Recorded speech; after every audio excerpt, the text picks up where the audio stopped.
seen the darkest of the days, where the souls turn to ashes. It made me who I am today. I escaped from the latches of the shadows chasing me down. I'm not gonna run, I am standing my ground. Wherever I go, fear does not follow, even when the storm hits and hell is abound.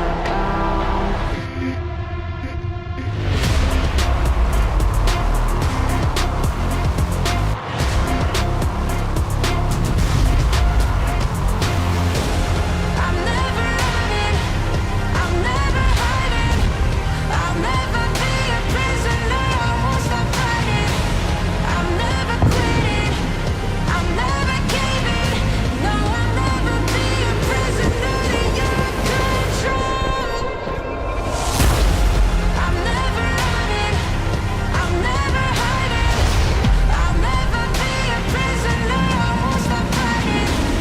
I'm never quitting, I'm never caving, no, I'll never be a prisoner to your control.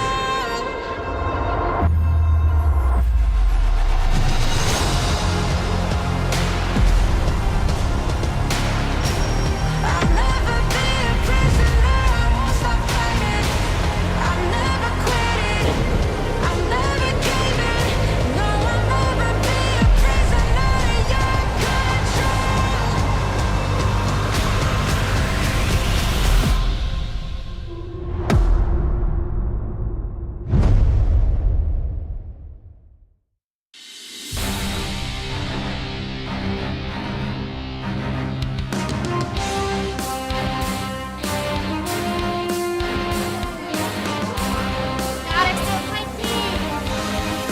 DRX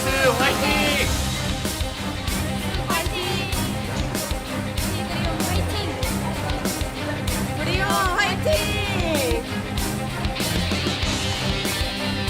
Welcome, ladies and gentlemen, to LCK Summer 2024. I'm Atlas. I'm joined by Chronically here today as I was away yesterday. That was your first day back. Welcome back on behalf of myself who wasn't there yesterday. Very excited to have you here and not as a Poro, although you did kind of disappear and become a Poro yesterday.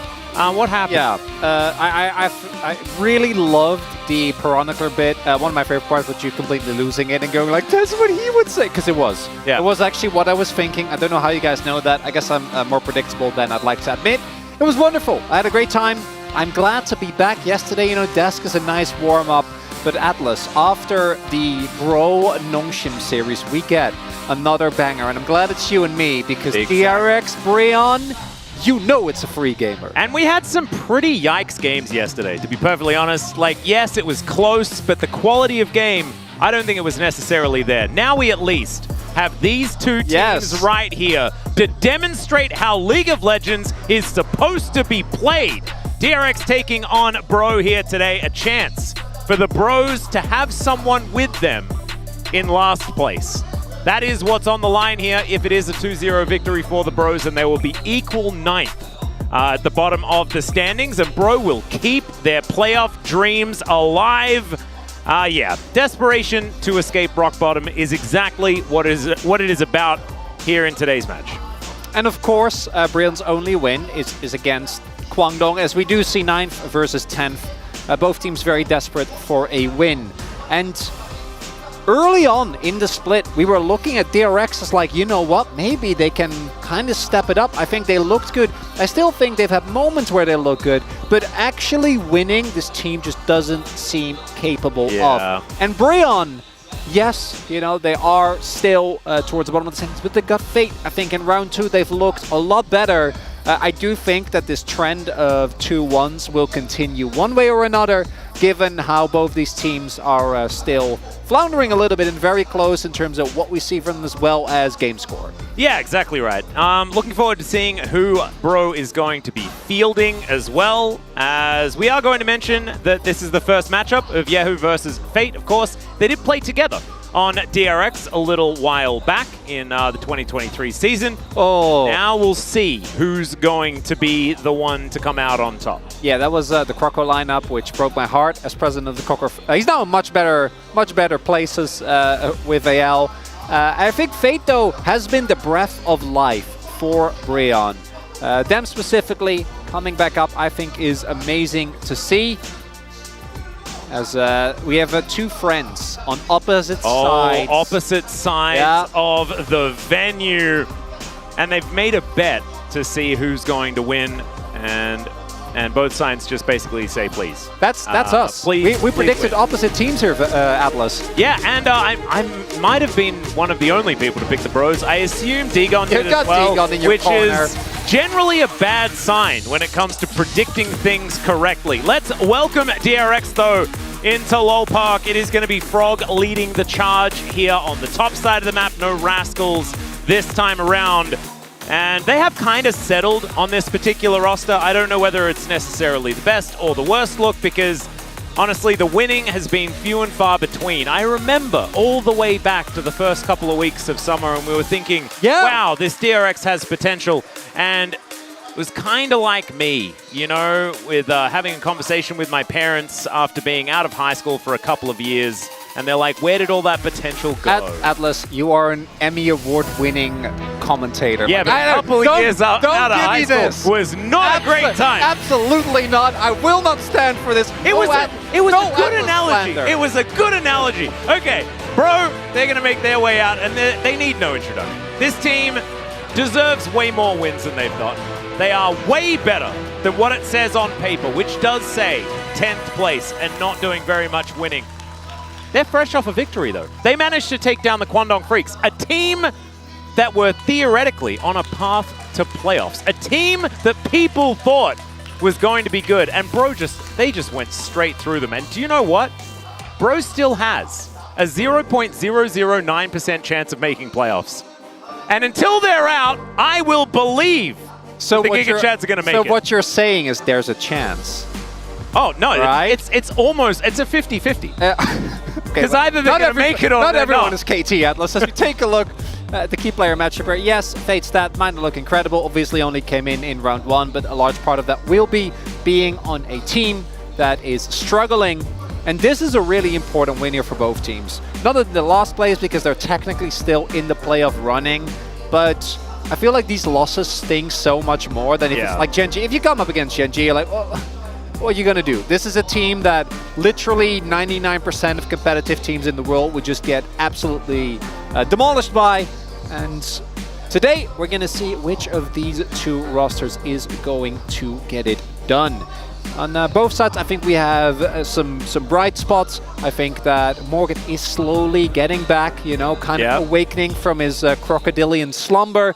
And on the flip side, it's Plata and Teddy, but also definitely Plata, who his Nico, man. I thought he earned, you know, he earned something for that, and he didn't really get it. He didn't quite. I am interested in the topside matchup just because Frog has looked by far the best on Renekton, and Morgan is the Renekton guy. I mean, he has a moat, for goodness sake. But I do think that Frog has performed relatively well, and I do think that even though Morgan has been looking better and better, was able to overcome Dudu in that matchup, I still don't necessarily think that he is back to full lordly status just yet. But it's going to be Samva making his way in the AD carry position, and I do think that Envy has looked the most up and down so far. He's had some really good performances, sometimes being able to find some angles, but oftentimes it's he gets Ezreal, he gets a bunch of resources, and then isn't actually able to convert that later on in the game. And Samva has been able to find some angles, has picked up a couple of victories for Bro so far, and so I'm looking forward to seeing whether Bro have maybe found the answer as far as the roster that they're looking to settle on, because it'd be about time.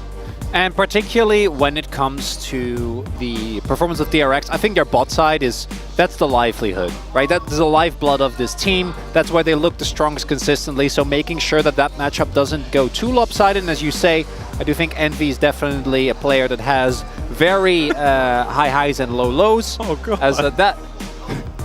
I think these are I imagine they are, but they're really... That was a really good piece of art because it made me feel things. Not necessarily good. It was, but it was very well done. It was emotive. I was definitely right there with them. I was feeling all of those feelings. And let's dive into the draft and see whether we can feel those feelings together as we go through which champions all of these players are going to be playing. Corki going to be taken away from Fate already. The Rumble going to be a necessary ban here. We'll see whether we stick towards the top side as far as those bans. Rumble Renekton has been pretty popular. But there's quite a few things to take away from both of these teams that have relatively eclectic champion pools. Yeah, there is that Renekton ban. I think it's Rumble, Renekton, Ezreal, the red side bans. I don't think in this scenario they're negotiable. Yeah. I think there are some teams that feel happy leaving open the Renekton. You know, if you have Keen on your top side, like, who cares? He can pick a bunch of stuff. Yeah, he'll just play Mordekaiser and he'll be fine. Yeah, I don't know, man. At this point, whatever Keen picks, I'll trust him. But against Frog, as you said, has looked by far the best, and I think that when you're a team that's struggling, definitely don't want to run the risk, because the Yone ban actually come through. I think Fate has looked good on that. I also imagine Yehu is just, he's a mage guy, you know? Yeah. And I think he's been very solid. He hasn't been outstanding by any means, but I think he's been solid. We saw his ASOL as well, which ended up not being quite enough, but it was definitely close. It's going to be the Leona instead, so I imagine this should lead to just a straight-up Ezreal pick. That said, Ashe is also open, and that's a trade where maybe you don't feel too comfortable, and I don't mind it. I do think that if you are a good player at both, the Ashe can feel more oppressive, because I think that she's one of the few AD carries that can actually stand up to Ezreal in the laning phase, and that kind of keeps him down. Because I think the reason why he's so busted right now is he just wins lanes, which he really shouldn't. And Samba is a little bit untested on the Ezreal so far on the LoL Park stage, so looking forward to seeing how he is going to do. We assume it's going to be the pick that is happening, and that's the Shyvana once again. All right, it's Young Jae's turn. We did see Peanut bring this out yesterday, and we all collectively wish that we didn't. Yeah, I'm still, you know, I'm a lover of experimentation. I'm also myself a bit of a Shyvana abuser in the past. I played this champion a ton. Yeah. Both the full AP build and the build that is currently popular. I do agree that Peanut shouldn't play it again. And I think that, as I said yesterday, know what Peanut is now, which is a very good player when he places facilitative tanks. As we do get Nidalee Tristana, which I know in terms of raw champion strength used to be great. I don't really feel like it's the case as much anymore. And the kind of awkward position here for Brion is that if they don't lock an AD carry here, that pool is going to get pinched really hard. So kind of necessary. You can pick the MF here and then take away the Braum, which is one of the good picks both into MF, into Lucian, and is really good with Ashe. So I imagine that's the direction that they're going to be looking towards. And we might end up with, I imagine DRX wants Bled on the Rel. I think most likely with what is still up. Yep. And then on the flip side for Brion, maybe we just get a tanky top lane matchup, and that'll be the end of it.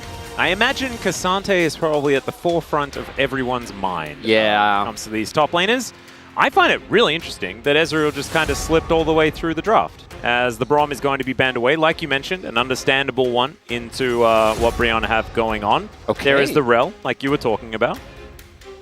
That's interesting, because now if the Nautilus and the Rakan get taken away, you only have the Alistar. We'll see. Don't think we're going to go that far into pinching the support pool. Maybe ban something for top lane so that you can R4 Cassante and then counterpick for Polu. And yeah, the Ezreal not coming up here, I think, is just exclusively because of the fact that to be a good Ezreal, you do need to actually... We've seen like a very wide gap in mastery. Gumayusi is a good example of a great AD carry who just doesn't look good on it. And there's also the fact that MF is actually pretty strong at the moment. Ashe has been pretty high on the priority list as well, as the Rakan stocks, like you were talking about, have certainly skyrocketed now that we have 3 bans to come through. But Alistar and Misfortune together is a pretty incredible combination. So I wouldn't mind it if Polo does decide instead to head in that direction. They're now going to be picked up here for Morgan. It's going to be like Cannon Alistar, maybe? The Alistar certainly makes some sense, but we'll see whether it is going to be a Yordle off towards the top side. The problem is that a lot of the... I think you need a tank. I would love to see a tank top laner. Playing those into Gnar is kind of obnoxious. Gnar does make your laning life very uncomfortable. Jace, okay. So completely changes what this composition does, but is in theory a really strong matchup. So the 1v1 at least, a lot of confidence being shown here by Frog. It does make the comp very finicky. And for DRX that's struggling as much as they are, I think you'd much rather be on the side of Brionne, because this comp, it's very straightforward, right? You try to look for the big wombo combos, got a lot of power in your Gnar Rakan, and both teams don't really have that much of a front line, which will be interesting to see how they play it out. Yeah, they just do the double transformations and sort of go crazy, pressing buttons and things like that. I'm looking forward to seeing how Youngjae is going to do on this Shyvana. I sort of was watching yesterday, and I wasn't overly enthusiastic about the Shyvana scenario. I imagine she has been quite successful in scrims throughout the last week or so. But we haven't necessarily seen that translated yet. We'll see whether it is going to be Youngjae that can actually show us what this champion is capable of. Because I think DRX have a composition that from the laning phase is going to be very, very strong. They should have a fair bit of priority all over the map.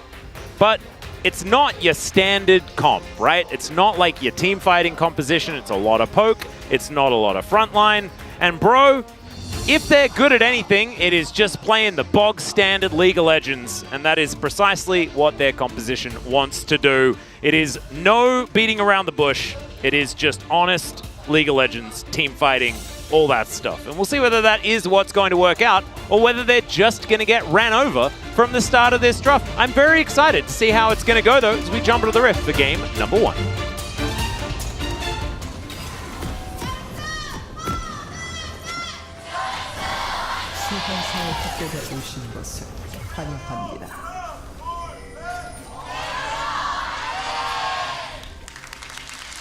All right, here we are, ladies and gentlemen, onto the rift as the Giga Chads made their way out on the red side, and DRX on the blue here with a lot of poke coming out of this particular draft, and also a lot of engage from the bottom lane. And I like that, because I feel like if DRX is anything, it's a bottom lane. That's the team, is Teddy and Pleta being pretty good at doing those 2v2 things, and the rest of the team just tries to do their very best. Although Yehu is also on an 80 carry, so we'll see how the Tristana is going to do. Not necessarily a champion that we associate Yehu with. He's more of the Hui or the Aurelion Soul, as that was pretty cool from Fate, able to take down that ward. And you are doing some stat checking. Yeah, I was looking up how the Shyvana, because I know the LPL has also been very high on the Shyvana, and I think she's been doing a lot better there than what we saw yesterday. So I'm always happy to see experimentation, particularly when it comes to the jungle champions. I feel like there is a lot of spaces. Yehu's Tristana thus far, unfortunately, not too convincing. That's a lot of not hitting all the creeps, but yeah, sometimes you don't need to hit all the creeps to have a good time. You know, I mean, if you're a pro player, I'd say that holds true. But yeah, the thing with the Shyvana that I think we saw yesterday as well is that there is a pretty thin line between actually doing stuff and just ulting in and dying. And Peanut unfortunately took more solar flares than I think realistically a jungler should take when they're playing. What effectively boils down to a poke mage. What I do like is playing a bot lane with good laning pressure. I don't think that his lane is like guaranteed to go one way or another. Obviously level 1 is going to be highly favored for MF and for the Rakan, but as we get a little bit later into the game, I do think that there's opportunity for playmaking on either side. We'll have to see to what extent Youngjae can use that priority that hopefully he'll have to secure some dragons, because we saw again Peanut just kind of start up dragon at some point, being called by the 3 resistances that were meant to be his, and then get bullied and have to flash, and it was just not great. Yeah, it's and then he locked it in again. Yeah, I feel like Shyvana is now very similar to Kindred. You know, don't get baited by your marks. You know, don't get baited by the dragons. You don't necessarily need all of those extra resistances if you're also just not going to give over a bunch of kills. It's okay. That is going to be the red just stolen away by Sponge. Very nicely done. And Youngjae just going to be pushed all the way out. Of course, not a lot of jungle remaining on that top side. Sponge is going to be able to also clear out the vision. And it'll be a trade of scuttles here as well. So a 3-buff start for Sponge is a fantastic way to begin this one. He can just go over to his blue buff and secure that one. And we know that Shyvana, if they want like anything at all, ever, it is they want to be ahead in farm. Yes. And they want to continue farming out their jungle. So the more that you lose, the worse it's going to feel, because it's kind of her whole job. And you want to steal, like stealing Raptors. That's your favorite thing, Shyvana. You just walk in, the whole camp's gone in less than a second. You know, you cue the big Raptor, and that's the end of it. What I do want to highlight as well is that Youngjae is actually started in the bottom half of the map. You can actually do a pretty easy early dragon, like as soon as it spawns, if you just path and start on top side, right? So you path from top to bot. Yeah. And on your second rotation, you do have a pretty sizable window there. I do imagine DRX also have an inkling, and there you see already the ward being placed there by Sponge is an indication that they do know that there are some dragon cheeses available. Oh, no. But you don't really want to just give those over. And oh, okay. In goes Pleta. Does find the headbutt back onto Polo, but Polo is Rakan, and so he can battle dance or grand entrance or do any of his buttons.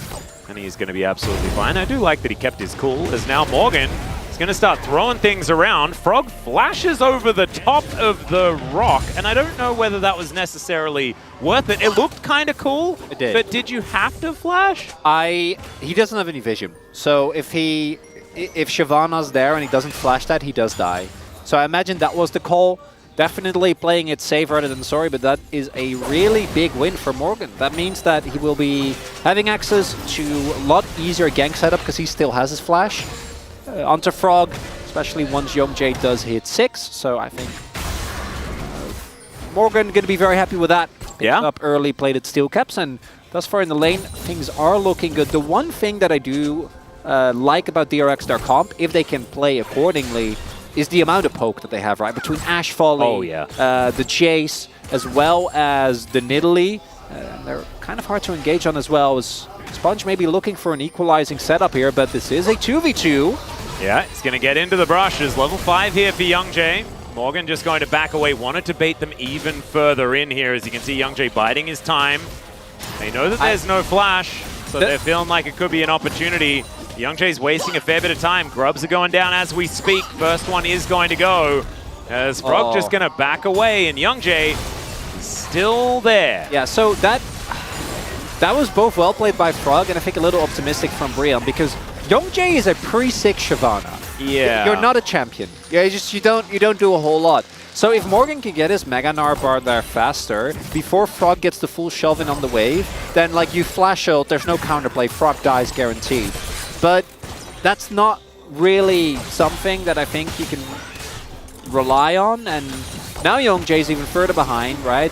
Multiple of these camps have been taken by Sponge, who hasn't wasted any times, got the triple grubs, and right now we're starting to see a jungle gap really come through, and I think part of that is the fact that, again, Youngjae's playing Shyvana. I think this champion has a lot of built-in weaknesses, but it's also just Sponge, like, going for the early invade, showing his face top, as we might have a jungle scuffle here. Yeah, a little bit of a snafu perhaps, but it is just going to be the blue buff stolen away. That is the second buff that Sponge has been able to remove. 66 to 40. This is not exact, like, even Peanut was able to stay ahead by a massive amount of farm, as Teddy going to absorb a whole bunch of buttons here, as the heal had already gone down from Polo. Arrow going to be flashed there by Polo. And Sponge just going to push them away. A lot of pressure here by DRX. Really utilizing this composition the way that it's supposed to be utilized. Yeah, very nicely done there. DRX get the invade. Again, keep very tight vision control towards that dragon, not giving Youngjae the opportunity to try and sneak one. Youngjae has hit 6 now though, so there's a big power spike. We'll see if they're going to contest, but I think the heal's been invested. They used the ultimate of Samver. That's a lot of power, not there right now. Still have the calling though. Yep, they have level 6 on Youngjae as well. His Dragon Descent will be available. But yeah, I think you let it go. Not looking like they're going to be able to get towards this dragon. So no free resists for the Shyvana. Not the end of the world, but it is beginning to get to that point, right? Like it's it's not a massive amount of gold or anything like that, but it's the direction that the Shyvana is going is not really where you kind of want it. Yeah, so the saving grace that is there for Youngjae, especially once you hit your second item, right? Once you hit the Liandry's, there is no real front line on either side that can just tank this. The exception is going to be Pleta. That's only one champion. I feel like if you're playing into double frontline comps, it is a little bit more tough. And on the flip side, you know, same for the poke from DRX. I expect a lot of the poke to stick more. Warmog's obviously also not as strong as it used to be, so it's going to take a little bit more time for that to actually be active, although I imagine by the time that Youngjae does finish his second item, that will be there. But yet, right now, things are not looking too hot. I do still need to see DRX actually win, though. I feel like this team has had so many laning phases where you go, man, they know what they're doing, and then you get to mid-game, or you get to late game, and it just doesn't really work out, Atlas, and it's happened so many times. You could be talking about Bro as well. It's both of these teams that haven't necessarily been able to put the last few nails in. We'll just have to see who's going to be able to figure it out. As Polo moving into this brush, we'll find Pleta, and is just going to kind of wander around. Yahoo just finding a couple of auto attacks, as there's the Battle Dance to come through, and Fate going to tank up the spear. So DRX not really going to be going for too much, not necessarily finding any big angles or anything like that. Having a look at the farm, all of the lanes absolutely tied up. It's looking totally fine, but the 40 CS gap in the jungle is a large issue here for the Bros. And now that Youngjae has hit level 7, I mean, he's going to be wiping out camps extraordinarily quickly. It's just whether he can actually try and close this gap that's going to be the real question, which I'm a little bit worried about. But I mean, it's about positivity. You need to have as much positivity as possible. We have to realize that maybe it's the scaling Shyvana. You know, it's not the early power farming jungler that we're normally used to thinking about. Maybe this is going to be the late game powerhouse Shyvana. Yeah, Positivity Chronicler. Yeah, I think that you can also look in the opposite direction, where Nidalee is the type of champion where if you make one mistake, you just die. Yeah. There's a lot of damage here on either side, so I do think that this is the type of game that can shift very quickly in momentum. As a good read here by Teddy. I don't know. I don't see any wards that Polu definitely walked over, but they're clearly not contesting the grub, so imagine that was enough. That's 6 grubs going over to DRX, and Sponge. Yeah, on the and just really anyone. Jace can also shred through turrets in seconds with the attack speed that he gets. Just firing away at those autos. You have both junglers in the area here, but Frog's flash is back up. Yep, Morgan not going to find the house either, as he just wanders away. Hasn't seen this control ward in the Pixel Brush just yet. Morgan did manage to get himself a plate though, certainly good news. And Bro have also slowed down the game. And I do feel like when you have a very traditional sort of front-to-back style composition, that even though they don't have a true tank, an arrow is going to be sidestepped there. Morgan utilizing walk quite well. And he's just going to go about his business, so no worries. And the point is that Bro just have that normal front-to-back style of comp that I think that keeping it simple is the best way for a team that has been struggling to find wins. And again, that also applies to DRX, who did not go for simple. Whoa, Samba just going to throw an ulti into Teddy's face. And the double up also going to get a fair bit of work done. Nicely done there. All right, sometimes you stand your ground and you press R as the misfortune. Sponge throwing some spears around. I think may have found Youngjae there, because Youngjae's health bar is very low. Look at Teddy's health bar. That was just the heal, and now he eats his fruit, and now he's just fine. And now the second dragon is gonna, this is a little early, but they do again go for this invade. And they're allowed to, thanks to the movement of Sponge and Pleta playing very confidently as well. I think always right place at the right time, something we give this player a lot of credit for. This Alistar has really been running the bot side jungle. Really has. I feel like Polo's been trying to get stuff done, but Pleta has always kind of been there to be annoying. And speaking about being annoying, Sponge is just all over the place. And I don't know, man. I feel like it's a little bit on the rest of Bro as well to not be able to get in there and stop this, but it's also part and parcel to the composition that DRX picked up, right? They do just inherently have a fair bit of shoving power.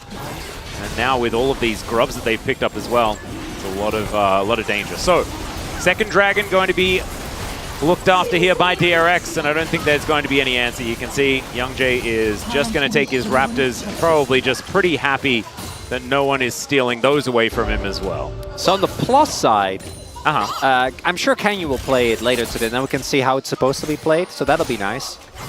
You know, that the Shyvana, I mean, that'll be cool. You're saying it's not supposed to fall behind like 50 CS to an Italy? I would say so. Yeah, I do think that that's the case. Oh my god, look at that. The talking point is back, Atlas. Oh my It's 6 goodness. grubs Tristana.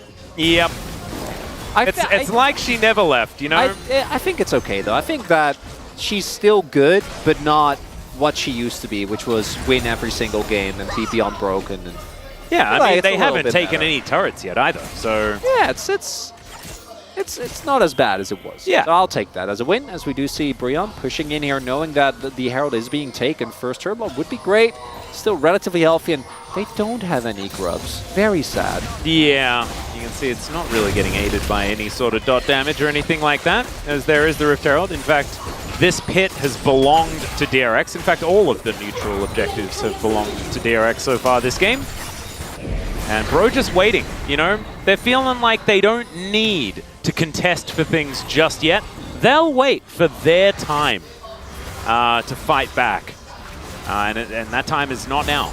It's just not yet. As top outer turret is going to be taken. It will be traded immediately, but first turret blood going over to DRX is certainly good news for them. Should be another charge as well to come through, as Morgan looking to pick up the at least last hit on Shelly. Just going to have her eye poked a little. Otherwise going to be okay. So not going to be getting any inner turrets just yet.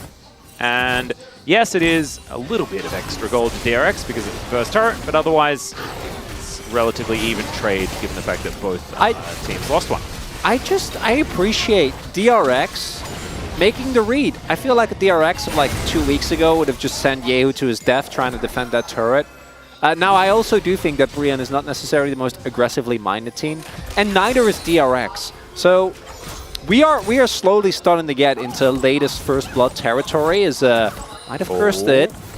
Cursed it or blessed it, Chronicler? Which way is... Oh my goodness, that is a big old dragon! And yep, yeah, who's going to be taken down? That is Fate picking up First Blood. Youngjae getting a well-needed assist, as he does have his first item and the Sork shoes as well. That dragon looking pretty impressive outside of the entire rest of the game. Nicely done there by Polu as well, setting that one up. Even with the attempt from Yeo, I think he was trying to just extend the play, knowing that reinforcements were on the way. But there was a little bit way too much CC, so... A little bit way too much, I agree. A little bit way too much, yeah. Unfortunately for him, so that's going to be a nice early kill. And now the goal basically even. DRX, though, they have a 2 Drake lead. And I again want to reiterate how important it is for the poke comp to not get Hextech. So as we take another look, I actually don't mind Yehu's idea to be like, you know what, I'm going to try and go the opposite way. It doesn't. Yeah. Doesn't really make a difference. Wasn't going to be too many ways out there. It does mean that now that gap in the mid lane has stretched to about 30 CS as well as First Blood for Fate. So he has a large portion of the power here for Bro. You can see him on your screen right now. Sponge trying to at least locate the Lucian. Try and take him out as Polu. Getting in there, getting some vision. Certainly good news as Youngjae has charged up that bar. So the Shyvana's ready to go once again. Very angry. Yeah, is Youngjae full of fury. Well, speaking of which, that's going to be a great interrupt as the arrow is going to sail by. Pleta slowed down as Samba doing a fair bit of work, strutting his stuff down here towards DRX as Morgan's Narbar is looking gorgeous. And we'll be able to get to Mega Gnar as Youngjae is almost just dead before the fight has even started. The poke comp working out in this moment. DRX just need a bit of extra time, of course, in a lot of these fights. And they can find the angles where they're looking for them. But the Dragon going to be coming up in 35 seconds. And Bro, pretty premature on the setup, I think. Yeah, that's the problem, is that it's, especially with Hex Gates, it doesn't actually get you prio on the Dragon. Yeah. And it's a favorable trade for DRX, because you trade one teleport for a teleport and Samson Polu and Youngjae, who ended up flashing as well. And now, I think Youngjae he's level 11, so he gets increased Fury Generation, should be able to get it, is already at the ready. I think ults are also going to be available. That won't be the end of the world. But this is just going to be straight up DRX actually at the objective first, which with a Pokemon so important. And I feel like Brion gave control of the river up a little bit too easy. I think so too. Samba is able to at least get a little of harassment over to Teddy, but Primal Surge going to be pretty good at keeping him topped up. The control of this bottom lane is where Bro can kind of leverage something.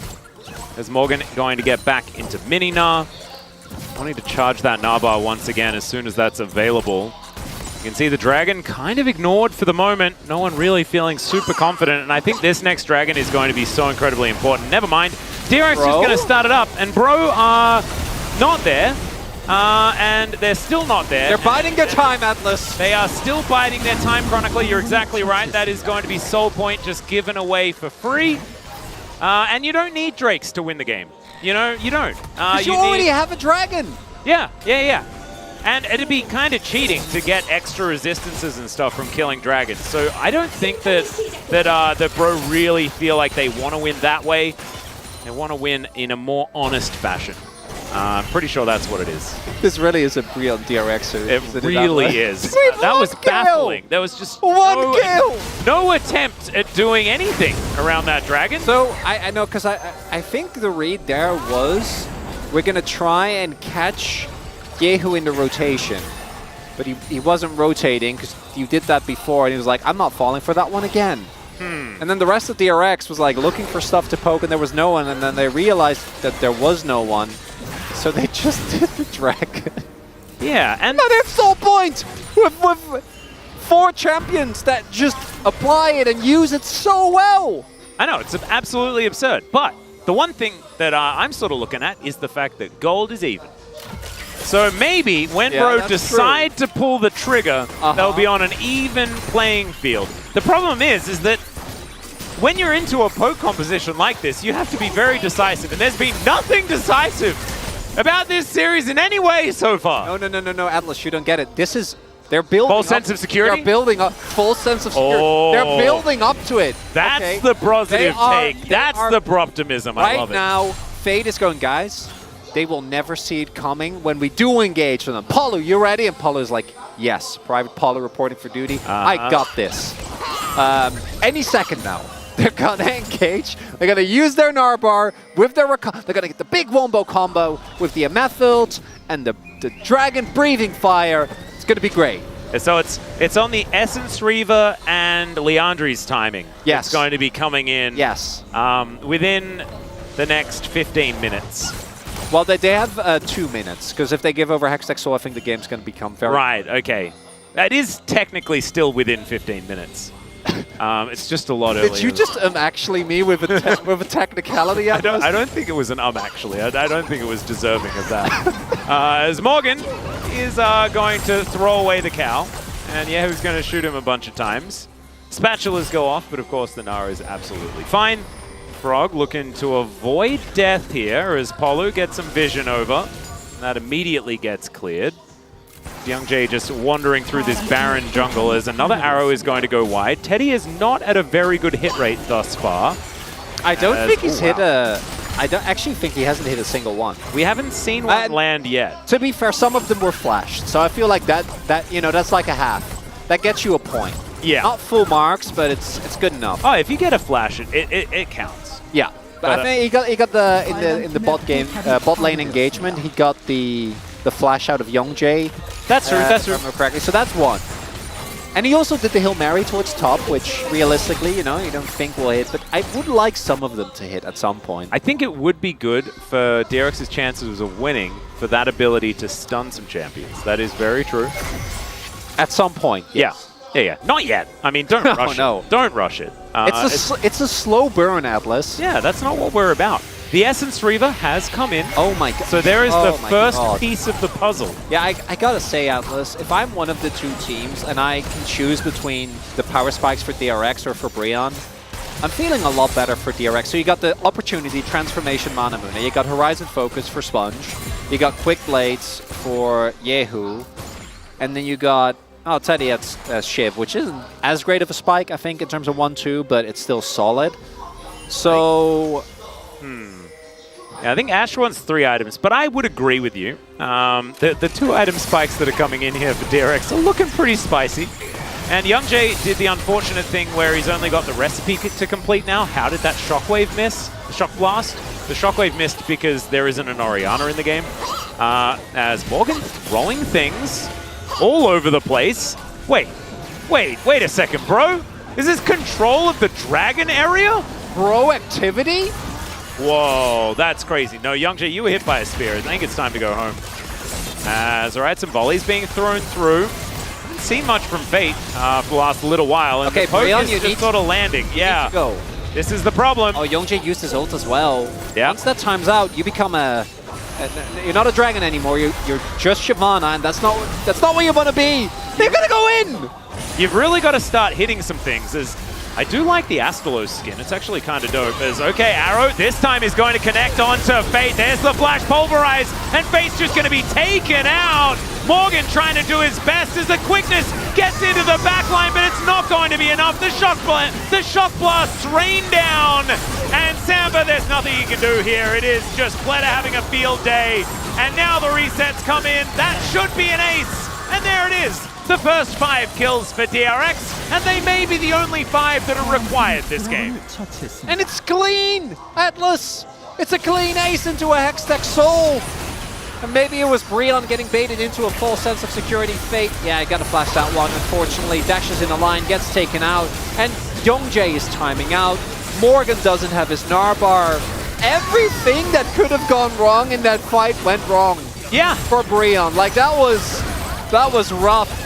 And they got hit by a bunch of poke to start it off as well. I mean, I think that this is exactly the scenario that DRX were looking for. As I don't know how this happened. The Baron was just taken. Polu's just going to die to Frog. I was talking about picture-in-picture. Frog gives his life for the good of the colony. There we go. He dies. He gets 2 teleports while his team is taking Baron. That's a great trade. That's a perfect trade, Atlas. That's wonderful. But then Polu dies as Atlas. Oh, it's not looking. He is a pretty big boy. It's not looking good case. for the Brositivity in this game 1. Well, I mean, we can be positive that now we're sure that Shyvana is not good. Yeah. That's I'm definitely sure of that now, and I want to applaud Youngjae for giving us 1 extra look at it not being very good. He still doesn't have Leandrix, Atlas. Yeah, he might have it on next back. Maybe he'll have it next game. What a game for Frog, though. Like, Jason teamfights can actually be quite hard to play, and I feel like Shock Blasts have been great. Yeah. Jace in general in the lane. It's certainly very helpful when there aren't any team fights. Or when they're when the enemy team doesn't have a jungler. Yeah. Okay, but I gotta talk about something. Like, come on, man, give me something. There was team fight. It was the one. Yeah. Okay. Fair enough. He played team fight well. He did. He did team fight real good. And Yahoo can now move towards his top side. They've got 6 scrubs on top of everything else, so this gold lead is going to absolutely erupt. I'm looking forward to seeing the gold graph because it's going to be just straight up flatline like we were dead, and then we're going to be revived in the direction of DRX very aggressively towards the end. That arrow is going to hit, as did all the spears, and Dragon's Descent has to be used very defensively here from Youngjae. And that's going to keep him alive so he can run to the fountain. Yeah, so something that's very interesting, which none of the Shyvanas thus far seem to know, is that your ult makes you unstoppable, and when you use it, you can't be CC'd. Yeah. So you can use it as a tool so that you don't get CC'd by like solar flares or ash arrows, and then you just take them, and then you're a dragon and you can breathe fire and do stuff. So you just sort of dive through the CC. Yeah, it doesn't matter. You just dive in a general direction that is the enemy, and then you can still do stuff instead of this. I can't see a whole lot of stuff being done. It's not there isn't, Atlas. Well, there is by DRX, who have really nailed the objective game in this one. 6 scrubs, Herald, 4 dragons, Baron as well. I'm still waiting for Bro to show us what it is that they've been waiting for all game. I'm still looking forward to it. Okay, but Atlas, have we considered they might not be waiting for this game? You know, the Bene Gesserit have plans that stand for centuries. Who are we to think that Rion are planning within a single game? I just really thought that this game was the Kwisatz Haderach, you know? Like, that's what I thought. But maybe I was wrong. Maybe I just didn't see the signs. It's hard. They're very crafty. We're gonna need to borrow the Gom Jabbar, you know, and just bring it into the player room and say, like, can one of you boys just put your hand in here? They outsmart many factions in the June universe, okay? Yeah, that's very true. Oh, man. Right now, it's feeling a little bit like the Spacing Guild, and I'm just waiting on a spaceship. Oh my god! All right, Pleta goes in, does find a headbutt onto Morgan, but it's the turret that they really want. Yahoo is looking to push Polo out of here, who's not finding a flank at all. And Bro just still haven't quite. Oh, I love the optimism. They've just got to throw something, find some sort of Hail Mary. As all right, in comes Polo. He's going to find the angle. Young Jay has thrown fire somewhere, and there's the flash forward. He connects the quickness towards Frog, and then groups up with his team so that they can all stand on their Nexus turrets while they explode. As all of this poke rains down, and there's absolutely nothing that the Bros can do about it. Look at these turrets melt. Yahoo decides he'll spend an auto attack on the Rakan. He's going to go down as well. Fate also just relegated to his fountain. Sponge goes golden, and that is going to be that. DRX take game number 1. And off the back of a very confident early jungle performance and some dragons being secured, DRX take a not even a real lead, you know, they're just even, but they do get the dragons, they do get the objectives, and I guess I vote for Sponge. I don't know. Like, yeah, I think that's the way. You got the dragons. I thought I considered Frog for a little bit as well, but you know, he just had the team fight. He had the picture-in-picture thing where he killed Polo. Yeah, and I think he also played the lane well. You know, he could have maybe died once or twice if he overextended. I don't know, Atlas. This game was definitely a DRX versus Breon game. It was very much a DRX versus Breon game, but it looked a little bit more like a DRX versus not really anyone at all throughout the majority of it. So I'm looking forward to Bros perhaps like just doing a few more things, taking a few extra risks perhaps. But Youngye topped the damage chart, so the Shyvana's going to keep getting picked, Atlas. You know it, I know it. I'm not sure whether I know it or believe it because I am a positive person, and I am pretty sure that it wasn't their avenue to victory. It's time for us to take a short break. When we get back to space, going to break that down, and we'll have game number 2. We'll see you there.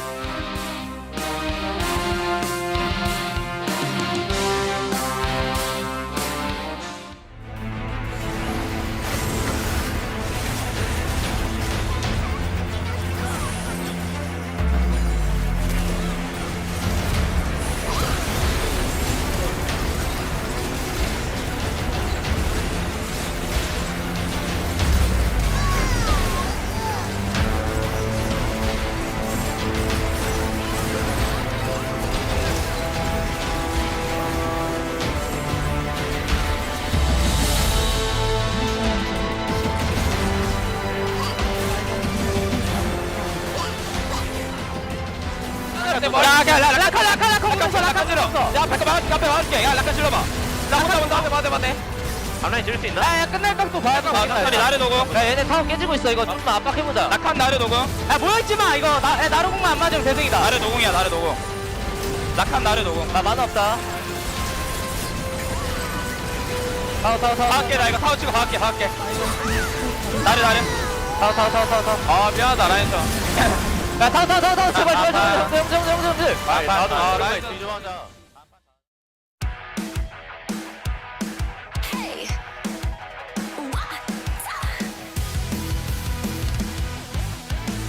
Hey, look up at the sky, it's just a starting line. Waltzing through the storm, feel the vibe align. Radiant rebels in the silent fray. In the pulse of dawn, we embrace the day. We find harmony in mayhem, finding our own beat. Eyes ablaze, we're laser focused.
just a starting line.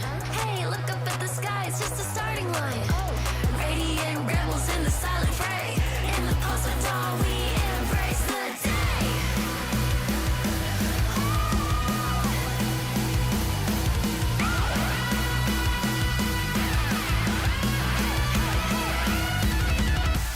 We find harmony in mayhem. Find it around me. Eyes ablaze with laser focus. Dancing through the storm. We become the light. We become the light against all odds. We'll stand and play in this never-ending fray. Eyes alive in the pulse of dawn. We find our beat when the chances take form.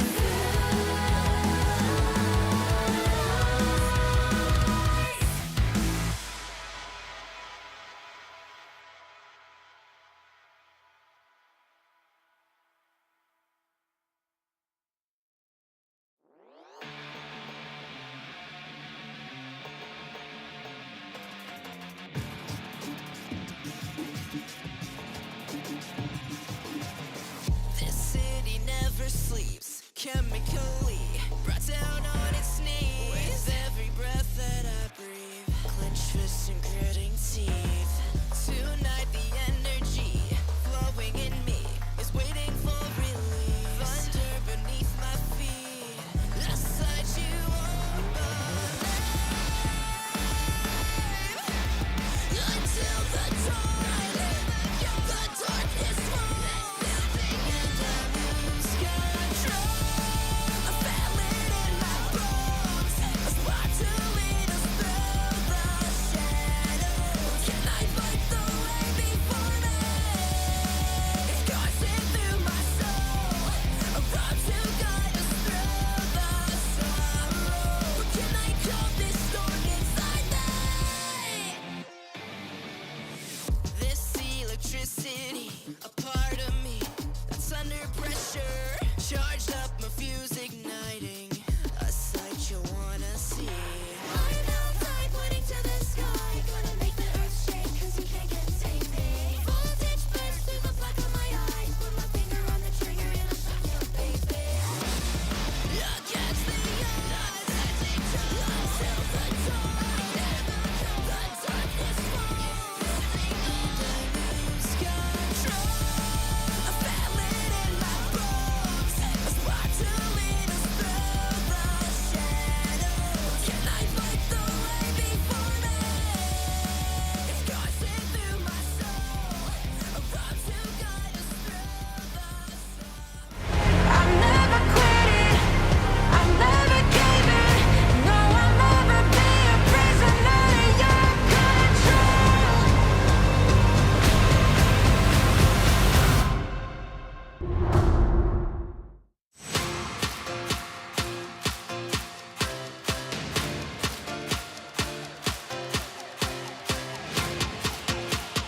Hello, everyone, and welcome to the space after that for Drake long scaling game. Bro never really got their DRX take the victory in game number 1. I'm Degon alongside the Valdanalist and Wolf to break down all the action. And Shyvana, again, we've seen it again. We saw Peanut play it. It wasn't so great, and it doesn't really get off the ground here. I actually think Shyvana is viable for sure, like Chronicler was saying yesterday, but it requires a lot of team coordination because like Gnar, which they also drafted, you have to make sure you've got your energy managed. You have to be able to transform just like Gnar. And if you're never able to get any control of the map, she just kind of farms less than Nidalee and then occasionally throws her E's out. She's literally like the Cape meme from Sailor Moon. She throws her E and she's like, my job here is done. And the rest of DRX are like, but you didn't do anything, so we'll take all the dragons, thank you. It's pretty rough. I also think overall the Bro draft was a little bit underwhelming, like picking the Lucian blind when they already had Corki banned, and then Tristana's a very good matchup into that. That was pretty much neutralized. Like, yeah, he got a little bit behind, but it didn't really do anything. Also, we didn't see any Ezreal. This is the first time we haven't seen an Ezreal in 60 games. I actually asked production to to look that one up. Thank you, Guyan. That was 60 games of Ezreal where it was picked or banned. It's really, really good in the meta right now, and both teams are like, no, I'm going to take the Ashe. And then Bro were like, no, we're not going to play Ezreal into that. So we got MF instead. Not a lot of champion kills in this game as we take a look at the highlights. We had one before the Drake Soul, the Dragon Soul. So our highlight package is the Drakes. Yeah, I mean, there's just not a lot going on in this one. Bro just let this one go. Palu's pretty low.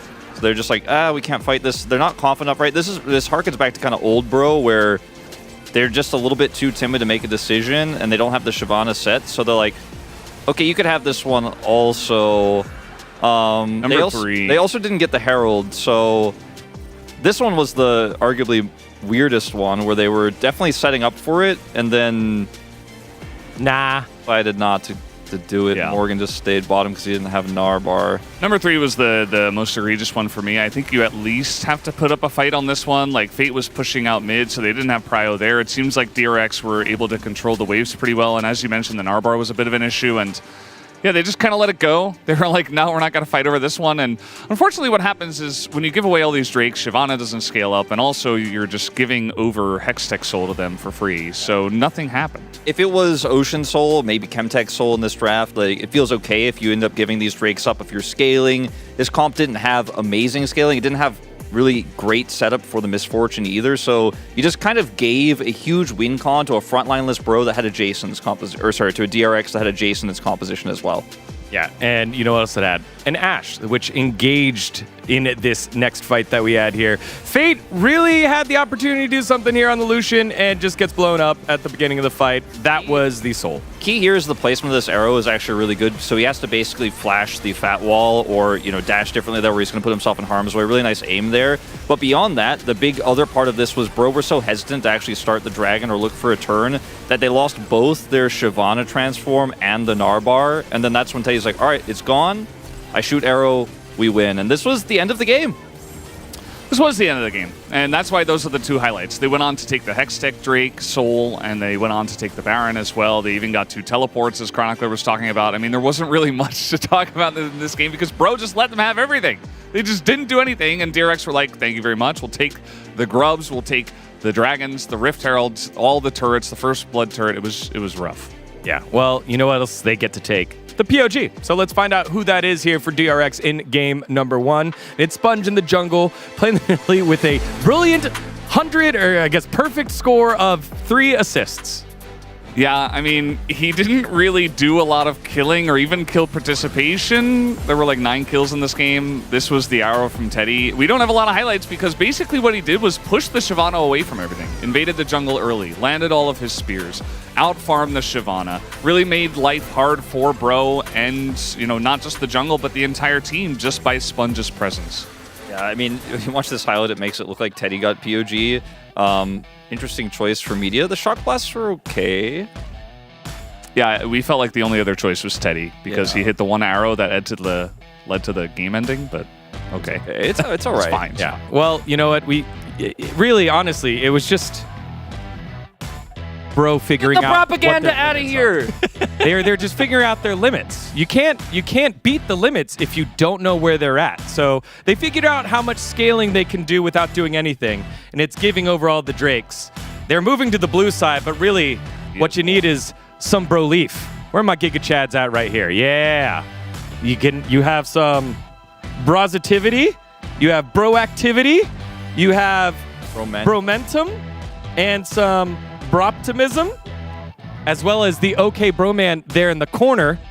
I spent most of this last game drawing this, and there wasn't anything else going on. Well, also, we had to update the scoreline as well, 2-0 to 2-1. Yeah. That was in there. Very well done, yeah. You can't quite see it, but there's the color is so rough, but there's the Giga Chad Dies is in there as well. We did that one really well, and it was all because we're just figuring out where the limits are. So you're saying it's not Bropless. And it's not Brover either, Wolf. They got to hope for a Broshan Soul, I think, in game number 2. Yeah, well, I think if they stack up a couple of Broshan Souls, it'll be very, very good. Bro moving to the blue side. Hopefully we'll stay away from the Shyvana. We'll see how it goes as we send it on over to a couple of Bros on the cast right now. That's Mao and Atlas. Cheers, bro. Well, look, a couple of Ocean Souls. I wonder whether that's foreshadowing for the fact that there's going to be 2 Ocean Souls in a row, or whether somehow Bro are going to break the limits of this game, just like Dagon broke the limits of his own artistic capabilities to build that sign and just get 2 souls in one game. Do you think they could win? Do you think Bro could win if they had 2 souls, like stacked on top of one another, like double Ocean Soul? What do you think, Chronicler? Chronicler, I'm parsing. Okay, I'm let me think, Atlas. No. Thinking for a while. Yeah, no, I'm trying to look at all. You the don't have enough information. time, Chronicler. I'm Doctor Stranging, Atlas. It's a Let me high Doctor Strange. I watched that movie again last night, actually. Really? Yeah. Wow, I didn't know that. What uncanny timing. I know. Absolutely crazy. I still think Tilda Swinton is timeless. Back when it was still good. You know, the Marvel Cinematic Universe. I mean, That was a good time. Yeah, I guess it. It was good. I liked that. I the know first one, Valdez it's a good one. Valdez never warmed up to it, but I think it was good. Yeah, I think it was fine. It's just a good romp. You just don't think too much. Just like when you're in a Bro series. Just don't think too much, and maybe they'll come out with a win. As speaking of the Bros, they're going to move to the blue side. They chose red in game 1, but they would prefer a world tour of the Rift if they are going to get 2-0'd. So they're going to hop over to the other side now and give that one a red hot crack. As we're banning 380 carries, one of them belongs in the mid lane more than in the bottom lane, but it still kind of works the same way. I know that this is one of the more struggling teams. It feels wrong to ban Ezreal on blue side. Yeah. I get it. Yeah, I think it's, on one hand, it's just knowing who you are, which is important, but at the same time, it does feel like a bit of a caveat, especially because the Ashe as well. I think leaving that open for yourself just adds a ton of value. I imagine Yehu is looking towards the Azir. Don't know if they're going to pick up this rotation, though. I think he just picked it up on R3 and instead try to secure some of the other high priority picks. As I don't know about this. Okay, we're locking it. Oh, all right. Okay, well, hang on. Is this the fabled Frogvana? top lane? Shivanog? No way, no. I think they're just playing the same thing. That'd be much more fun. So this seems to be the meta read at the moment. I do think Lucian into Corki is infinitely better. I am worried about Yeo playing it though. I do think that the Lucian is definitely an acquired taste. And we're just gonna basically just kind of flip the comps. Are Bro actually mind-controlled geniuses? I wouldn't go that far, but you know, anything is possible in this observable universe, Atlas. So I guess so. We are not meant to know the answer to every question. As the Gnar pickup, I don't think. I think you just go. You slam Jace again, right? I would recommend it. I do think that the Nidalee idea for Young Jace seemed a bit better, just because I don't think you're going to put very much pressure onto Sponge with the Maokai. No, I'm with you on that one. I think Maokai is going to not have any invade pressure onto the Shyvana rather. And I also am really hoping that we finally get a good Shyvana game, because I think that the Shyvana has looked weak. I don't think it's a champion that should be this highly prioritized, but I also feel like no one has played it well yet. Yeah. And we'll see, maybe it's just not... You're just not able to play it well unless you're Canyon, in which case the data is false. We've talked about this many a time. Going for the Cassante, I love from a team comp perspective. I do think that we saw in the last game that team comps might not matter as much in this specific series, as we are getting deeper and deeper into the 80 carry pools. You gotta ban MF here if you're Breon, right? Like that's kind of the no-brainer. Otherwise they slam MF on R4 and then there's not really a whole lot you can do. Unless you then just play Caitlyn Lux or something like that, and that's what Samba and Polo want to do. Yeah. But we know that Polo does want to play Engage. I don't know whether he is necessarily an Enchanter's type person. Oh, okay. Plot twist, yeah, the MF is going to be banned on DRX's side. You want to go like Kaisa here? Ooh, perhaps. Are we missing something obvious? I'm like, Kaisa, Zeri is a big one as well. Ah, yes. Zeri is probably the biggest one. And Now something playing that into Teddy can Envy, lock in now. Yeah. I think Teddy's Kaisa is better than his Zeri. Teddy's Kaisa is kind of insane. But it doesn't really feel like a Kaisa comp thus far, right? So I think the Zeri is definitely better. You have a lot of people to soften up your targets, and then you go in, you make the big play. Yep, and go not a from lot there. of range represented on the OK Man Breon side of things. Sampa has played a bit of the Jhin in the past, but he's also played the Kai'Sa, so Kai'Sa Rel going to be coming out here. Definitely feels better to play Kaisa when you already have this much setup. Bloodhouse Rakan should come as a no-brainer. You have Engage already. And I think this actually rounds out the team comp nicely for DRX when you look at what it does, right? You have some range, some poke, mixed damage profile, good front to back. But how it all comes together, obviously we're going to be very skeptical of, especially because the Shyvana has just not looked good. And I've been told it was Croco that started it all. He just had one really good Shyvana game, and then everyone was like, haha, we can do that. And I imagine it must be crushing in scrims as well, because otherwise the prio would never be this high amongst this many teams. But maybe the person beating everyone in scrims is just Canyon, in which case we refer back to rule number 1, which is only Canyon is Canyon. I would have loved an Italy though, Atlas. I'm like, that's what I'm looking towards here for Breon. I think the Maokai, it's a great pick, but I think it's going to be way harder to actually have pressure on the Shyvana, and Sponge should have a lot more space than Youngjae did last round.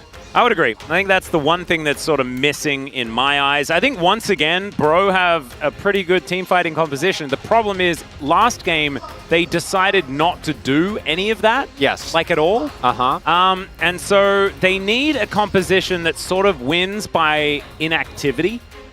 And I don't know whether there is any of those in the game. And so maybe instead, doing things is going to be the way.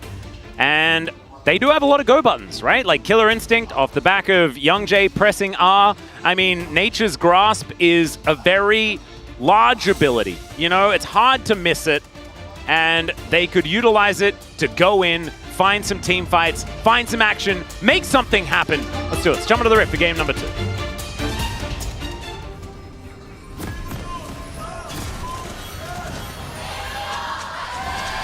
소환사의 협곡에 오신 것을 환영합니다.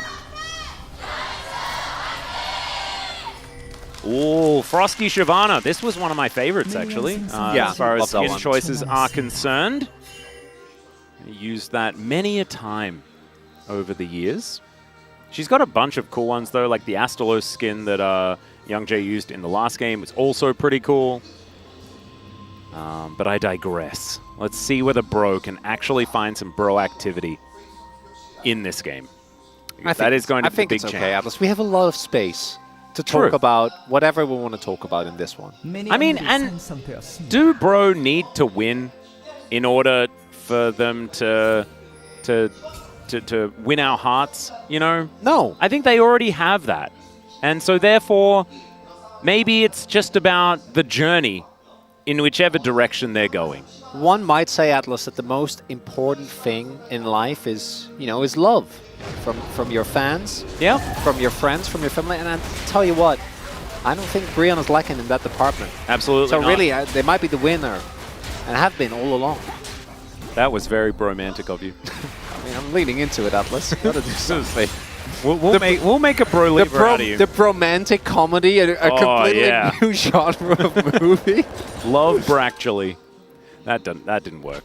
Wouldn't you go with Brov, actually? No. It's so much better. I wouldn't. I'd do the Bractually. It sounds like Bracken. All right, Fate struggling in this lane and is going to, you'd imagine, into the Lucian that has been largely a choice into Corki. How to lose a bro in 10 days. That's a pretty good one. Yeah. When Harry met Bro. Sure. Yeah? Yeah. Sleepless in Broaddle? What if it's when Harry met... yeah, Brally? I think. when Harry met Broly. Not the Dragon Ball Z character, I meant an umbrella. Just in case anyone was wondering. So far, so good. As we can see, We're 2.5 minutes in. yeah, and so far What so do you good. mean so far so good? So Youngjae is about to do a full clear and will not have lost any of his camps. That's true. Okay? Well, but last time it was, you know, it was the invade a little bit later. Well, that's not going to happen. Obviously, they're on opposite sides of the jungle. We did see Sponge also started without a pot, so he's going to have 50 extra gold, which is nice. You know, that's something. Yep. And outside of that, really not a whole lot. So, if you were to make your character in the League of Legends MMO that is going to be coming out at some point surely while sometime we're alive, not soon, but we will perhaps be alive. Well, soon TM. Yeah, definitely soon TM. Which region would you want your character to be from? That's a very good question. So my first World of Warcraft character ever was an undead rogue, classic. Ooh. You know. So maybe in honor of that, I go Zaun. Or Shadow Isles? Yeah, that works as well. I feel like they both have similar vibes, although there's a lot more poisoniness. Yeah. I feel like vibe. so Undercity specifically, I feel like is more Zaun. Yeah, you know, like that. especially if you've checked out. I don't know if you know, have heard of this series, but Arcane actually delves into Arcane. Yeah. What's that? Well, do I have some news for you, Atlas? It's a great show. That does actually get... Okay, this is too much. This feels like an ad read. I can't... Hang on a second. Is there another season coming out, though? Yeah, there is, Atlas. Oh, wow. So if I was to get into it now, I could possibly enjoy 2 seasons worth of content? Yeah. And not have to wait? No, you don't have to wait. Like, wow, that sounds extraordinary. When they come out, like 2021, right? End of... I wouldn't know, because I'm watching it for the first time. It was the EDG World Championship, right? That's 2021. Yeah. Yeah, something like that. Yeah. Around there. But no, I think for me, it might be Zaun. I also love Mount Targon. Like, Mount Targon's got a lot of cool stuff. Oh, that's true, yeah. And then we'll be Third. Third might be, what do you call it? Freljord. Freljord seems cool as well. I feel like Freljord seems a little bit boring in my mind. Although I do okay, that is a lot. That's just a solo kill. Okay, Morgan is just going to kill Frog. That's what you get. You start talking about wanting to come from Mount Targon, and then Morgan's like, nah, man. You need to be a prehistoric Yordle. That is where you're supposed to build your character. Prehistoric Yordle Town. So where did Morgan... Bandle City. Is it Bandle City? Well, not because Nara's prehistoric. So or is he kind of like Encino Man, like he was thawed in Bandle City? As we're just taking a look, yeah, Frog doesn't hit the W. Like, that would have been enough time for him, because that means that, you know, Morgan doesn't have the time to do all that before he times out. Wait. So big Shyvana can get dragons? This is what, like, the second dragon we've seen this Shyvana get? In the last 2 days? Yeah, something like that. Youngjae, though, is going to pick up some grubs. That's an objective. That is, I think, the first neutral objective that Bro have collected so far this series. So there we go. That's some brositivity for you. Sponge, though, is also able to grab the first dragon for DRX. Definitely Feeling good about that one. Yeah, really. So in case you don't know, the reason why we talk about it is because if you are Shyvana, you get extra MR and armor for getting dragons. And if you're a dragon, so if you transform and use your ultimate, you get it doubled. So it actually ends up being a pretty sizable amount of resistances, which you need because you're a melee character. Yeah. And otherwise, you just go down pretty quickly. And you're not really melee because you have your E, but that's kind of how it works. Oh, yeah, who's going to throw the culling out towards Fate, who does dive away. Sapling there to try and protect in this brush, as Polo does get the first move up. What will be yours? And we can talk about like what other type of character you want to get, but what will be... I mean, I'm a bit of a fan of like Ionian characters in general, but I feel like Ionia is a little bit like I'd be playing Aeon again. It also is... Just feel like, yeah, the whole thing. Let's be honest. As a weeb, yeah, Ionia is going to be just weebs. I mean, yeah. But like, I'm kind of into that. Oh, you're okay with that? Yeah, I'm Fair okay enough. with that. I mean, I do love ninjas. Yeah. So. And you know, like I played Blade and Soul, for example. You know, like there's a You've watched an I put a anime fair bit of time into or Genshin two? Impact. Yeah, well, oh, okay. Well, yeah, now... I did watch that anime that one time as well. Don't quite remember. I play the games, I don't watch the shows. It's actually super weird. But anyway, I don't know whether that... I think I like Shadow Isle's characters the most. Okay. I didn't take you for an edgy individual. I mean, it's mainly because of that one TFT set that was really, really fun. Ah, okay. That's and fair. like the Callista carry was just like really, really cool, and I was into it. So like, maybe that would be where I would start. But when it comes to voices, otherwise, it'd be Bilgewater. They are the coolest. Like the voices of the Shadow Isle characters, like Yeah, Hacker him. Those are all dope. Yep. But Bilgewater is just kind of rad. Yeah. And like we all love Nautilus, and I do very much know Nautilus's backstory now, having read the lore like at least 11. And all of a sudden you're emotionally invested. I am. Yeah, that's how it works. I just can't believe that he had his ship usurped from underneath him and then thrown into the ocean. That's just not very nice. It's not.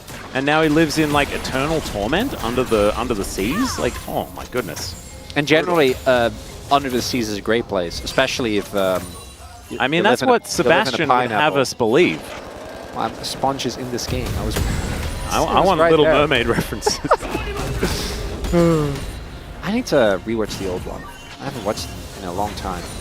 I mean, Under the Sea, like the song is just, it's It's timeless. a banger. No, I wholeheartedly agree. I still jam out to the, just any of the themes from the old one because they're great. Yeah. I'm a It's the good karaoke fan. We have, we could have actually just been having this conversation without the game playing. We have actually been watching. There hasn't been too much notably happening just yet outside of both of the junglers continuing to hard farm, doing lots of farming. Zeke's has been completed here for Youngjae, going for more that tanky route that we've seen cropping up more and more as Fate taking a fair bit of damage. Nice use of Valkyrie to say no to any action here. And that will be that. So we do have Sponge, up about a camp on Youngjae. The downside of being Shyvana is that your items are a lot more expensive. I have to play towards top side here. We will see if that's going to lead to anything. I imagine DRX want to try and contest, because giving over 6 grub feels bad, but getting a Drake for a Shyvana team feels really, really good, so we'll see what they end up doing. Fate kind of laid back here, because he doesn't have TP. I actually thought that he would. Maybe he can pick up the package. Proactive Dragoning? There we go. Sponge? Well, that is what Sponge is going to do. He's going to utilize it, gets the burnout out. That's going to help him take this down pretty quickly. Youngjae going to move in as Nature's Grasp is looking for an angle. There is no Corki in sight though, and there is the quickness from Pleta to come on through here as Morgan. Decent number. There's the ulti out from Teddy, and everyone just bails on the situation. Frog tries to get thrown into the wall, but he is able to mitigate it very nicely. And that is just 3 grubs taken by DRX, and otherwise nothing really of note. Actually, pretty clean teamfight there from DRX. I think Brion also pulled the trigger a little bit too early. Youngjae going out with the ultimate before there was any actual follow-up. But Frog isolated Morgan, took away one of the few threats in that fight, right? If he gets a big ultimate, that might be the end of it. Polo's engage, unfortunately, wasn't it. So nothing of note really happening there. Frog also making sure he doesn't get slammed to the wall. I think nicely done here. So we do actually have a little bit of damage being done here initially. And then this engage from Polo just doesn't really end up doing a whole lot. Kind of whiffs. And then we see here Morgan, I think, is actually a threat, particularly with Fate also rising to the fight. But then Frog is isolated, and the position of the fight is much better here for DRX. And they still have Dragon Form throughout all of this. So Shyvana is, in fact, a champion throughout all of that, and they might be looking towards the Dragon now as well. Yeah, because Bro didn't actually head on down there after everything was said and done. Still, Sponge just sort of running around. Morgan with a little bit of free time on this top outer turret. Does have Meganar now active and has teleport up and available, but this is just a Drake being taken here by DRX. And it's looking like Bro are going to do that give Dragon hope for the best strategy. We do know that that isn't necessarily the greatest of strategies based on what we saw in the last game, especially when it's a Hextech Soul once again. And it's not only a Hextech Soul, it's also Shyvana. Yeah. Yeah. Who loves dragons, which is, well, no, she doesn't, but she loves and getting them. Is jealously guarding her dragonness. Yes. Yeah. No one else is allowed to be a dragon when Shyvana's on the rift. Yes, there is but one. And it is Sponge in this game. Is Sponge gonna get like double POG just for taking like 8 dragons? Is that the timeline we're heading towards? I mean, right now, he is the front runner in my mind. However, I do not have a vote, and it is only 13 minutes into the game. And it is, like, there has been one notable thing that has happened, and it was Sponge kind of taking 2 dragons and then some grubs that time. Morgan did have the solo bolo, which was dope. He did have the solo bolo, but he is not on DRX, so it's going to be hard for him to get POG if DRX wins. That's a very good point. But if Bro wins, it's Morgan 800% of the time. That's a lot. Yeah. That's like 8 times the amount that it could possibly be. Which I thought was impressive. Voidseeker not going to really find Teddy here, who is still Zeri, even on farm, having a pretty good time. As Polu going to try and assist Youngjae and Fate here, who are up against Yehu and Pleta. DRX moving 4 members into this mid lane. The K-Ram has officially begun and has now ended as we are K-Rivering. Rift Herald going to be started here by the Bros. Youngjae with the ulti in hand. Will they try and find an angle? Will they try and find a fight is the question. Dragon's Descent comes out. That is going to be the answering ultimate here from Youngjae as they look for the dragon. Pretty squishy is Sponge as the Hyperprocs do come in. Polu not going to quite find the engage that they're looking for though as Pleta's thrown around like a ragdoll. The Killer Instinct into the backline, but Pleta survives! And Samba not going to be so lucky. Sponge is going to breathe on him, takes down the Kai'Sa, and that was a bit of a whoopsie there from the Bros. That's the extra resistances, Atlas! Oh, that's the 2 dragons right there! That's what I was thinking that whole time, was if only they had denied those couple of extra resistances. Oh, it felt like DRX abandoning Sponge, which I don't feel like they had to. I think that their fight position was fine, but they were like, nope, you're on your own. And then Sponge didn't actually die, which I feel like also shouldn't have been the case. I feel like that, you know, he mispositioned. He was too greedy for the breath. So, so DRX, they don't want to commit here yet because they don't have Frog. But then the fact that Polu's engaged completely with, Sponge is just completely fine. And then Pleta here, like Samba goes in, but he's just not that big at this point in time. Sponge doesn't actually take an isolated Q, doesn't even get the full passive proc off on him, and even then I think he would have been fine nonetheless. And things are looking rough here, Atlas, because we're on the same timeline, and Brion isn't even in a bad spot. They're like 1k gold up. Yeah. The team co-op is great at team fighting, and it doesn't seem to matter. That last one certainly did not work out. And right now, the best thing is that Shyvana doesn't look that terrible at this point in time. Sponge getting the job done as he can Dragon Descent over this wall. He is going to come on in.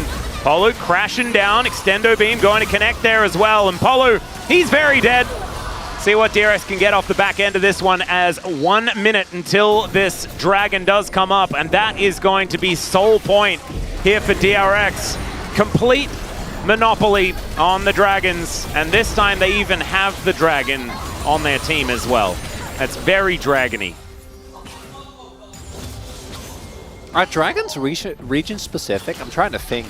Or region specific? What do you mean? because we were talking about which region would go. Like, that's a good question. I imagine that they would be, yeah. Unless there's like different dragons in different areas, kind of like in Harry Potter. Because you know that they're going to be raid bosses that are dragons. As we take another look at this, play just extended very easily there. There's just not enough firepower, realistically, here for Brion to fight back. So the moment that Pleta starts to engage, who again is having a great game on the Rakan as well, as we kind of have come to expect from him. Everything is looking peachy here. Brion, you need to do well in this contest. You cannot give them soul point. You cannot give another dragon to Shyvana. Morgan needs to stack that Narbar, needs to TP his way in, and you need to win a team fight. You have amazing team fight tools. You're not behind in gold at all. This is doable. You can do it, Brion. And all of the money is on Morgan, and this time he's teleporting in. His Narbar is in perfect position. Nothing could be better than this. Ladies and gentlemen, this is the way the bros get back into the fight. The flanking Zeri is perhaps not the deadliest. It's a little bit of that's a worrisome one, as Morgan is chasing Frog out of here. That is going to be most of his health bar just gone. That will get Meganar from Morgan. As Fate moving back into the mid lane. We'll got to clear that one out. Proc and TP actually on the ward there in the banana brush. Yeah. This dragon is actually pretty dangerous as well. Does a fair bit of damage as now that teleport is coming in. Nature's Grasp is going to connect as Pleta looking for an angle, but Polu gonna have to try and crash his way out of this one. Rockets are going to miss as Teddy and Frog trying to fight this one out again. Samba just dives in, and this time it's Frog that just barely survives. Another dragon is gonna go over to DRX, and bro, they just can't quite find the team fights today. Oh, Brian, it's a lack of confidence. I don't think they needed to fully back off there. Yeah, But they did. and it was a lack of confidence, and then a little bit too much confidence. As that was beautiful, Morgan. That's actually unfortunately I hilarious. don't think it means anything. It's not worth, but it was very funny. Yeah, he did get the red buff. Well, okay, so you're on. I guess it's the TP and the flank angle that Pleta has that makes them this afraid, but they have really good engage, and I think this all comes down to the fact that Morgan doesn't have Mega Gnar. So you have a mini Gnar only, but you still have so much CC. And mini Gnar, yeah, he's not as good as Mega Gnar in team fights, but I think this is one of the rare occasions where like his DPS is relevant. He's fed. Yeah. You can just stand behind Jongjae, stand behind Polu. You don't need him to be a frontliner. Just change your approach in the team fight, but I think Breon just saw a risk they were not willing to take, and that's a lot of the risks, and you need to take some at some point. I think the point where the Soul Point is going over is a good place to start, but the next one is the definite you have to fight one, and in game number 1, they didn't. And so that's what's giving me a little bit of pause, a little bit of worry, because they are about to hit some spikes, right? You've got 2 items on Morgan. He's got that Sterix now completed, as well as the Trinity Force. But I just want to see Bro go for something. Like, find a proactive engage. Find some sort of play. Like, where's Polu just, like, diving in on top of them? Where's Bro, like, finding these angles where they have man advantages? Because we have seen that in the past. We're just not really seeing any of it today, which is a little rough. Because they're playing against DRX, which is the one team where you figured that they would be able to find an angle. Yeah. Because they're so much more even in strength. I think Brian have looked so much better even in the games that they have been losing. Kind of the flip side of DRX, who I think have had okay moments, but just haven't been able to get I mean, away. they almost beat T1. Yeah. So DRX, they've certainly had some ups. I think it was... But it's winning, right? Which was Yeah. the problem for them. That's yeah, no, true. that Plata Nico game, man, that was... he really worked hard on that one and just ended up mattering too much. Samba actually approaching the wave here. Not sure about that one, but able to supercharge out of the grand entrance. Won't keep his turret alive, though. It feels very weird that that is the second turret taken this game. Yeah. I feel like that's wrong. I guess that's why Bro were in the lead. Yeah. As far as gold was concerned, because they had been able to take the outer turret in the top lane. Huh. Polu gets back into top side of the map alongside Fate here, and I do sound a little confused. It's because this game is not necessarily doing things that we are led to expect. In games like this, often, okay, well, there is going to be an engage onto Youngjae, throws down the ulti. He's able to phase rush his way out of there. And that is going to be some buttons pressed, and not too much else found. Speaking of which, button pressed, not very much found. As Morgan into Mininar once again, his favorite form. He's able to keep up the pressure. And him and Frog just hitting each other a fair bit. Jonah Strong, I feel, is also kind of losing his mind. He's watching top laners a lot more than he otherwise would so far this series, Chronicler. And I think that that is an indication that perhaps something is going wrong. You know, if you deprive people of their senses, that eventually they start like making up stuff. I think that's what's happening to Jonah Strong right now, where they're like, there's not enough action. And for an observer, that's the worst thing that can happen. Spoinch didn't even have his Liandry's yet. Like, just now got it. Are you saying that we're putting Jonah Strong through sensory deprivation? Well, I mean, That doesn't sound like it's a very nice thing to do. people go in the floaty pods, right? Is that something people do on purpose? I thought Yeah. it was like a torture technique. No, people do that. They go into the pod and then they float in like salt water, and it's relaxing, or it's supposed to be. That sounds like actual hell. I would not like that. I've No, never no, no. tried it, but I've heard great things. You know, it's one of those wellness space things. Oh, okay. Yeah. It's just And not what I everyone would have knows. expected. Everyone knows you can trust the wellness space, right? Like they always know what's good Yeah. for people. I mean, I trust the space and what they say on the space. I do trust our space. Yeah. Wow, that's a new thing. There you go. I'm learning. So it's not torture. I hope for Breon's sake that they can get this next dragon, because I want to talk about this game, Atlas, and it's just Do not you? giving us a whole lot. Well, I mean, there's this entire breadth of game that you have laid out in front of you. Which part of it do you want to talk about? The dragon, mostly. Well, here we go. It has spawned. There is another dragon about to descend from the top of your screen right there, as you can see, setting up for a bit of an angle here as Frog does have teleport once again, and there is the descent. Fair bit of damage there as the boom boom from the Shyvana is coming out, but Bro are damaging the dragon, and they will secure it! Oh, they've denied the soul, as now that is a long trip for Young Jay to take, and he is going to be able to get out of there. That is finally a Killer Instinct being named somewhat correctly from Samba. And Bro just want to fight Chronicler. They did it. They stood their ground, Atlas. They said, up until here, but no further. And man, what a stand it was. Got the kill on Frog. Young Jay gets out with his life. And the 4 point not given over to DRX. Absolute victory. That was glorious. And unlike last time where Morgan's Maganar bar got procs pretty early, like look at how well this is done. Because his Maganar doesn't actually hit up until this point. And he's hesitation. Yeah, and he had like 3 people's attention in that fight as well. The all-out was used on the Gnar, and then Frog unable to mitigate the CC. So like you're saying, I think Morgan is in pretty good stead to perhaps pick up a player of the game if Brew win. Big if, but And I that's- would agree with you. That's positivity if ever I've seen it.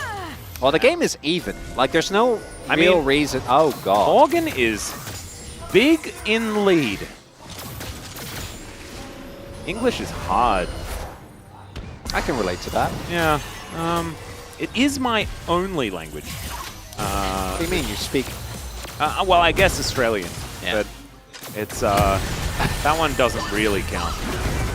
Wait, Morgan, you lied to me? What? You told me that that was your first language, and I believed you. I mean, it is. It is, but I'm just saying it doesn't count. Oh. That doesn't take away from the fact that it is, my first language. Okay. Yeah. I feel like I'm getting bamboozled here. No, don't get bamboozled. No, it's not about that. It's all right. Morgan hops over the wall. A Baron, bro? No, surely not. Yes. That's definitely. We're not a gonna be little too starting much, that up. Atlas. That would be absolutely crazy. Well, free item spike hitter for Teddy here. He is insanely strong right now. I think DRX are looking for a fight, trying to get something out of that. Bro are also kind of angling for something here, as Apollo has sacrificed a fair bit of his health bar, but does still have Magnet Storm. Can be pretty scary. We're just... Splitter is dancing around. Morgan finding some angles. Does hit red on that Gnar. So if Bro are going to find something, they're going to want to find it relatively soon. Otherwise, they're going to have to go dormant once again. That is looking like it's perhaps what's going to happen, as Splitter doesn't find an angle on that grand entrance. Still, it's all the jockeying for position, trying to find a purple worm of some kind. And by of some kind, I mean the Baron. Like, there is only one. It's Baron Nashor. Yeah, we know you're It's always about. Don't going worry. to. Yeah, it's just that one. So they know where it is. But Are Bro we- unfortunately can't approach. Are we starting it? Not so sure.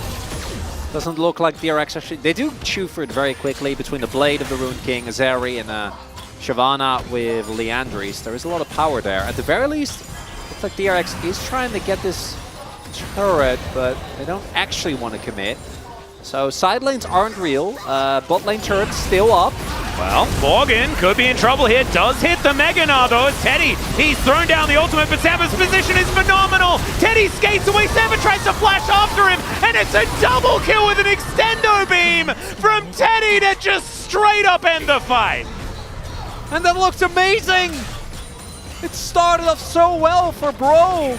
That was gonna be the Bro fight, and then all of a sudden, pop goes the front line. And I think they were fighting on a Shyvana E, might end up, and they try to go for this kind of Hail Mary on Morgan, like trying to kill him before the Mega Gnar hits. Definitely rough. Then the combination of Palu, but yeah, look at that. They're fighting on top of the Shyvana E. So like between the Shyvana burn damage and the burnout, and then add to that the damage from Teddy, who, as we said, just hit 3 items, insanely strong on that Zeri, and now an even bigger gold influx. And yeah, they got Sponge.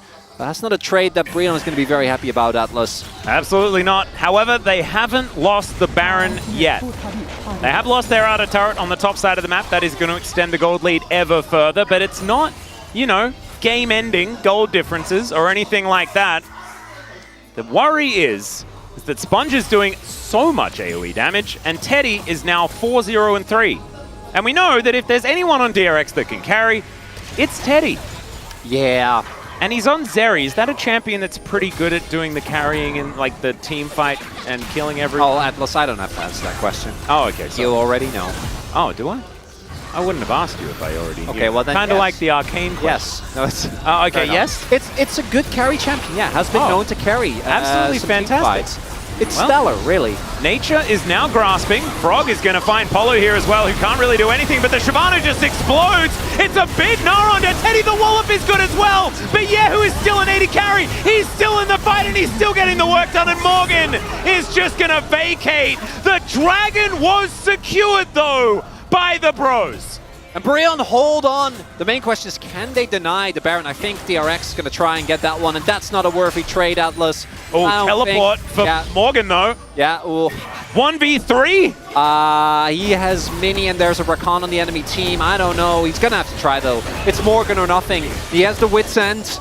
He is very tanky. He's also the most fed member of his team by about a bajillion miles, and they are so scared of him. Yep, and it's because I think they lost their best 2 damage sources. Like, just Lucian isn't that good. If they had Zeri, if they had Shyvana, it's doable. As we're taking a look, Sponge crucially used his ult and doesn't have Flash here. So he's actually a pretty easy target. And because this is such a closed off, yeah, Teddy, I don't know about that one, just skates into the Mega Gnar and just immediately dies. But not really it. Yeah, no, definitely not. But fortunately, this is a triple threat composition. They have Shyvana, they have Lucian, and they have Zeri. 2 of the 3 go down, but Yehu remains standing.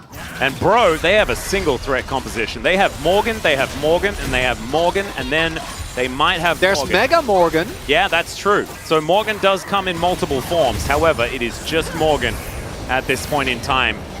Killer Instinct is going to come down.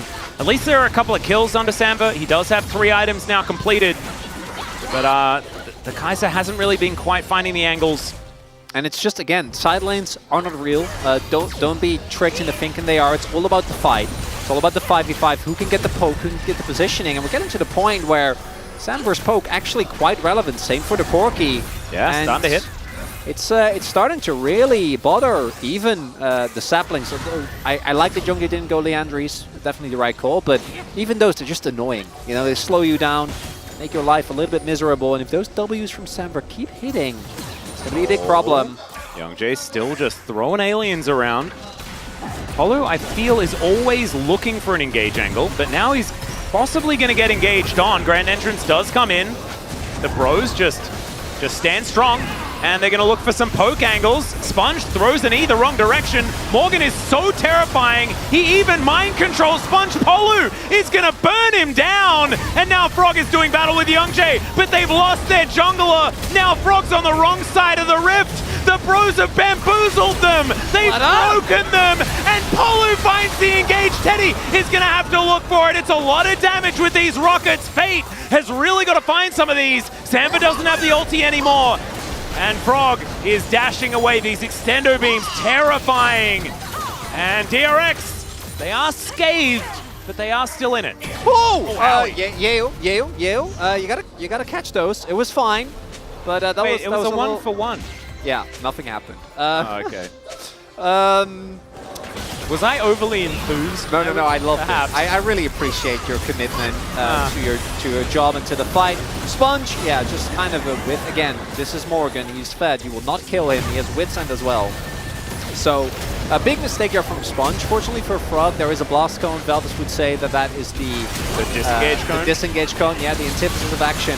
And then it's Pleta and Teddy that kind of pull DRX back from the brink here in a slight overextension, because a lot of the damage for DRX, or for Breon rather, was preoccupied with trying to kill Frog, which meant that there was a lot of space for Teddy and Pleta. Tedda has a perfect KDA in this game, which is still kind of mind-boggling with 100% KDA as well. And this just means that we're going to get another fight. It's Teddy. Oh yeah, he is already ulting in. Heal. As Yahoo's going to get tagged by the Void Seeker that was actually looking for Teddy. Another one going to connect onto Pleta. The poke composition of Bro is working. Look at that, Teddy down to 50%. Can we stop moving out of range when we can definitely tank the Void Seekers, please?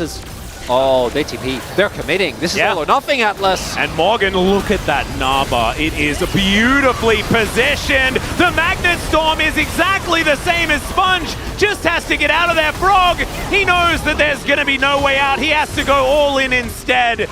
And he is going to be destroyed. So the only real tank is going to be obliterated. And so is the Dragon. The woes of Shyvana will continue, I guess. As we are here in game number 2, there is no more smite, and the Bros are looking for a Baron. Teddy's trying to be annoying, the rockets are flying in. The knock-up onto Polo, he does take a fair bit of damage. I don't know, this is risky. It is. Definitely get the Nash, and yeah, the health bars are getting too low. They might get a Fur Dragon as well, Atlas Hextech. Oh my god, the triple stack of the Electro Dragon! That is so powerful. And they are just going to wander on over there. Sponge still dead for another 17 seconds. The Bros have come alive. They have activated. And it took a bit of charging time. Yes, sometimes, you know, you got to take it out of the box and then you immediately put it on the charger. You know? Atlas. We should have known as well. Every single time this is a free gamer. Yeah. And Breon, the game one plan of lull them into a false sense of security. The other thing that's really confusing is that if well, we'll have a look at the replay first. Take us through what happened here. So to me, this is again, I know that the high play is from Youngjae, but this is to me about Morgan. That flank means that DRX can't keep Sponge safe, right? They can't keep Frog safe. So Frog ends up getting isolated, then Youngjae with a really good flash sets up the kill for Samver. But if Morgan isn't there in that position with that Narbar, like the rest of DRX can just engage. Yeah. And they probably still should have, but they couldn't because of the ultimate from the Maokai. And now the gold might be even, but we are at the point where the next Dragon is probably going to be game deciding one way or another. I don't think Breon are going to take too many risks when it comes to pushing with this. We're starting to get to the point as well where like the Kaisa, it hasn't been the best game for Samver, but it doesn't matter. I'm pretty sure Bro are known risk takers. I don't know what you're talking about. They often just, they push the envelope. They are envelope pushers. I watched when they were coming in, they had a big envelope. And they were pushing it. That's what they were... Pushing it where? Into like the... Into the player room. I don't know what they were doing with the envelope, but they were pushing it, okay? Because it's just all about the high octane action here for the Bros. But it's when we deserve it that it comes in. So we need to earn it. We did. Because we got through game 1. This was our treat? Yep. And they had to activate. It took them a bit of time, but they got there. We've taken them off charge. And they are ready to go. Raring, some could say. Don't you mean ready to bro? Yes, that's exactly what I meant. I apologize. It's okay. I'm just making sure we're consistent with our with our messaging. Yeah, no, I apologize for getting that wrong, but I'm really glad that you caught me on that one. As the poke raining in once again by the Bros. The siege isn't necessarily massive, but Morgan with the demolish is really making it do what it says on the tin. Probably a third. Yeah. Not a bad. It's not an amazing Red Bull Baron power, but it's good enough. Gets the job done. But the Quadra Stack Hextech Soul. Yeah, no, that's what we're really looking for here. And then whenever Samver hits these Ws, it's going to be even worse. As Nature's Grasp going to come in. Pleta there by Frog, on the flank. As Samver is able to flash out of the way of Pleta here. Finds himself at least a Void Seeker. Disengage cone comes down as the Bros trying desperately to get out. It looks like Youngjae not going to be so lucky, and there's also the Corki going down. It's a double kill for the Zeri as the Bros are scattering. House is going to connect. That might buy them a little bit of space.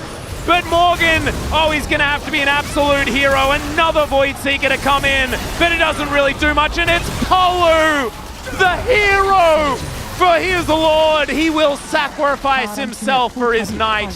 Bro, no, Atlas! They're gonna TP and try to end in mid!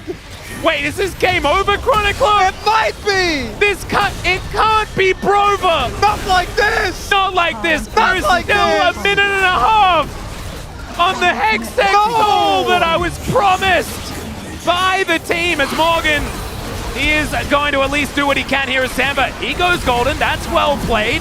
He does have the killer instinct as well, a fair bit of AoE, but that is a complete whiff on the Gnar from Morgan. His DRX goes off, but I think he's still, no, not dead yet. Finally, he does go down. Teddy's able to lock that one up as Fate not going to be able to protect the Nexus, and it's a 2-0 for DRX. Oh, Atlas. And what a win for DRX, but what a heartbreaking ending. Brion earned that one, and we meme a lot, but you can see this team is devastated because that was their game. Like that Nash, they played it really well. The team fights, they were actually they were playing them well. Morgan was having an incredible one, and it just hurts to then see them be unable to actually close it out. Some very emotional DRX fans here in Lowell Park as well, as DRX definitely needed a victory. They're going to move up to 2, as Frog feeling pretty happy at how this one's gone, and it's the first time that they've picked up a 2-0 all year here in the second round robin of Summer. And they weren't out of the running for playoffs yet either, but now Bro are looking closer and closer to definitely being eliminated. We kind of thought that it might be something that would occur, as they have been bottom of the standings throughout the season. But it's when Bro are down and out, when they're actually out of contention completely, that's when they become the most dangerous. So maybe 0.009% chance of making playoffs was all DRX really needed to get over the line. It's when it's just 0 and done. That's when the Bros really strike. As we have another draw, old grandma. Very happy with the DRX win. And yeah, as I said, I think it's a heartbreaking loss for Brion, particularly when it is 9th against 10th. And when the setup, and last game we were joking around a lot, but I feel like this time around they actually tried to improve so much, and it looked so much better. Still wasn't enough. As Who got your POG vote? You want me to give it straight up? It was one of the 2 bot players. Oh yeah. I guess it can't be Sponge after sort of what happened. No, I want to. Obviously, you know I want to vote Sponge, but I feel like his mid game was definitely. It was Pleda. I think Pleda's controlling the fights was what made a lot of the fights, you know, not complete washes. I think Teddy's a great vote as well. Teddy obviously on the. But Teddy had to skate into the pit. But this fight, Teddy did really well again. The extendo beam thing. Yeah, Teddy was pretty cool. I think you could even go Yeo, but I feel like Sponge and Frog both had a lot of It was a bit moments. of a jump scare, you know. It's hard to know exactly who to vote for when you are preparing for a Bro vote throughout most of the game. that one we already had locked in very early on, right? But I imagine it'll mostly be bot lane votes. I think that they were by far the most consistent part of the DRX. We'll see who ends up getting it.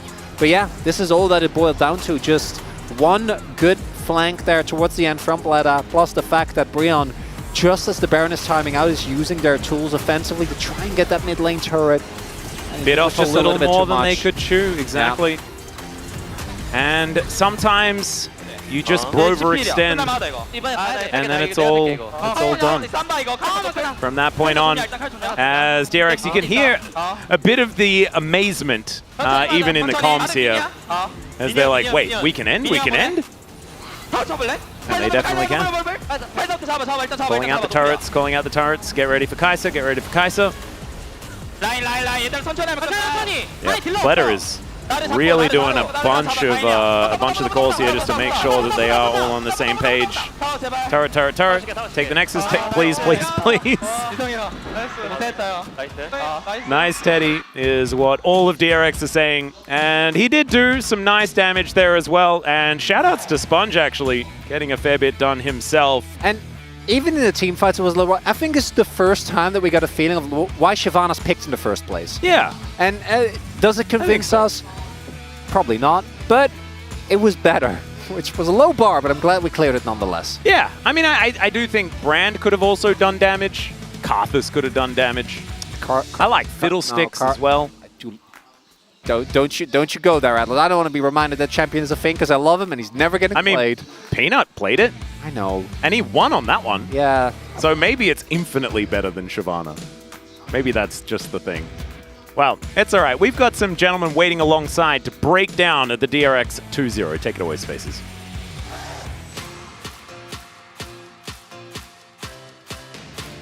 Sorry, Degon, it's Brover. Not like this.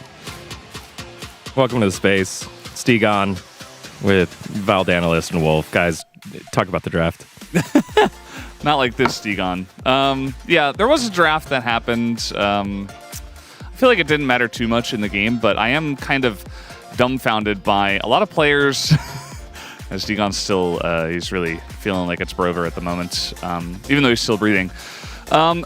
They pick Shyvana because it's kind of flavor of the month, and then they come in and they play it, and it seems like they just don't have very good consistency on the champ. They don't understand. You know, like Sponge, he came into this one, he's like, okay, I'm going to play the Shyvana this time. And I know Chronicler's really loving it, and it's flavor of the month right now, but people are like frontlining. They think they're really tanky. They just get blown up immediately. They don't do as much damage as other champs. I feel like everybody's like, we got to pick this, but it's just falling flat on his face. I feel like the best champion I could compare it to, and I was talking about this with the guys earlier, is Trundle, where it's like you have one ability. Trundle has a pillar, like you play around the pillar. That's the one thing. You have to make sure your team's ready for that. You set it up, you get a pick, right? In Shyvana's case, it's her E. She does damage with it. Her other abilities are for like clearing the wave and getting her ult, right? They're not real. Sponge was playing like he had Rift Maker. Like, he was going in. He's like, I could just fight them. Like, I hit some E's. I go, nope, don't do that. Like, just play. You do poke. Your team does the rest. Teddy did a lot this game on the Zeri pick. I'm really happy for DRX that they locked that one in because I think it was a different 80 carry pick that didn't have the same out team fight potential that Teddy had with this one. Probably could have been a bro when we go to game 3, but Teddy had a great game. The Gnar pick into the Cassante continues to be an issue that I think a lot of our East Side teams are not respecting. That was the one angle, too, of Bro, where the Gnar got ahead, got a bunch of turret plates, and was able to team fight pretty well. Yeah, the other thing you pointed out, Wolf, actually, was that the Ezreal and Ashe bans on the side of blue side from Bro, definitely not a good sign for Samver that he can't play two of the best 80 carries in the meta. So maybe something to work on here for the rest of the season. Well, as we take a look at the highlights, Bro started this game off with the same strategy as they did before, which is objectives to the other team will just continue to scale. I mean, this fight is it's a little bit messy, let's say, as Paulo goes in, but the team isn't there to follow up. And then re-engage is also very messy. This is very optimistic here from Samver as well. It gets turned on. And Flash. Oh. Pleta lives with like 14 health or something like that. But yeah, the flash wasn't great. It's put Degon on the floor, and I don't know what to tell you guys. It was a very messy game on both sides, to be honest. DRX's calls or the comms at the end of the game were also completely all over the place in terms of who they were going to focus, whether they were going to focus the Nexus. This match is really important for DRX because Bro's eliminated from playoffs now. DRX still on the cusp, but they need to be taking these wins. Yeah, needs to be a bit cleaner. I think DRX have a lot of work to do, and I think part of the reason that they didn't look very great is their jungler looked a little bit confused on the pick, you know, getting very caught, trying to dash into the enemy, but, you know, we've harped on the Shyvana enough. I think I'll leave it with that. So after this, Bro then take their first Drake. They figure out they're able to do that. They take the Baron. They're pushing up mid, and to be fair, like, great flank here by Pleta to start this one off. Samver flashes it, but then there's just nothing left for the team to fight, and Bro just chased this one down. It's a really classic angle for DRX. Like, I think they did this really well, and the call was very clean. They're like, okay, they're going to use the Maokai ult to siege the turrets because they need to get these turrets up. They need to actually extend their gold lead. They want to get the soul right. But as soon as you drop that Maokai ultimate down and the Rakan's on the flank that they didn't check for, that's the moment that the Brover extension, as it was put, gets punished, right? And, good attempt here from Palu to try to keep Morgan alive so maybe he can defend the base, but you have to respect that flank angle of the Rakan. You have to respect how punishing it can be when you're that far up. So many teams do their due diligence to constantly check for those flanks, constantly take those flank wards away. They did not, because I think they got excited. They were like, oh my god, we're winning! And then they were not, unfortunately. Yeah, a little bit Brover excited. It does happen to the best of us. I think that, Teddy and Pleta on the side of DRX, they were the only two that were really like, okay, we need to lock things down. We're going to start the fight on our terms. Teddy was like ulting by himself to try to engage fights as Zeri. And then eventually Pleta found that really good angle. And really does hinge, I think, on the bottom lane here for DRX for most of their games. Well, DRX get themselves a much-needed win as they continue to make a playoff push. Let's see who the POG is here for game number 2, as it is Teddy on the Zeri, getting it 10-1-7 here for Teddy. 2 damage per gold is pretty high as well for Zeri. He's doing a lot of work in this game. This play, obviously, the really clutch one. I do think that there's a really good argument to be made for Pleta. As Chronicler pointed out earlier, he had the flank that kind of helped him end the game. He had some errors. Teddy had some errors. It was not a perfect game by any means, but Teddy proving once again that in these clutch, critical moments, this one is so sick as well. He gets it done, man. Just hit for flashes, man. I can't. Yeah, no, I mean, it's sad. It definitely is. I mean, this was a very messy game, as we keep pointing out, but at the end of the day, it felt like there were 2 consistencies. It was Teddy, mainly for us, alongside of most people, but also the Pleta votes, I think, are totally fine, totally granted. He also had mostly a good game. I think most of his shining light, though, was at the end in that big team fight, which actually did win them the game. Yeah, the game-winning play votes for POG, I think, is pretty warranted and worthy of it. I do think we need to dive into the Shyvana pick. It is something that we've picked over and over again. Here's my take, Digon. Yes, I want you to take Ulpa. I think it's still viable. I think it's very good for team fights if you have a team that can coordinate around the poke. Like Nidalee poke, for example, it's a little bit more tough to pull off. But I think Canyon's going to show us in the next series how to play it. I think he's going to prove it's viable. He's going to absolutely crush with it. He's not going to hesitate to pick it. That's what I think. I agree. I think that Canyon will make it look viable because he can make anything look viable. I don't think the pick itself is viable for 9 out of 10 of our junglers and maybe the extra subs that we have as well. I just feel like there are better champs, right? Like, it does stuff that other champs do that we already know they do well in the jungle, and it has a little bit more safety, a little bit more tankiness, but less damage, less consistency. I'm not a Shyvana fan. Well, I think it kind of warrants a conversation, and as we are getting the interview ready, it'll be ready in just a second, about players pulling out champions just because it's kind of meta and not necessarily because, hey, I'm the substitute coming in or I've been working on this thing and I'm super practiced on it. And it feels like they're still learning on the fly a little bit more here, Valdez. Yeah, I mean, I was actually talking during the game. I was like, we even saw Tian at EWC. It felt like he didn't even really know how to clear on Ivern. He was very, very slow, one of the fastest jungle clears. And it feels like a lot of players are picking stuff just because it's really good and it's really meta. And they want to do it too, but they're not really ready to show it on stage. Yeah, again, we can have a much longer conversation on this, but we'll have the interview right now. Standing by with the translations is Jisa. 2024 LCK Summer DRX와 OK Thank you very much, guys. This is Jason for the POG interview translation, and today we are here joined by Sponge and Teddy after their very long-awaited victory. Congratulations on the win, guys. Thank you. Sponge, you successfully ended a long losing streak. How do you feel about the victory? Very happy that we finally ended our losing streak. And I was feeling very sorry for my fans that we were not able to deliver any victory so far. And finally, we'll get to do a fan meet after a win today as well. I'm so glad. What about you, Teddy? Yeah. Very long losing streak, and then game number 1, Nidalee hard carried, so it was a very easy game. Thank you, Sponge. Teddy, given the long losing streak, the team's morale and confidence might have been a little bit low. How did you manage to kind of lift the team spirit? Yeah, because we continuously lost over and over, So we kind of lost confidence because we were very sure that we know how to play on stage, but after consecutive losses, we were unsure about our play. We were very uncertain. So whenever we even though have a lead, we were not being proactive. But with this win, I think we can boost our morale. Sponge, in the first game, you confidently picked Nidalee after seeing the opponent pick Shyvana. Tell us more about it. This is something I prepared starting from the scrims, I think Nidalee is a really good counter to Shyvana because Nidalee can disrupt Shyvana's early game or early farming. And even if she cannot really successfully pull that off, still Nidalee has a really good matchup up against Shyvana, just in general. So I thought it would be a really good kind of counter pick into Shyvana. And we thought Ash's Hawkshot was also a really good tool to enable Nidalee. Do you also think so? I think, was that part of your plan? Yeah, it was very helpful. And we have a SPO and the upside down NGE. Now it looks correct. Sponge, are you happy with the fence sign? Yeah, absolutely.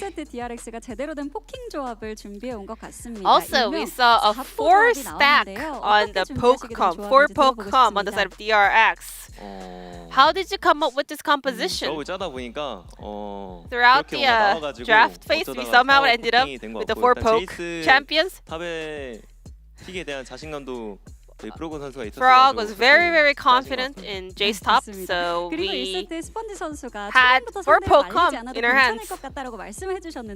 And Sponge, you mentioned that it's fine even if Nidalee cannot disrupt Shyvana's early farm, but you actually managed to bully Shyvana. So you went in for the rat camp still. How did you come up with that idea? So I already had information coming from the Hawkshot from Ash, so I knew she was just finishing Raptors and she was going for the red buff, so I thought it would be the perfect timing. And then in the second game, you picked Shyvana yourself. What advantage did you see that led you to pick Shyvana? Considering our own tier list of the meta champions, I think you need to have Nidalee plus something else to stop Shyvana, but they didn't really have that option, so we went in for the early block in Shyvana. And then with that Shyvana performance, you secured her first win in this summer split of LCK. Shyvana has had a really good win rate in the LPL, but not as much in the LCK. What do you think that is? I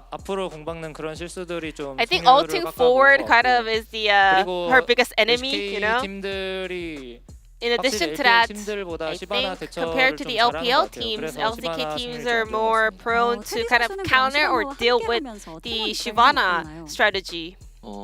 As a teammate, Teddy, how did you like his Shyvana play? He was chunking down the opponent's health with his breath, but after that game, there were other players mentioning that Shyvana isn't that good. But I personally thought that Shyvana is pretty viable right now.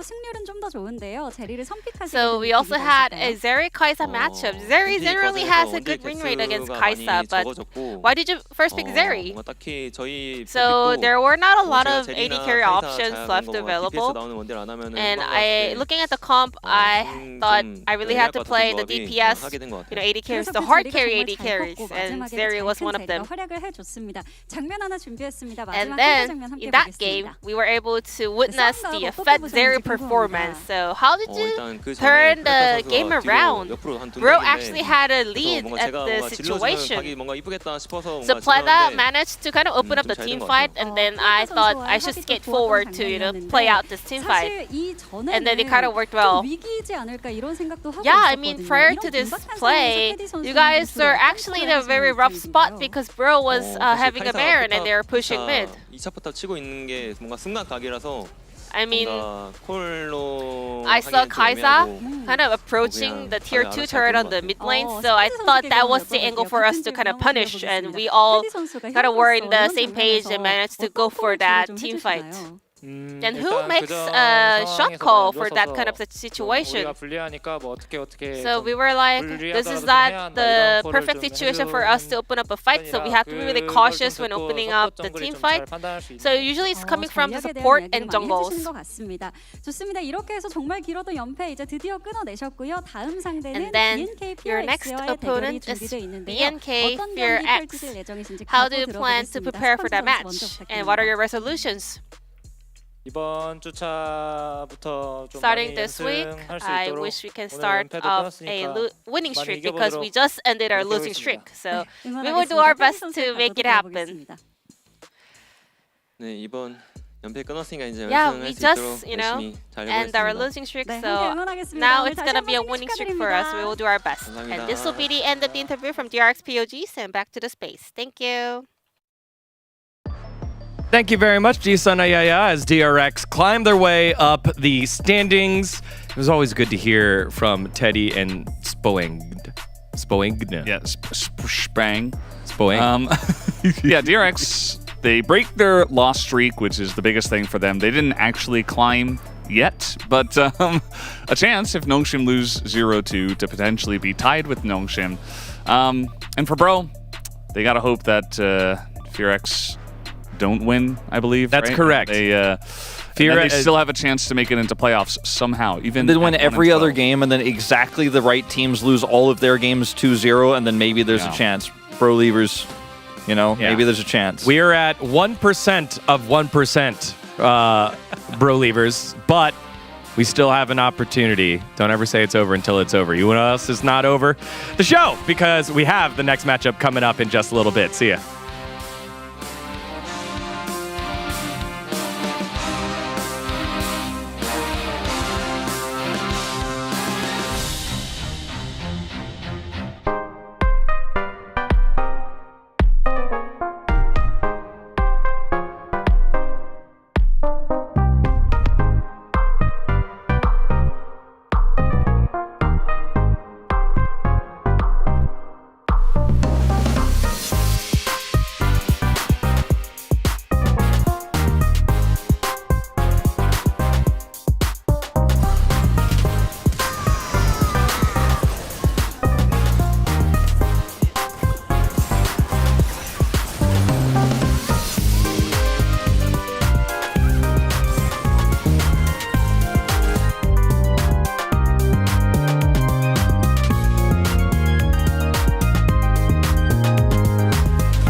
젠지가 LCK의 새로운 기록의 장을 이렇게 엽니다. 앞으로도 이제 남은 프로 생활 하면서 계속 기록 써내려갈 수 있게 열심히 해야 될 것 같아요. 다시 한번 연승 시작합니다. 상대가 누구더라도 이길 수 있는 그런 저력이 있는 팀이라고 항상 생각을 해서 할 거 잘 하면은 충분히 이길 수 있다고 생각합니다.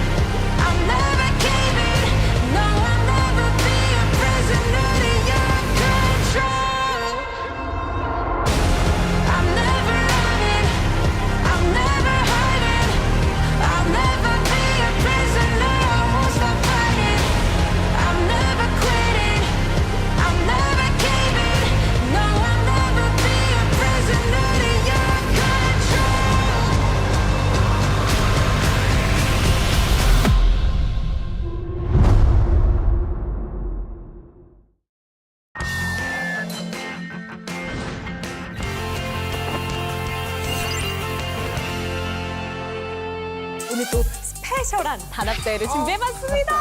선수들을 대할 때 당근 or 채찍 적당히 풀만 좀 채워놓고 멘탈 관리에 관련된 질문들도 많았거든요. 서포터가 랭크 게임 하는 것 자체를 무서워하며. 저 카메라 보고 해주시면 안 돼요? 아, 너무 무서워. 우리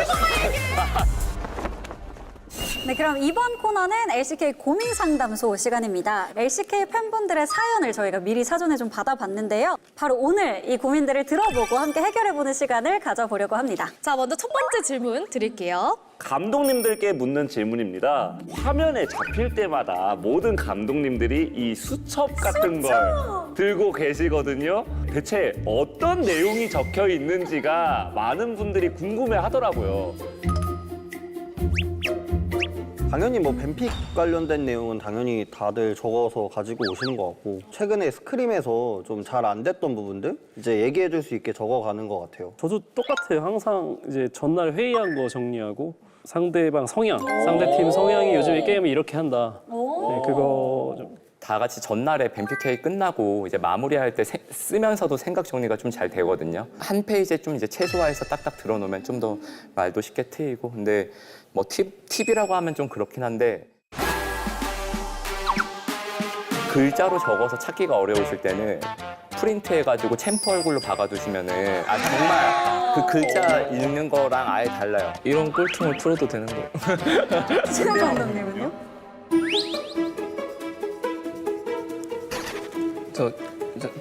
없죠? 아무것도 없죠? 그냥 들고 있는 거 아니에요? 들켰다. 제가 적어놓으면 잘 정리가 오히려 안 되더라고요. 그러면 뭔가 들고 계실 땐 저희가 그 빈노트라고 이제 홈으로 몇 번 들었던 적이 있는데. 감독님들의 노트에는 뱀픽의 비밀이 그러니까요. 숨겨져 있었습니다. 그러면 여태까지 봤을 때 가장 좀 뱀픽을 잘한다, 이 팀은 진짜 뱀픽 잘한다라고 느꼈던 팀이 있으시면 제 입장에서는 이제 저희가 개막전 상대였던 폭스 유상욱 감독님이 BNK PRX 2023년 스프링 때도 엄청 1라운드 때 6승 3패인가 하면서 갔던 걸로 기억하거든요. 그때 되게 메타를 되게 빨리 찾았다고 인터뷰에서도 좀 언급하셨고 계속 뭔가 자신감이 있으신 것 같아서 실제로 상대할 때도 많이 까다롭고 그래서 잘한다고 많이 느끼는 것 같습니다. 와, 류 감독님 어떻게 생각하세요? 운이 좋았던 거라고 생각하고 있습니다. 저는 젠지가 워낙 챔피언 폭도 넓어서 그런지 어떤 픽이 나올지 모른다는 게 항상 젠지가 뱀픽을 잘한다고 생각을 하고 있어요. 저도 김병수 감독님이 되게 뱀픽을 잘한다고 생각하고 있습니다.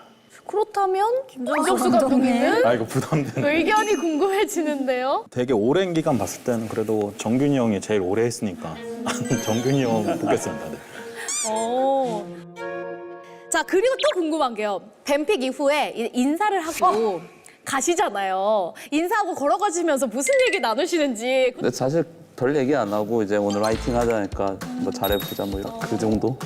뭔가 이렇게 뒤돌아서 들어가시면서 이렇게 뭔가 인사를 이렇게 하시면서 김정현 감독 이런 거 자잘하시지 않아요? 그거는 강동원 감독님이 잘하십니다.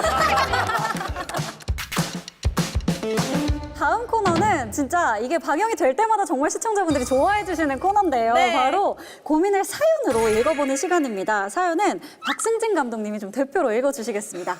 네, 안녕하세요. 저는 서포트하는 유저입니다. 저는 겁이 많은 성격이라 게임을 한 지 거의 6개월 동안 보점만 돌렸어요. 솔랭도 하고 싶지만 제 실수로 인해서 사람들에게 욕먹을까봐 잘 하지도 못하겠고 멘탈도 워낙 약해서 고민입니다. 멘탈 강화를 위해 감독님들께서 선수들에게 해주는 좋은 말 지금 저에게도 필요합니다. 이 사연뿐만 아니라 선수들의 멘탈 관리에 관련된 질문들도 많았거든요. 감독님들만의 멘탈 케어 방법이 있는지 궁금합니다. 선수들 멘탈 관리라는 건 저는 상황에 따라서 되게 다르다고 생각해요. 그 선수를 되게 오래 관찰해야 된다 생각하거든요. 근데 지금 이 질문을 주신 분에게는 만약에 답변을 드릴 수 있는 게 서포터가 랭크 게임 하는 것 자체를 무서워하며 그거 팀원 4명이 다 죽습니다. 저 카메라 보고 해주시면 안 돼요? 나 너무 무서워. 나 우리 보고 얘기해. 너무 무서워. 게임을 그냥 즐기시는 유저분이면 그냥 랭크 게임 하시면서 그 욕하시는 분들 차단하시고 좀 씩씩하게 하셨으면 좋겠습니다. 아니 저도 이제 사실 비슷한 결의 감정과 생각이 들었어요. 이걸 듣다가 굳이 롤을 말고도 그러니까 그 사람이 잘못된 게 아니라 롤에 안 맞는 거고 롤이 나쁜 거예요. 롤은 이 사람한테 나빠요. 전 이분한테 굳이 고치라고 하고 싶지 않아요. 당신은 문제가 없고 이걸 꾸덕꾸덕 바꿔가면서 룰에 굳이 적응을 해서 하기엔 너무 남들보다 출발선이 불리하니까 나랑 더 재밌는 멘탈 잘 잡힐 수 있는 즐거운 게임 하자. 멘탈도 약하고 좀 소심하시면은 좀 혼자 하는 게임을 사실 하는 방법도 있고 이제 상책으로 지인들끼리 게임을 한다던가 모임판. 굳이 혼자 하고 싶으시면은 그냥 차단을 다 하고 미리 그런 식으로 이제 게임을 즐겨보시는 건 어떨까. 그냥 차단을 다 하고 욕하시는 분들 차단하시고 멘탈 잘 잡힐 수 있는 즐거운 게임 하자. 또 혹시 선수분들의 케어를 해주시는 멘탈 특급 케어가 있을까요? 애들 만나서 이야기 많이 하는 것 같아요. 그냥 뭐 이런 저런 상황에서 애들이 계속 해야 된다 이런 압박감 갖고 있는데 우승에 부담감 갖지 마라. 너네 잘하고 있다. 뭐 한두 번 질 수도 있다. 뭐 그렇게 지내는 것 같아요. 대화를 많이 한다. 좀 장점이나 잘한 부분에 대해서 많이 얘기를 해주려고 하는 것 같고 너가 이런 부분 잘했으니까 이런 부분부터 다시 조금 해보자. 근데 반대로 이제 선수분들도 멘탈이 좀 흔들릴 때가 있겠지만 감독님들도 사실 사람인데 맞아요. 멘탈이 흔들리실 때가 많으실 거 아니에요? 어떻게 대처하시나요, 최인규 감독님? 감독들의 멘탈을 케어해주는 사람은 어디에도 없으니까 아예 일에 관해서 일도 고민하지 않는 상황 속에서 그냥 제가 하고 싶은 거 시간 여유 되는 대로 그런 식으로 해소하고 있습니다. 저는 크게 보면 좀 생각해 봤을 때 일단 첫 번째 도파민 충전. 도파민! 탕탕! 흐르! 뭘로든 도파민 충전을 한다 일단. 네네네. 그러면 일단 당연히 기분이 좋아지죠. 그리고 두 번째가 맛있는 걸 먹는다. 맛있는 거 먹는다. 맛있는 거. 그것도 좋다, 도파민이죠. 예. 되게 오래 알고 지낸 형들이 있어요. 저를 되게 많이 둥기둥기 해줘요. 제 위로해주는 자존감을 되게 많이 올려줘요. 감독님 최고예요, 짱이에요. 진짜 감독님 최고! 감독님 최고! 제 멘탈 회복됐어요. 답변이 너무 이건 그 누가 와도 풀어줄 수 없다고 저는 생각을 하고 있고 혼자 이겨내려고 일단 노력을 많이 하고 최대한 혼자 밥을 먹는다거나 아니면 혼자 이제 술을 마신다거나 그렇게 해서 빨리 이제 잊고 내일은 또 내일이 있으니까 내일은 파이팅 해야 되겠다 이렇게 좀 접근하는 것 같아요. 그럴 때 제파 감독님을 찾아가시는 거. 저랑 같이 도파민 충전하시고. 배워봐야 되겠어 이런 것도 하고. 저는 되게 이런 사람도 부럽거든요. 저는 되게 부러워하는 성격을 가지고 있어요. 감독님 최고! 제 멘탈 회복됐어요. 자, 이렇게 해서 저희가 감독님들의 멘탈 케어법을 들어봤는데 근데 감독이란 자리가 참 외로운 것 같아요. 그러니까요. 네. 그런데 어쨌든 이 시청자분께서 사연을 보내주셨으니까 감독님들의 의견을 모아서 김정균 감독님이 한번 이제 모임장으로서 해결책을 주셔야 돼요. AI하고 하시는데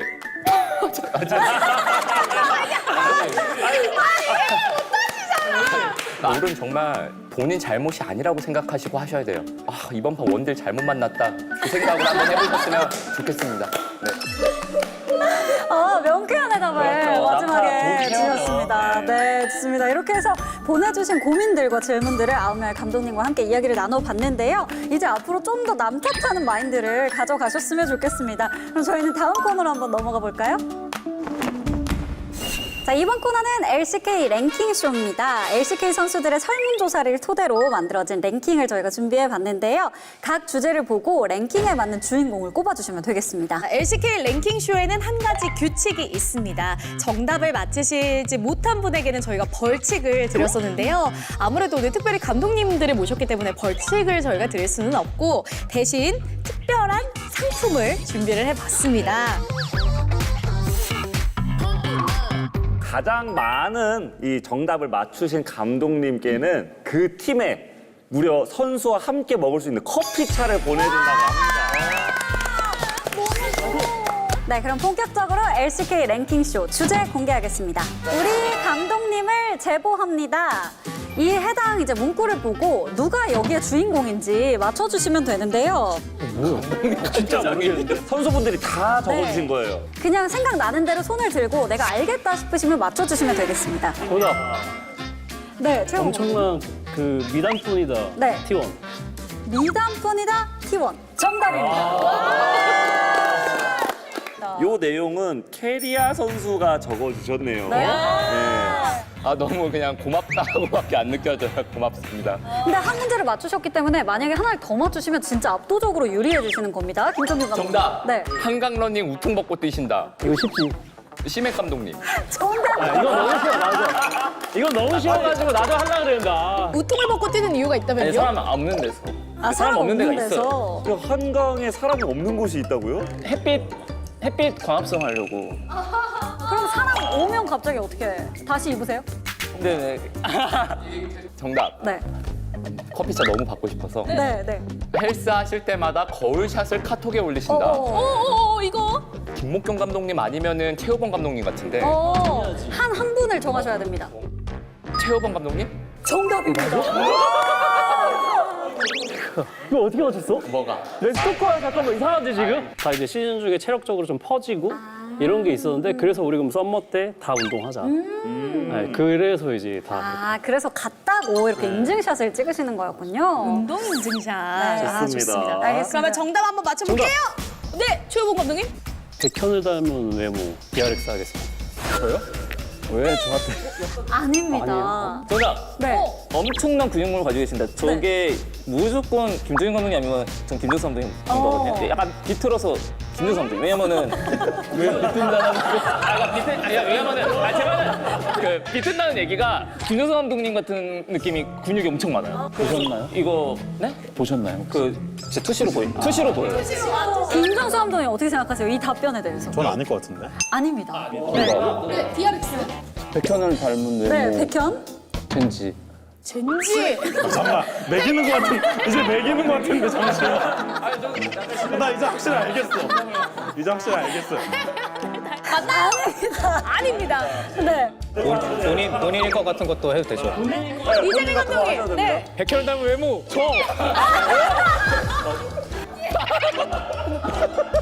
죄송해요. 아니에요. 네, 박승진 감독님. 백현을 닮은 외모. 백현. 최인규 감독님. 과연? 최인규 감독님. 정답입니다.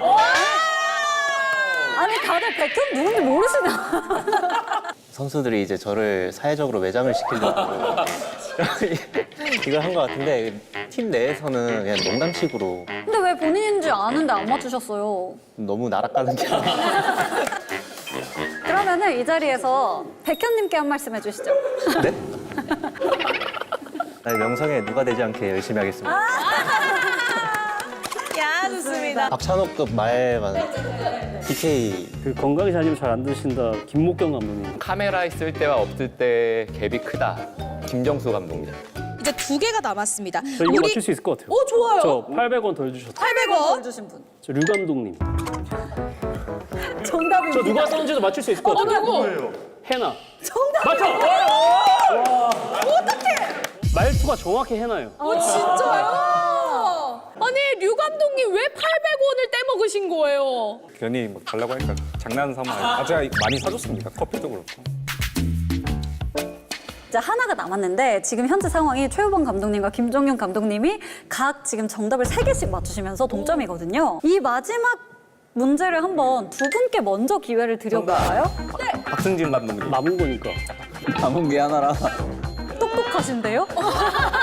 정답입니다. 칼퇴 장인이라고 지금 적혀 계신데 그때그때 좀 많이 다른 것 같아요.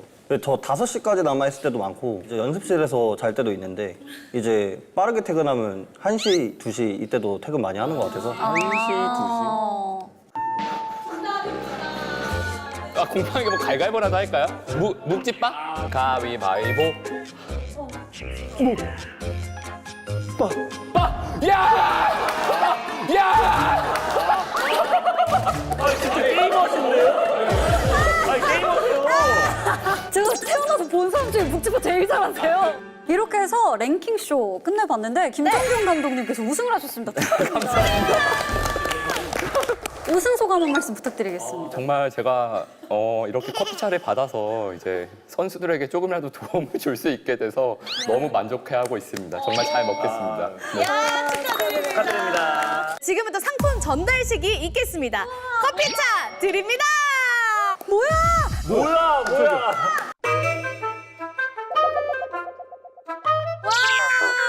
와! 커피차가 도착했어요. 네, 축하드립니다. 저는 잘못 생각한 게 그 큰 커피차가 와서 거기 있겠지 거기 쿠폰이 아닌가? 아 이게 그거. 한번 열어봐 주세요. 네. 있겠지 거기. 진짜 커피차 쿠폰? 그게 커피고요. 저희가 이제 차에다가 아. 아 다행이다. 여러분 큰 박수 부탁드립니다. 감독님 우승. 아 네. 감사합니다.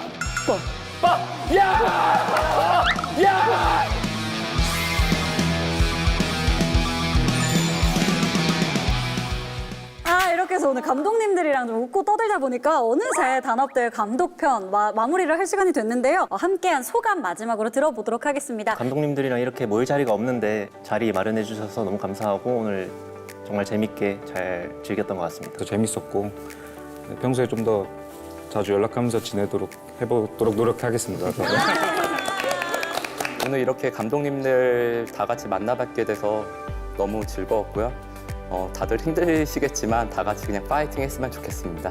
이런 자리에서 감독님들의 이런저런 상황들에서의 그런 본인들의 생각 같은 것들을 좀 들을 수 있어서 되게 좋았고 이런 자리가 되게 없었어가지고 되게 걱정을 많이 했는데 잘 이끌어주셔서 좀 편하게 촬영을 한 것 같고요.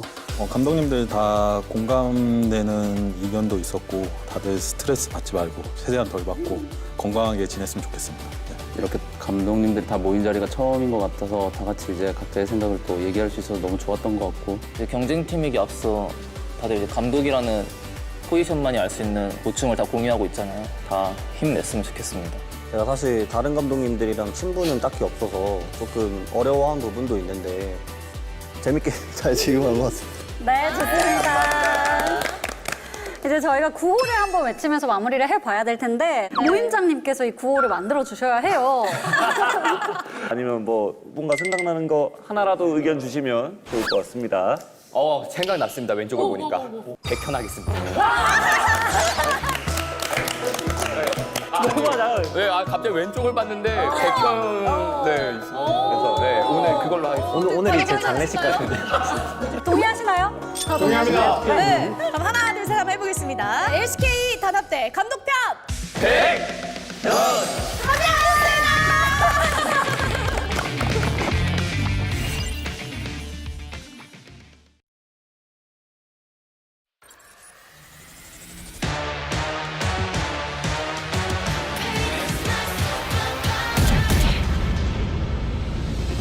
틱틱 문을 차고 있죠. 이건 데자부 이미 와본 걸까. 내 성공을 전부 담긴 그릇이 작아. I can't lose 점수 그건 의미 없는 숫자. 내 열의 top 10 거는 식당 해골로 채운 옷잘 전부 대스탁 상시주의 red dot 경고는 없어 better not 난 사방에 다 뿌린지 마치 red hot.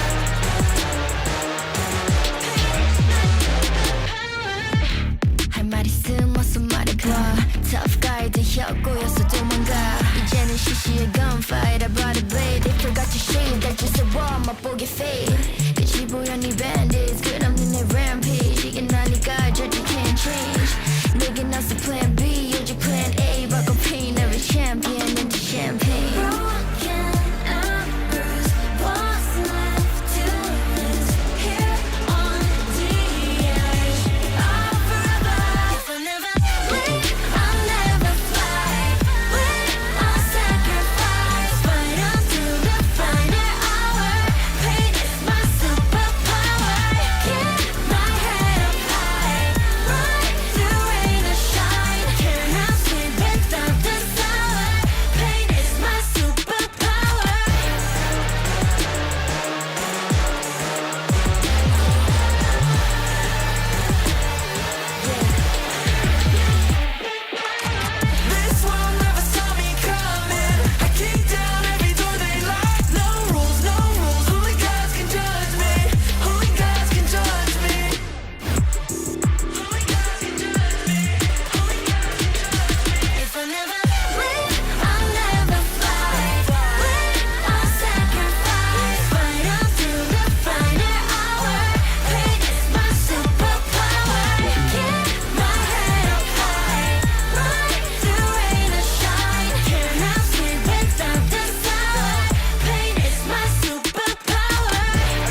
seen the darkest of the days, where the souls turn to ashes. It made me who I am today. I escaped from the latches of the shadows chasing me down. I'm not gonna run, I am standing my ground. Wherever I go, fear does not follow, even when the storm hits and hell is abound.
Welcome back, ladies and gentlemen, to LCK Summer 2024. I'm Atlas, still joined by Chronicler here as we are ready to delve in to the second season of the evening. This one might seem a little bit more cut and dry on paper, and it also may not seem like it's about the bros, but in fact, it is. If BNK somehow manage to win, then Bro are officially eliminated from the playoffs. Any Bro fan is now a Gen G fan. That's all I'm saying. I thought I could remove that series because it caused me great pain. No. Yes, it did. But we can't because this is relevant. Everything's about Bro in the end. Let's have a look at the standings. Tell me if there's no Bro in the standings. Look at that. They're right there. 0.001 in a million chance that they have with the minus 19 and the 1 Now in that's 12. what I'll agree with. They are a 1 in a million. Yeah, that'll... As Gen G still undefeated, 12-0 right now. BNK a little bit different, 6-6, evening things out very much, wanting to catch back up to KT with a couple of victories. They could potentially do so. And the biggest winner of the Kwangdong mid-season collapse is, in fact, BNK. They found their style, which was their old style, and the individual players look a lot better. Duro coming in has been really good for this roster as it's the battle of the Fox and the Tiger. And as long as you don't look at the 12 match and 14 game win streak that Gen G have right now, that's still an uphill battle for the Fox. Yeah, and in fact, the animal matchups that we have here in the LCK are pretty hierarchical, and it does sort of make sense. You know, you've got Tiger, and then you got Fox, and then you got Raccoon, and it's sort of like in that order. We got Dragon, but it's like not a a dragon. It's like one of those bearded dragons that are great pets. Like a lizard. Yeah, it's like a little lizard. Atlas. It's a gecko. He's cute. Yeah, but he's not strong or fierce or scary. Yeah, not quite the fire-breathing variety of the dragons, as the fearless rookie commander versus the seasoned veteran commander. And of course, we need to talk about once again the 600th game that Lahens is going to be playing today. He could have played it in their last series, but they just won too quickly. Suffering from success does Gen G. And yeah, there are a couple of, I'm gonna talk about this in more detail because it's not just this one. Like him being able to break this record there's like a whole bunch of other stuff, records held by Faker and Showmaker that he will most likely break. And I do think that, as always, when talking about pace, we do have to mention the fact he's playing with the best League of Legends player of the current era. And on the best team of and the on the current best era. team. But I do think that last year, him coming in and performing the way he did was a large reason of why Gen.G could hold on to the form that they had in or in the summer of 2022, rather. I do think that this year, the team is really on fire. They were already good last year. Yeah. But now it's a little bit silly, Atlas. And, They made a like a little bit of a swapsy, and then the jungle guy and the top lane guy became pretty good. I still can't believe that this roster exists. Like, it's so dumb. It is pretty ridiculous. As we're having a look at Lahens here, as you can see, has played a lot of Nautilus. The guy is also the one synonymous with the Yuumi. But first, we're going to welcome BNK DRX into LoL Park. We'll see whether they're the ones that can find the first upset. Not game upset, DK have already done that, but to take a series from Gen.G, they are going to have to be absolutely fearless. I feel like Duro looks like a happy accountant in a K-drama. You know, he's like the happy-go-lucky buddy. And in the interview, or in one of the interviews that they did, Hannah actually talked about the fact that both Duro and Raptor, being the young players that they are, just coming in from challengers, they help him stay grounded. If you stay in the LCK for a long time, you know, like the losses can slowly kind of get to you. It can be hard to not tilt. And apparently, we really see it, I think, with Duro just in his expressions as well. Yeah. They bring a lot of good vibes to the team. And good vibes are definitely what they're going to need, because they're up against a brick wall that is Gen.G. Winning against this team is basically something that you can only do when you're not in Korea. It's just not really a possibility at this point in time. We'll see whether internationally everything is going to go fine, but that's all we're talking about now. We're talking about Gen.G as if they've already won, because they kind of already have. They've qualified for Worlds already because they qualified for the playoffs. And everything is pointing towards them just cruising their way towards LCK champions once again. Yeah, we're not even that far off of like locking them in round 2 of playoffs. You know, that's not done yet because both DK and T1 currently have 8 wins. I mean, I'm happy to do it. But well, you want to just do it? We can just do it. I just want to make very clear that this is not an official LCK. But between you and me, Atlas, come on. Yeah, no, I'm feeling like, and we keep doing this. We keep matching players up against Chovy, which is not very fair. KDA DPM, things looking really good. CS, obviously, it's Chovy, Look but he is Chovy's slacking on share. the damage share. It's so low. Abysmal. Damage per gold, not the best in the league. Kill participation, horrendous. Boom. Why does his team keep getting kills? All the rumors were true. He is just farming. No, it's not. The team's too good. Yeah. Stats for Gen.G don't really mean anything. But that face right there from Closer, like, I think in the entirety of spring, I saw Closer smile like maybe once. Yeah. And I think that this team, just in the nick of time, has found their form, has found their life. Will that matter against Gen.G? Most likely not. We're not going to lie to you. This is not a... David and Goliath. Going in, they were talking about the momentum of our team, because obviously BNK has had a really great win streak so far.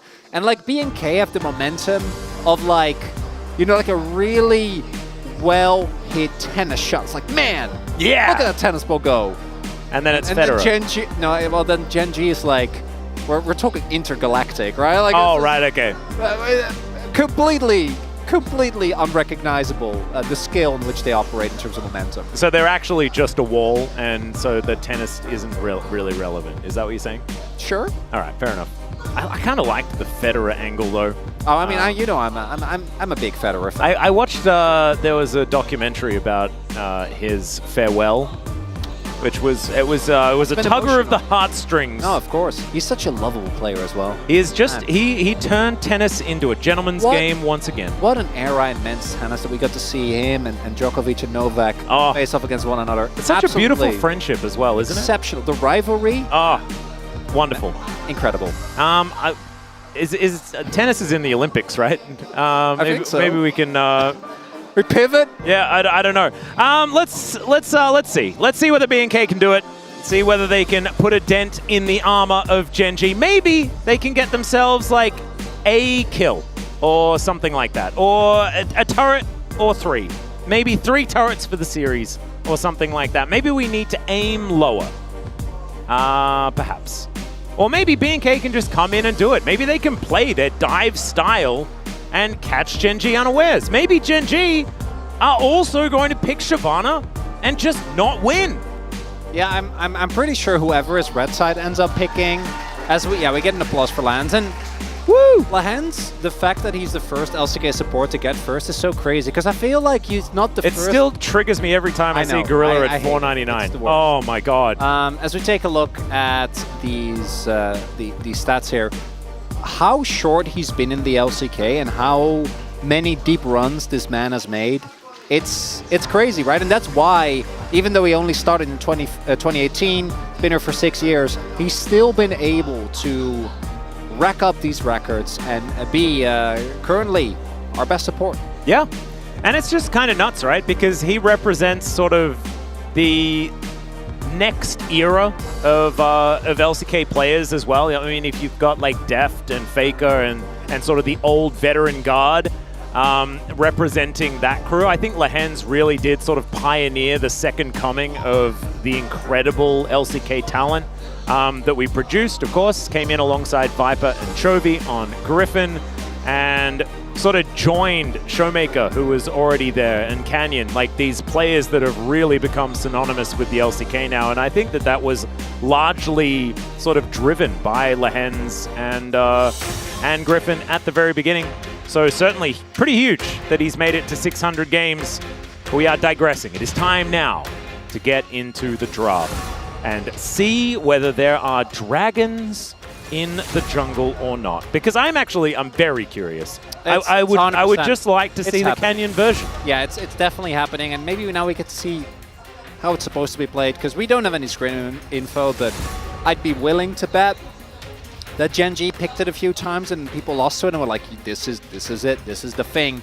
They do like experimenting with the flavor of the month stuff, and they also really like farming junglers. Or, I mean, and by they, I mean Canyon. Yeah. I love the Vi ban. I think that this is a sign of respect that has to be paid. I think Raptor is a great Vi, and it's, again, mostly about how it facilitates what B&K wants to do. I think Raptor's AP junglers have also been fine, but B&K doesn't look quite as sharp if they don't have access to it. And this is the unfortunate reality. We can't even be mad about this Nidalee ban. Like, is it first pick Shyvana though? Because based on what we just heard in the interview, if Nidalee's been taken away, then Shyvana is just too strong. Well, Renekton is Rumble. Oh, okay, so Rumble. That's a wait. But they get Shyvana. But at least they don't get Renekton.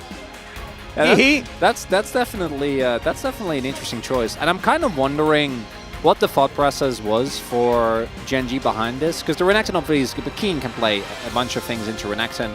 Might be looking to try some new stuff out into the Rumble.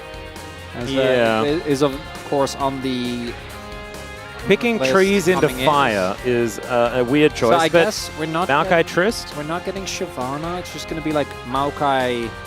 Yeah, maybe Trist. I'm not sure. Maybe you want to pick a top laner here and then counter pick for mid. Yeah, you could just pick Jace. I think King could probably navigate the Jace matchup, but it's still rough. We haven't necessarily seen Jace have a good time into the Rumble. Rumble's just really strong. He was nerfed a lot. Okay, it's going to be a Yordle off.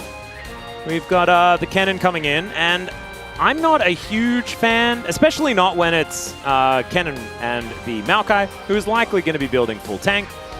It's a lot of AP. As there's the Shyvana that we were talking about, and Lucian going to be the blind pick for a closer perhaps, and that is going to be locked away.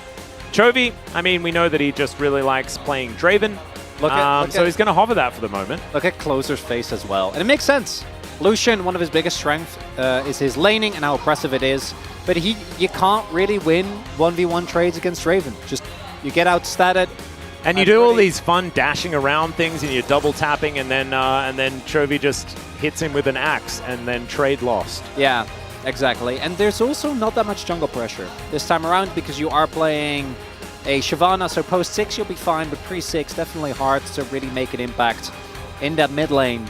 I can't believe that, like, there were eras of League where the Maokai could have gone in like 3 different roles. Yeah. Then we have Cannon, that one's normal, but the fact that Chovy's just playing AD mids now, and that's just a thing that we have to accept until they get nerfed, and maybe that might not even be enough, are going to get hit on the next patch, which will, I think, also be a playoff patch, but at least for week 8 and 9. That's definitely what we're going to be looking towards. As the Nautilus going to get taken away, I think the Kalista incredible ban. Both Paze has literally broken records on that one. And he wasn't even the main character, because it was just about how he enabled Lahens by pressing R. And speaking of enabling Lahens, he could still be doing that if there is a center lock-in. That could make us a little bit confused about where the Maokai is going. Because I wouldn't mind if Canyon sort of, instead of playing Maokai, played something with a bit more pressure in the jungle. There are certainly some other things that are still up and available. Is it a Senna ban? I actually really like that, now that you mention it. Alternatively, then like... Yeah, I like the Senna ban. I was looking like Braum or Alistair, but I think this is great. MF? Because you could just lock MF, and then MF and Maokai is actually a pretty decent duo lane, so Cannon you can as keep well. that sort of option open. Oh, I like the, for the support. Yeah, if they end up locking Rakan, Maokai support is completely fine. Like, technically, they could even still flex the Draven. True. Like, Chovy can just play Zeri mid, which doesn't feel like it should be a thing, but he would. And he also He's done it. He has done it, and it didn't look great. So I'm hoping that he does. He did go like 9-3, right? I know. He went 9-3. I He know. also did that like dash into death type move. 3 times at least. Yeah, it was not great. But he also just, it looked like he was having a really good time on the Rift. So I'm not going to judge him for it. Henna and Duro, what are we going to be locking in here? That's the Kai'Sa. That feels on Rel? theme for BNK. I think Rel feels great here, right? Yeah. He's going to go Rel, and then Alistair would Lance be probably fine too. goes... Yeah, I think Lahens ends up going Ali. Duro's going to blind Alistair. Okay, so going to play that. Obviously also plays well into the Rel in case that's what Lance would want to play. And then I imagine Lahens just goes Rakan, unless he wants to do a crazy Lahens counter pick, but... Or play Maokai. Also possible. Yeah. Or play Kennen. Okay, well, I don't... We're just very confused. They just, like, lock Ashe. No, Ashe is banned. So they can't do that. It's just Lulu. All right. So we've got a bit of a classic lane there towards the bottom side. Yeah, that makes the bot lane really bad for BNK. That's not going to be fun, unfortunately. And Raptor, again, won't be expected to have that much laning pressure. So I'm looking at this, and it looks like you have 3 losing lanes into Gen G. And obviously top lane, I think, is the most volatile. I think that Rumble doesn't do that well into ranged matchups, but it's not like Rumble isn't completely bonkers, so Claire may be still able to pull through in that matchup, but you have at least 2 losing lanes, and you have a Shyvana, so I'd be a little bit worried. And yeah. Gen G with winning lanes, that's just generally not a great thing to play into Atlas. And it's also Lahens on the Lulu as well. He's been phenomenal on this champion. Ever since especially the knock-up speed as well being increased, the engage Lulu that he has been using with, of course, the help of Canyon has been very, very impressive. So I'm a little bit worried for how BNK are going to be able to navigate fights later on, just with how plug-and-play Gen G's composition is in these team fights, right? You have the Maokai press R, and then you all kind of go in, and then there's so much consistent damage with the Draven and the Zeri that you should be able to get things done. But BNK do have a lot of cool stuff. They've got an equalizer. They've got another equalizer in the Dragon. If you press W and then Dragon Descent, you basically leave behind an equalizer, right? That's pretty much how it works. And then you breathe a whole bunch of fire circles all over the place. There is a lot of AoE damage from BNK for Gen G to deal with. We'll see how they deal with it as we jump into the Rift for game number 1.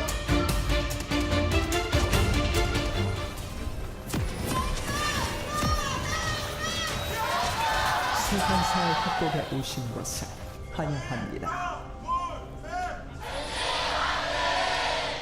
Oh, Gen G fans in full voice here today as Raptor is getting chased out of his jungle somewhat. Oh, the purple fire Shyvana. Shyvana's got some cool skins. Yeah, sure he does. Like, really, like, there's a lot of them. I don't like the splash art for this one, but I do like the... In-game, it's really cool. Yeah, in-game, I think it's very dope.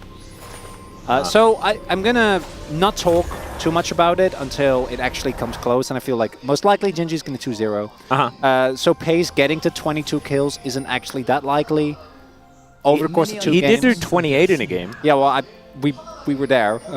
Yeah. But I don't think that that is it's not likely, right? It's possible. He's playing Zeri.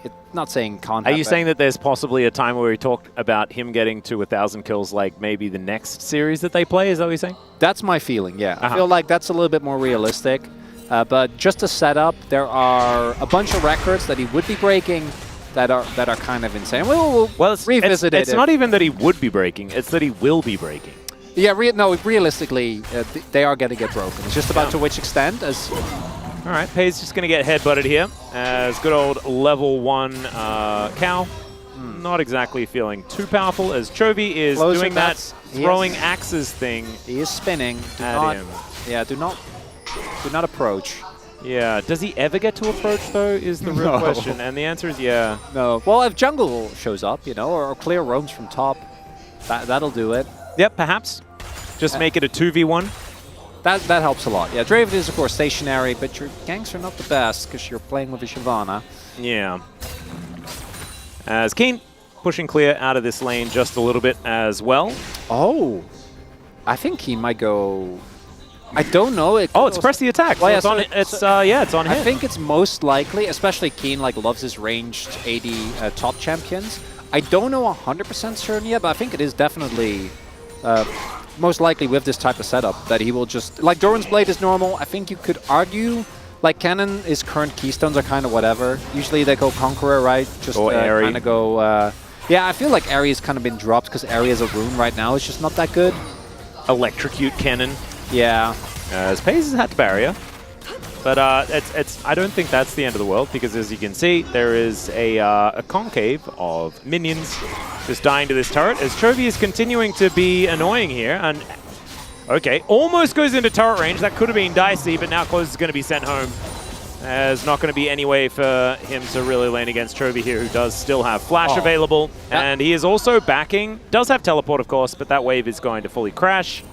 And it's 9-25. So that was an amazing little piece of visual storytelling from the observers there, because what happened is the moment after Chovy goes in, you get the ward from Lahens. So Chovy knew for a fact that there was zero risk because they had eyes on Raptor, because he was doing the Krugs. So just with that short little pen, you see the reasoning as to why Chovy was like, like, you know, you win the all-in, right? It's not about winning. I think it's just showing that Lahens wins all lanes. Oh, so it's just... So he's not only responsible for Pei's development. I was about to say. But also responsible for Chovy being able to go for all lanes in the mid lane. Chovy never used to win lane. No. No. Not until the Hens came along. And in fact, I don't think I saw Chovy winning lanes until he was playing on the same team as Lahens. Well, that's definitely technically true. There we go. As he's going to continue to do so, once again, Closer is going to press the B button and just hope that there are some minions left over when he does make his way back. There is a cannon in this wave, but Chovy is just going to get further and further ahead. And we haven't really seen the Lucian pick be ridiculously punished so far, but this is looking about as close as that gets. Yeah, this is it. This is the punish. We're witnessing it. This is a cannon wave, so I think he'll be able to get a good amount of it. Yeah, thank you, Observer. Thank you very much, Jonas Strong. We can see he has a lot of farm. Actually, a double at that point, which is a little bit unreasonable. As mentioned, I do think that we will see Closer pick up most, but yeah, things are not looking good. And this is one of the most underrated parts of Gen G when we talk about why they're good. Chovy used to be the guy that by far the best CSing in the league, right? There was a reason why his stats were insane, and like part of that was because he absorbed a lot of resources, but also he just doesn't miss lost hits in lane. And I feel like the rest of Gen G, so much more than last year or the year before that, have really started embracing that as well. Like Pei's and Keen, their stats are just nuts. Like, they just don't miss lost hits. And like a large part of that is, of course, because they're playing well and they're having pressure in lane. But there's plenty of teams that are good at laning and aren't able to consistently get these giant gold leads. Nothing has happened, and they're up 800 gold. Yeah. That's just sort of how it is, as Chovy did lose out on a trade there momentarily. So Close is able to at least get a little bit back, especially now that he has a few buttons under his belt. And Piercing Light having about 3 points in it will also help him. But that is going to be a Drake secured here by Canyon. It's been a bit quiet so far this game. Looks like Grubs are going to be the trade on Raptor's mind. He should be able to collect those. It looks like it's not going to be with any sort of contest, as we can see right now. But denying Drake's certainly a good move. Is now Chovy in trouble. Culling's going to come in. There is a solo kill for Closer. Yeah, didn't see that one coming. No, I didn't. That was not bingo card. Not ready. I guess we put a little bit too much praise onto Chovy, and he decided to prove us wrong. So power to him for that one. And Closer keeping his composure. And obviously the level 6 spike of Lucian is very deadly. And now things are looking fine. You get the first blood, you get the grubs. It's a lot of stacks also Raptor removed. Gets to do his favorite thing of getting Raptors. As you were taking out a look, just gets the PTA very easily, and then Chovy. Yeah, sidesteps the stand aside. That was actually the winning play. Yeah, doesn't get the calling cancelled. And Chovy flashes in the extended line of battle and gets gunned down. Very nicely done there by Closer. Kind of recuperating what was a relatively rough early game, even though nothing had happened, just in terms of laning phase. Yeah, now down to 100 stacks here on the Adoration. We're still relatively early into the game, and Chovy's just going to have to kind of zone in here. See whether he can get back on track. As we have a look down towards the bottom side, Pays is going to ult, will get exhausted immediately. Of course, Duro having that because he needs it into a cannon. Maybe doesn't need it into this cannon, because this cannon has Berserker's Greaves. And so now Duro has exhaust, and that is definitely good, especially into Pays, who is going to do that big explosion thing and then try to pop off. But still, maybe feeling a little bit silly because, you know, it is sort of the cannon tax at this point in time to take the exhaust. But if this ends up working out, and obviously BNK, they're a good team, but they're a middle-of-the-pack team. And Rumble is still insanely strong. But leaving this opening game 1 and being like, okay, Keen, we're going to try out this PTA on-hit cannon. If it works, we might be considering leaving up Rono. And opening up a ban on Rat side is actually huge. Yeah. Like that's a big win. Because again, as we talked about, Gen G, I don't think they're looking at Worlds, but I do 100%, because they said it in the interview, no, they're looking at playoffs, right? Like for this team, it's about winning and not kind of getting ahead of yourself and being like, okay, we've already done this, Chovy. Yeah, Cullen going to come through. This time the stand aside is going to land, but there's the flash forward from Closer. Not going to go too far, but Chovy is still once again just pushed out of the lane. Closer doing such a good job here on the Lucian. Bot lane might be in trouble. Nature's Grasp coming in here as Duro going to try and block it. Doesn't manage to do so as Duro is just going to get cut down where he stands. Killer Instinct is actually just Survival Instinct. And it's a double kill for Pays as Canyon will die. Thought that maybe he got out of the turret aggro by using the Twisted Advance. Unfortunately, wasn't the case. Only 20 more, Atlas. There we go. Good start there for Pace. Nicely done by Canyon. Ends up going down with a 1-for-2 trade. And the wave being crashed and the blades coming through as great as Raptor. Yeah, throws a big circle in there. That equalizer could have been placed slightly better. But that's still going to be a plate going on over to clear. And Keen just going to teleport back to this lane as Raptor slinks away. Man, a proactive Shyvana. Yeah. Good for you, Raptor. I actually really like that because obviously tougher to respond when the E is coming out of the Fog of War. So take another look at this play.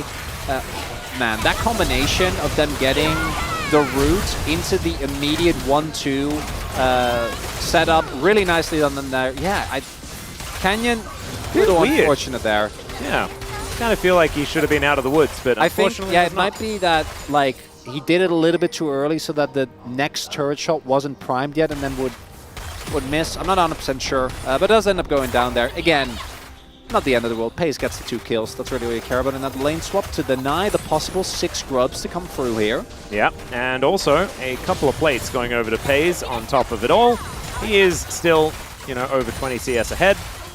And so even though Chovy has had a little bit of an unfortunate situation in the mid lane, it does not matter because the rest of the map is dominating in just general Gen G fashion. As now Canyon looking for another opportunity here. They'll try to lock down Raptor. He's flashing away, but Pays just comes in, says special delivery. That's going to be the kill. Wild Growth to save Canyon, and it's 4. And so now we're 18 away. Chronicle, I think we might be getting there. I don't know.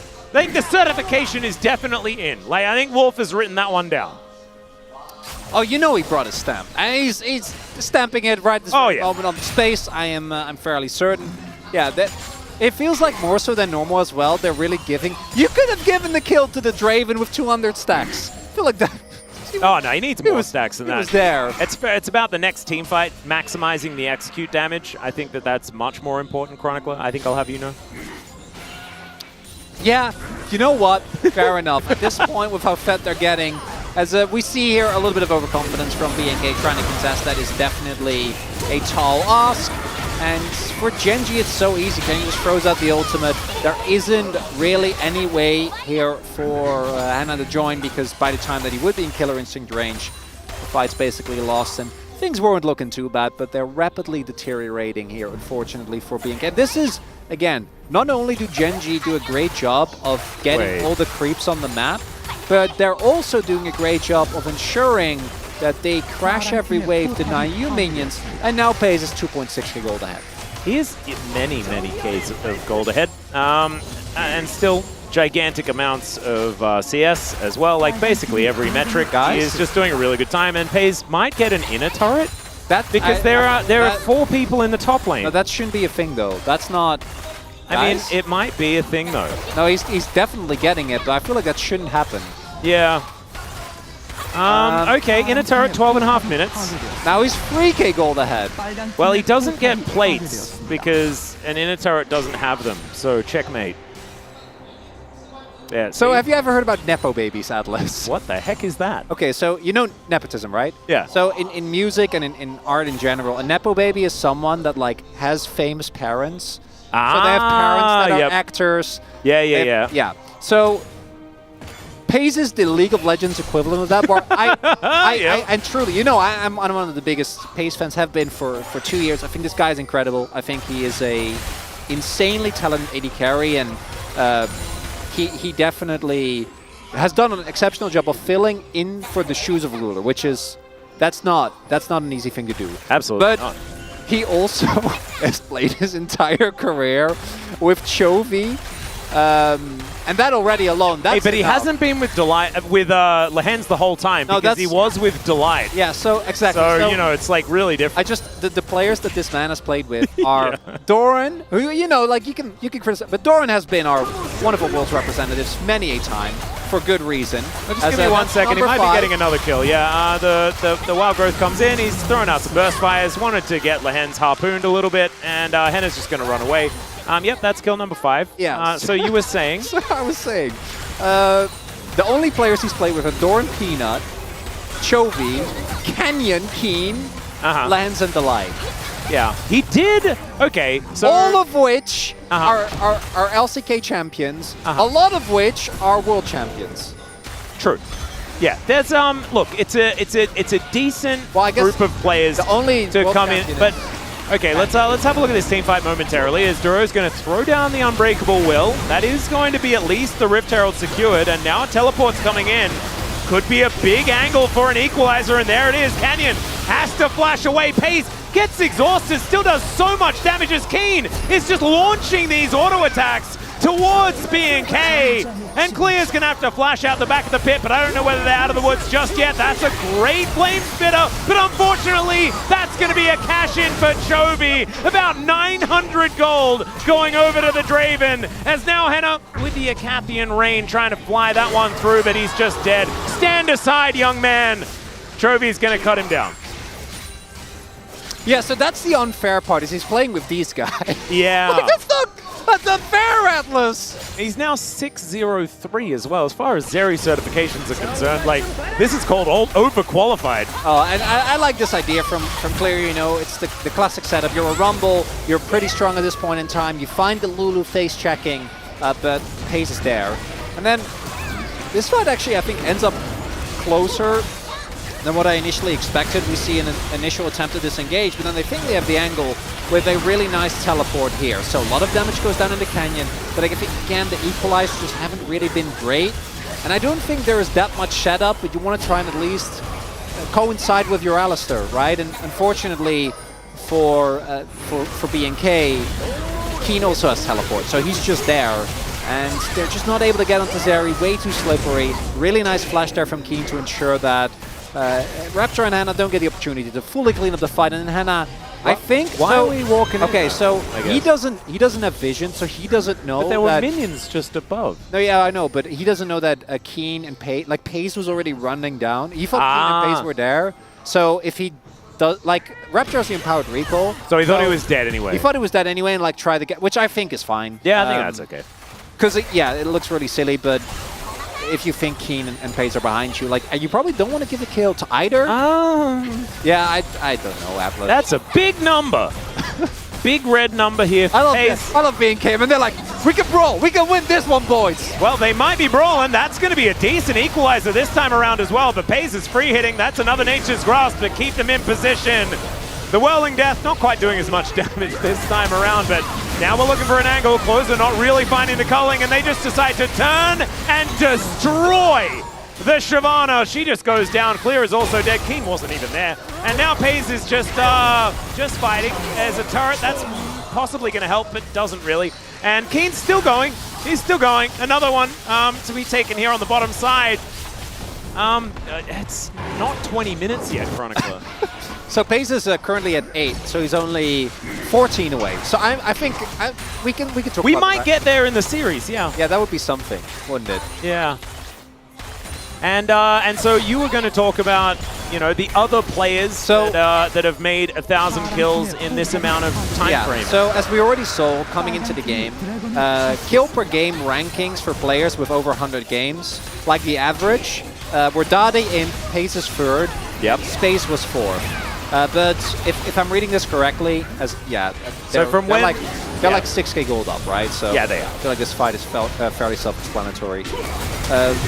Although I think that BNK... I mean, the wild growth from Ken's absolutely gorgeous as well. Canyon using the invulnerability there, dashing in, and then lands with the follow-up. Genji used the Lehens as an engage tool, quote-unquote, really, really well. But that was also, a lot of that was during the open era of League of Legends, so you also play more like the against, tournament era. So you play against weaker opponents as well, right? So those stats are hard to directly compare. The currently youngest player with 1,000 LCK kills is, shocker, Faker. Yeah. Who hit it at 20 years and 65 days old, and the fewest games to 1,000 kills in the LCK was also Faker with 207. So Pace is 18 and 240 days, so he's approaching 19, but again, he is 14 kills away from breaking this record. Yeah. So that's definitely happening. The question is to what extent and how fast. And then Pace will be about 20 games ahead. I think it's a little bit less. And he's hunting, Atlas. Yeah, he's just sort of dancing in there. Duro is going to be able to walk through the base gate. He should be all right. You can see that Raptor is just going to try and pretend that his base doesn't exist. Understandably, too, as Keen. That sidestep is kind of sexy. And it's not really going to mean too much. He's building towards his wit's end now. Headbutt Pulverize here from Duro. And he realizes that perhaps fighting this is not the way, as now Henna also realizing that doing battle with this guy is not really the plan.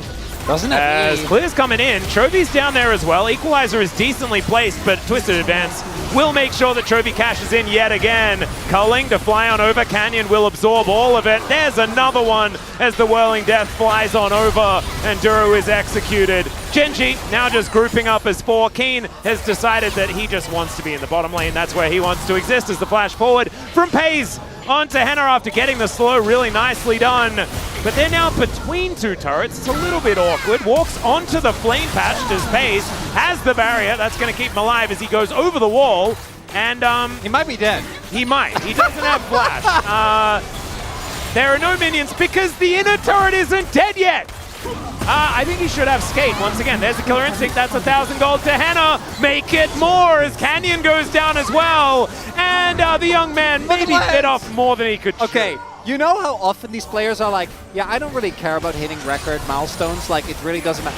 I guarantee you right now, Pace like, guys, I need more. I need more kills. Give them all to me. Well, maybe if he allows Henna to shut him down, then BNK goes for more fights. Longer and games, then they more can kills. get more kills. Exactly right. BNK are now looking for a Baron, though. And it's looking like perhaps they'll be able to get it. As Keen Does have his flash available, but remember, this is AD cannon. This is the on-hit variety, and not one that can just go in and AoE them all down. Chovy has his ult. Yeah, let's see whether he can actually land it here, though, as that's just going to be that. The Baron goes down, and B&K, they get even more. As okay, we're stopping some of the backs here, as Kane will be able to at least force them to move. Yeah, he's not going to let them back. Well, that means that Chovy should be able to... okay, thought that maybe they were backing in this brush, wanted to guarantee that he stops it if they were. I love auto attack cannon, man. Look at him throw shurikens. I mean, AD cannon is like one of my favorite AD carries. He's so fun to play. The auto attack animation, I don't know, for some reason it just hits right. And then they lowered his range, and then it was really, really hard to play. But it was really good that time in Season 2. As now FaZe, this is like... he was feeling it. Like, he was completely, like, this was pure flow state for this Zeri player. And in this moment, everything looked brilliant. But it goes a little bit topsy-turvy. Yep, Lehen's just calling out. FaZe is like, I'm going to flash over, I'll follow. 괜찮아. 우리가 이겨. 나 커드라 있어서 하나. It's okay, we win. 살짝 봐주세요. I have ult. It'll be fine. He ults himself. They grab that 발언은 안 되고 이러면 What are you doing?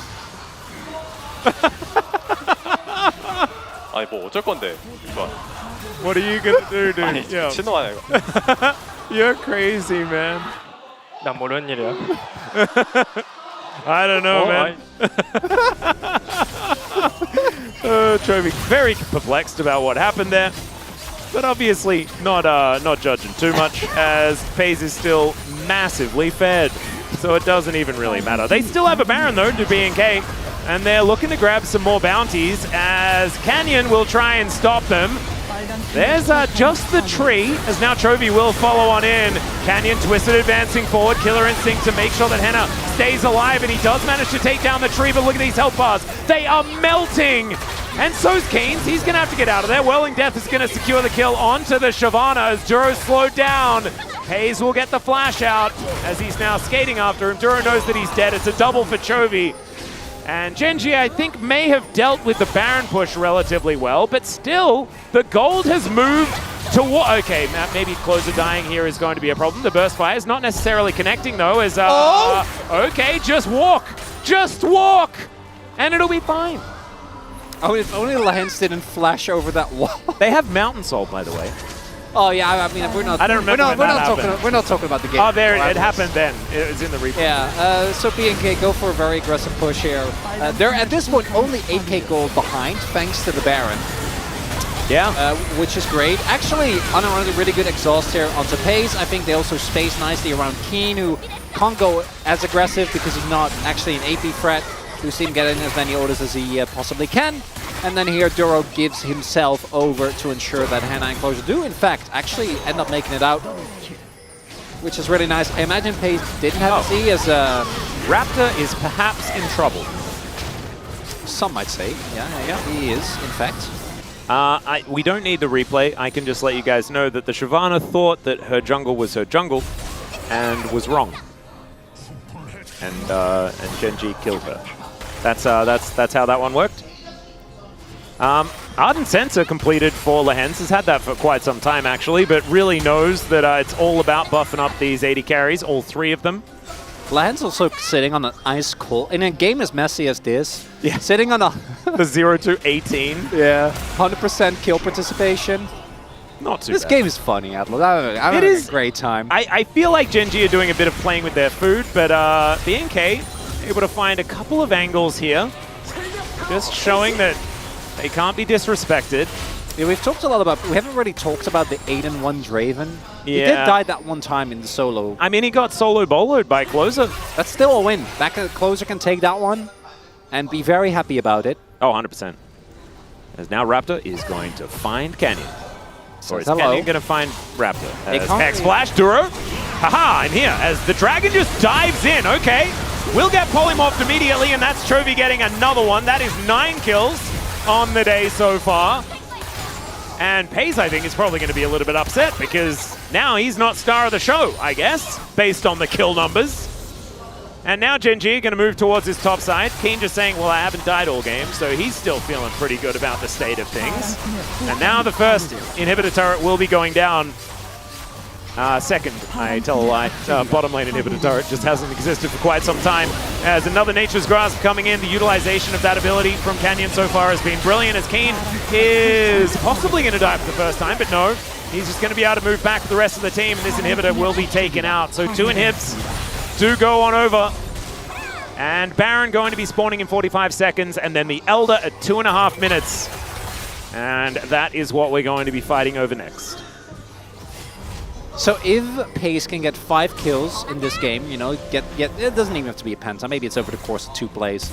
But realistically, the inhibs are down. It's one more fight, and then it's kind of donezo. Then he only needs 9 in the next game. That's doable, Atlas. I reckon that's doable. Yeah, I'm not 100% sure what the call was here with Rapture. Obviously, you do have a little bit of CC when you go in with the Shyvana like that. I think when you're playing Shyvana, I think most of the time you just want to be a dragon. Well, no, 100%, yeah. And so he wanted to be a dragon in the most epic way possible, which is diving towards the bad guys. Yeah, well, yeah. That's what I always think when I play Shyvana, and then I know. I was going to say, like, I feel like if anyone can explain exactly why he made that move, it's you. I've seen it happen in our games.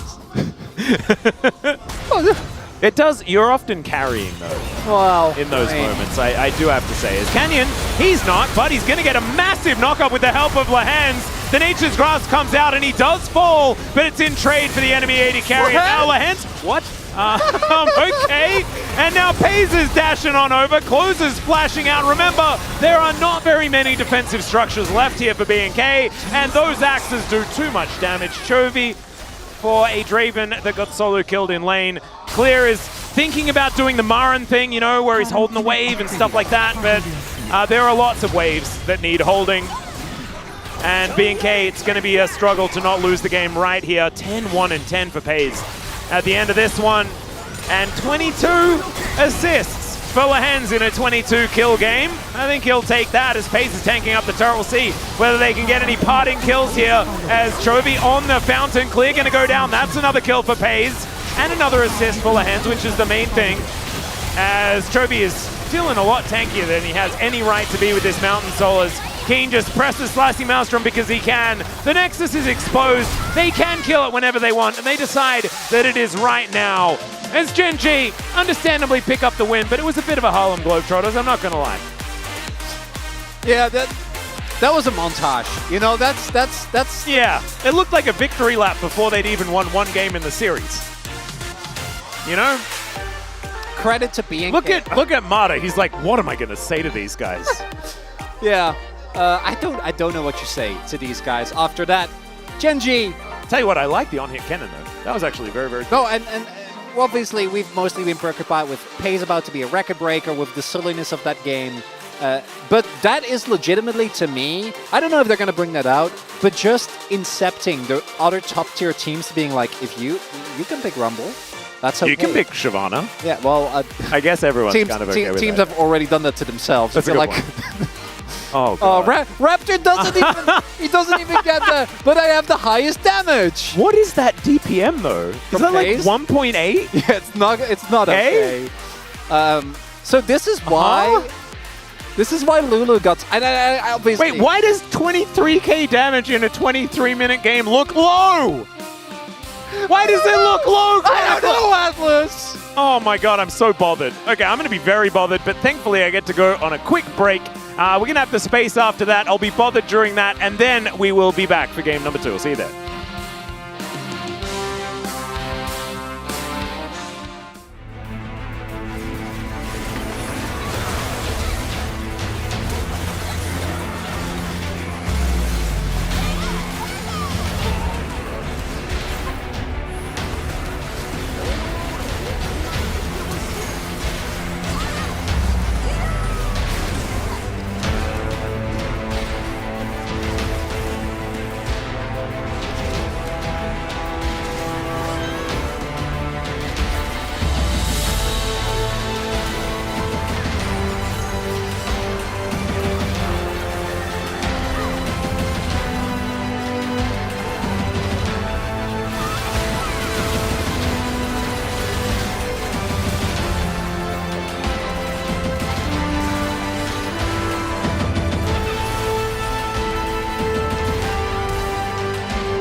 럼블 노공임. 럼블 노공에 루시안 풀 빠진 것 같아.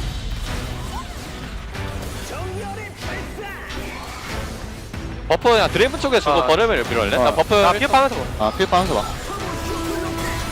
이거 럼블 솔로 위에 버프 줬고 한번 더블리자. 그냥 타워 치면 얘네 알아서 기어 나오긴 하. 나 버프 1초 지우다. 자 그리고 버프 있고 나 커져라 6초. 피가 안 나왔대. 커져라 들어왔고 커져라 끊을 수 있어. 알리 안을 끊을 수 있고.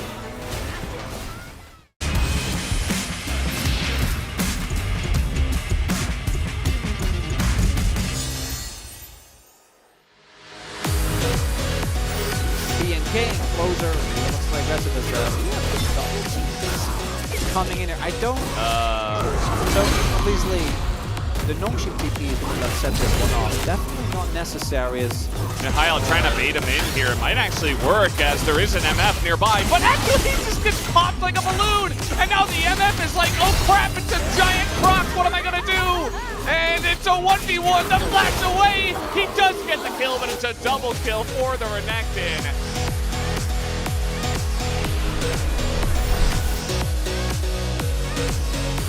Dura by his side as well, that Gleaming Quilt, keeping him healthy. He does continue to land those as in goes Closer, finds a bit of an engage on Depolu, not exactly the priority target once again, as there's the quickness into the backline. The engage is so good, Closer just gets rid of the Tristana and the flashing Maelstrom to answer as well. And Bro just find themselves with grey screens, no option at all.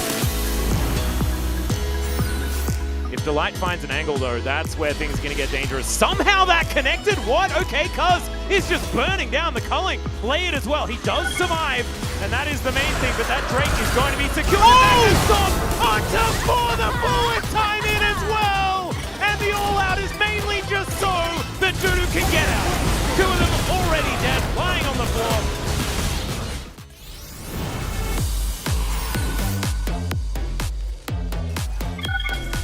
Who I think has just put his Infinity Edge together as well. That's a powerful one. Oh dear, I don't know about that one, Delight, as he goes way too far, but Keeper's Verdict gets him out of there, and Viper is just by himself.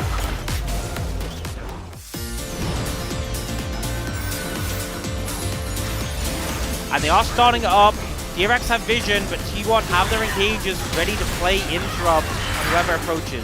Yeah, looking for this Keeper's Verdict right now as the ult comes in from Frog. They want to get... Oh, the massive knockup from the side of Plena and the follow-up, but T1 are still turning this one around, but Faker the first one to go down. Guba's also going to hit the deck. The rest of the team, though, is dead on the side of DRX, but this Viego is getting reset. Finally does go down as it's just the two tanks left, and the Dragon is just breathing on everyone. A triple kill comes through, and Saves will go down as well.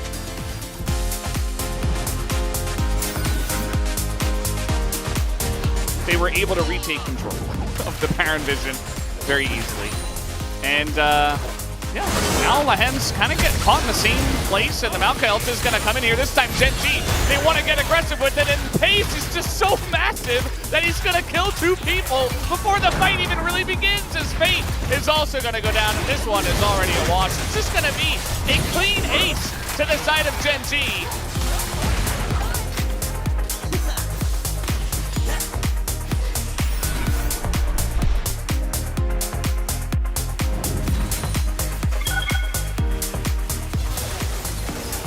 Slow comes in, Envy has to cleanse, and he's just gonna kill the Hens. And now the flash comes in, Envy looking for the 1v2, but it's not gonna happen. FaZe able to fight back.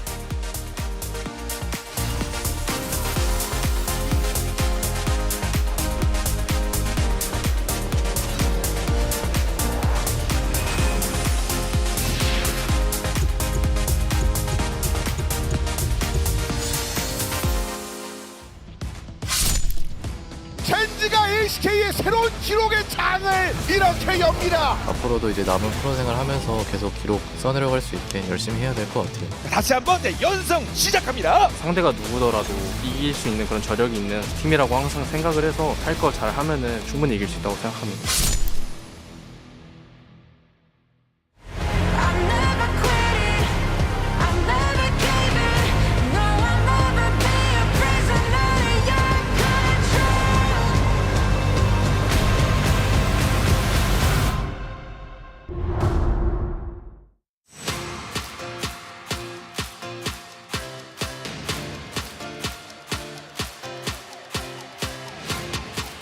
Welcome back to the space. We got half of what we wanted here, which was a Shyvana in the Gen G game, but it was not the Shyvana that we wanted. They got first Drake. We got the Dragon taking the Drake. That was pretty good, but didn't quite pan out here for BNK as Gen G take the first game here.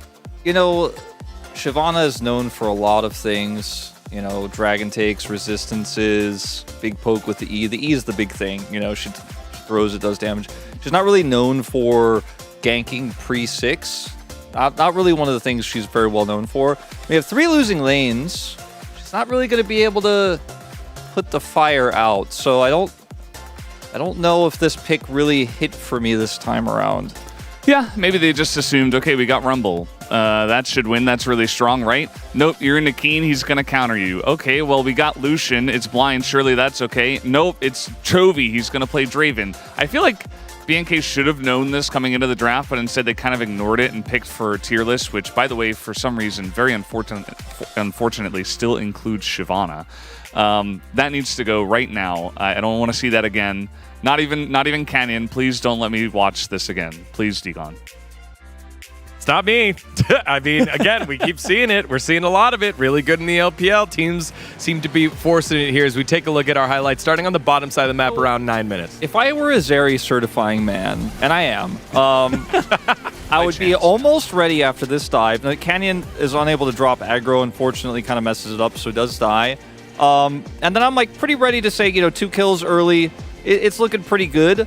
And then after this moment here with a really nice ult where BNK really think they can contest this fight for some reason, Pays, he's ready to, he's putting the stamp down for me, actually. He said, I'm going to get 2 more, and then I put the stamp down right after that. And then I looked at Valdez, and I looked at Degon, and I said, I think that's the end of the game. And it was. We did have to get a second highlight, which we'll show eventually. But basically, as you mentioned before, the Shyvana couldn't really do anything. She has too many fires to put out. So Canyon just gets this super ultra free dive and bot. And then it was a BNK special, which is we're going to fight over everything. They're there. We're going there. And then they just died. Which is what happened here at the Herald on the top side of the map at 14 minutes. Yeah, Duro's trying to help them disengage so they can get the Herald and get out, and then they decide to teleport clear in. His equalizer, unfortunately, he's expecting Gen G to chase through the river, but they don't, so it doesn't actually really get anything done. And it's a disastrous end to this fight, because now they're on the wrong side of the jungle against one of the best chase down comps with a very fed Zeri that we discussed earlier, who gets over the wall because she's Zeri.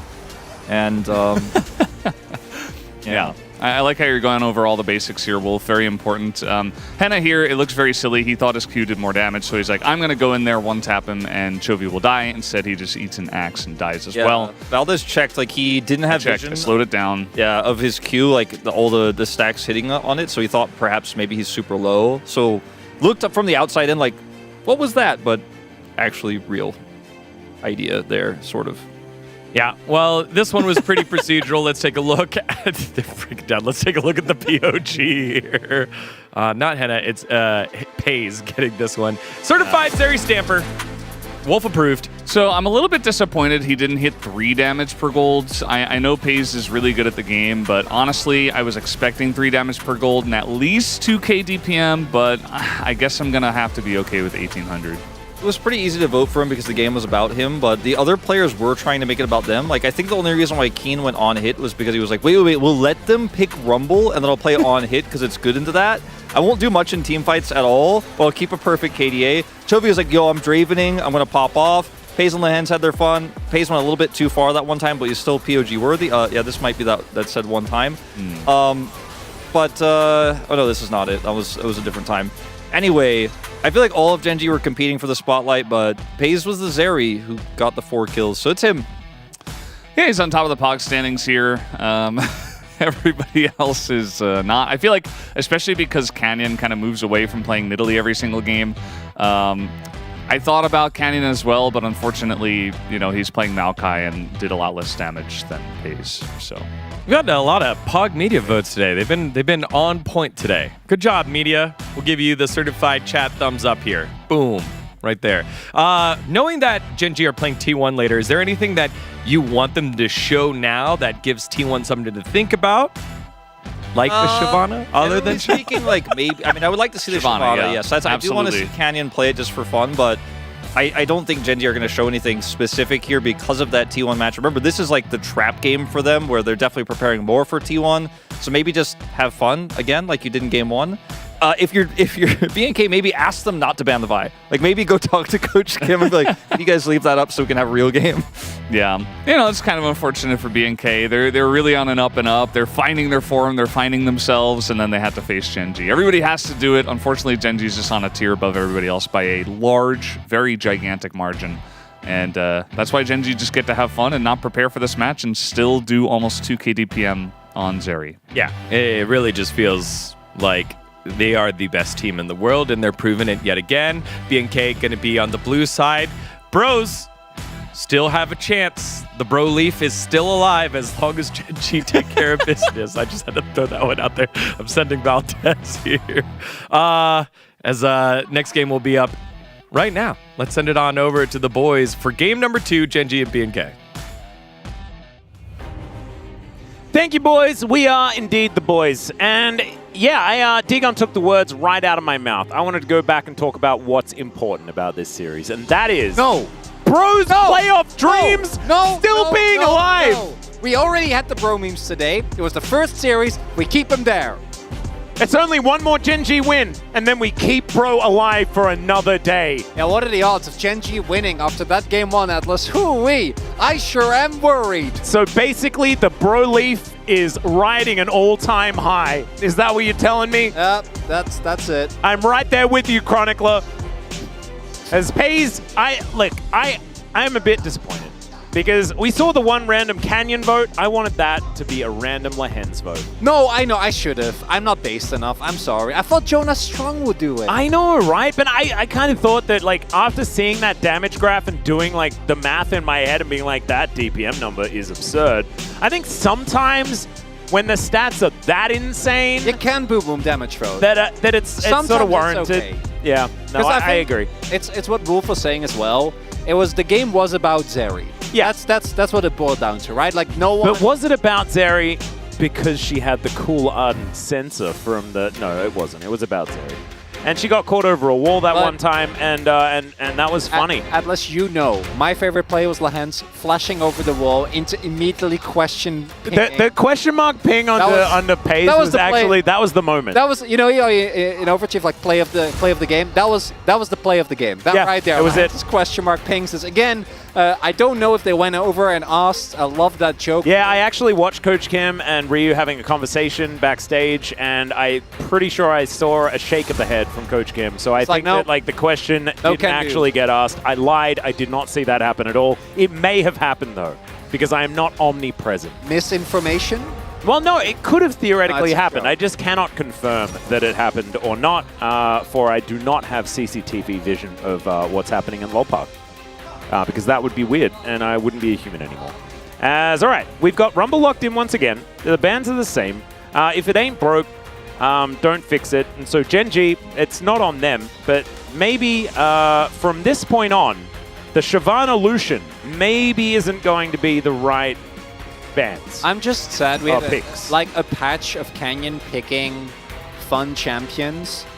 Yeah. Because of the fact that 80 mids were also good, it was the back and forth. Come on, Keen, do it. You know you want to. You already had the one counter pick. Now give him another. Do it, this is one of Keen's favorites. Well, they'll lock it in. All right, we are realm warping. Okay. The Zeri pick away? Oh, yeah, actually, you kind of have to. I'm not going to lie. Yeah. I love that. I think that's a very good choice. Duro's Rakan going to come in as well. So we'll see what Gen G are going to respond with here. Could be an 80 carry just to make sure that they get something that is relatively high up on the tier list. I would like to see, I don't know, like a Misfortune, something like that. That'd be fun. I like MF. I think MF, Rise, Maokai also feels great. Feels like a solid combo. Oh, you just beat Corki, I guess. This is the worst timeline. I've seen so many Chovy Corki games. I don't need more. Well, now they can ban Lucian, and so it is a pretty free Corki. It is. I think it's a good choice. I don't expect Closer to pull out the Draven or the more aggressive style of picks. As that is actually a great... Yeah, maybe, you know what? Maybe you let him play Lucian and you go, it's fine. I don't care about the counter pick. We'll ban Yone and Yasuo and leave it at that. Well, So you that might ban be what they do. Kalista and MF? Kalista Leona, maybe? It might be the Kalista Senna because they're still worried about the flex potential. Yeah, that's what they did last year, and that could be good. I like that as well. Because you can also then just pick Shyvana on 4 if you wanted to. But if they don't ban Senna, then Canyon can R5 the Shyvana. For the Shyvana? Yeah, that's true. Oh, yeah, they could. They could. That'd be fun. I would love that. That'd be entertaining. I don't know whether our spacers would like it very much. I don't know whether we should do it to Valdez. As Senna is going to be banned once again, I really do like it. It's not happening. I mean, it still can be support Maokai. You never know. There's a Lucian lock-in. There's a Lucian lock-in. There's a Lucian. Lucianami. I guess Zeri Rakan. Haven't seen that one in a while. What about solo lane Rakan so we can get Zeri Lulu back? We're going to need it. Oh, you can play top and then just roam. Hey, yeah, there you go. Buy the support item, which doesn't work anymore. Wait, why is there a... Why? No, what? So, Talia Lee Sin. Lee Sin. I would have liked, if you end up going that direction, I would have liked Ari. I don't like Talia with this top side. Yeah, I feel like there's also... Rumble is just kind of... Xin Zhao's great, actually. Yeah, Zin's good. Zin's good. Xin works. I like Xin Zhao a lot more. And there is the Lucianami. So Payson lands is just like, we'll just play another bot lane, I guess. Why not? This one hasn't been popular for a while, but we're bringing it back. And it also denies the counterpick in mid lane as well. So Chovy is going to be without the closer Lucian to deal with. And I think that he'll probably be happily navigating the Talia matchup quite well. Although Closer has been decent on this pick, I do feel like you're not able to really put the screws in that mid lane early on. And so Chovy should be able to have that shove. Keen sort of built the Ryze counterpick into Rumble over like 6 years or something like that in the top lane. He's always sort of had that one in his back pocket. Looking forward to seeing whether it's rusty or not. He's probably dusted it off in scrims, given just how powerful Rumble has been recently. Something that he's been more than happy to pick up. As it's upside down, quickly. Yay! Yay, there we go, nailed it. All the way from Busan. Yeah. Young LCK fan, very cool to see. And of course, has to be a BNK fan because Busan Bank, of course. So, going to be representing his home region. Kind of cool there. So, BNK, they took away the Zeri. They now have the Talia and the Xin Zhao for some pretty powerful mid-jungle synergy there. They still have the Rumble, which is very strong. I just also don't think it matters what Gen G has. Because they're just really good. They're just Gen G. Yeah. And they may just Gen G again here in this game. We'll have to keep track with the amount of kills the Pays is going to pick up in this game. It could be breaking some records. Jump into the Rift, game 2.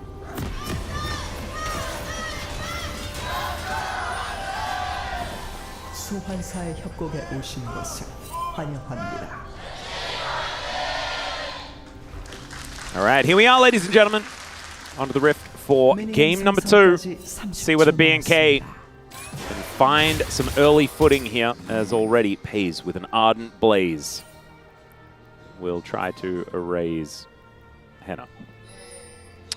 My poem got started well. I thought you were going to spit bar, Atlas. I was ready. I am a commentator and not a poet. That's a lot of ways you can go, you know? Dismay, delay.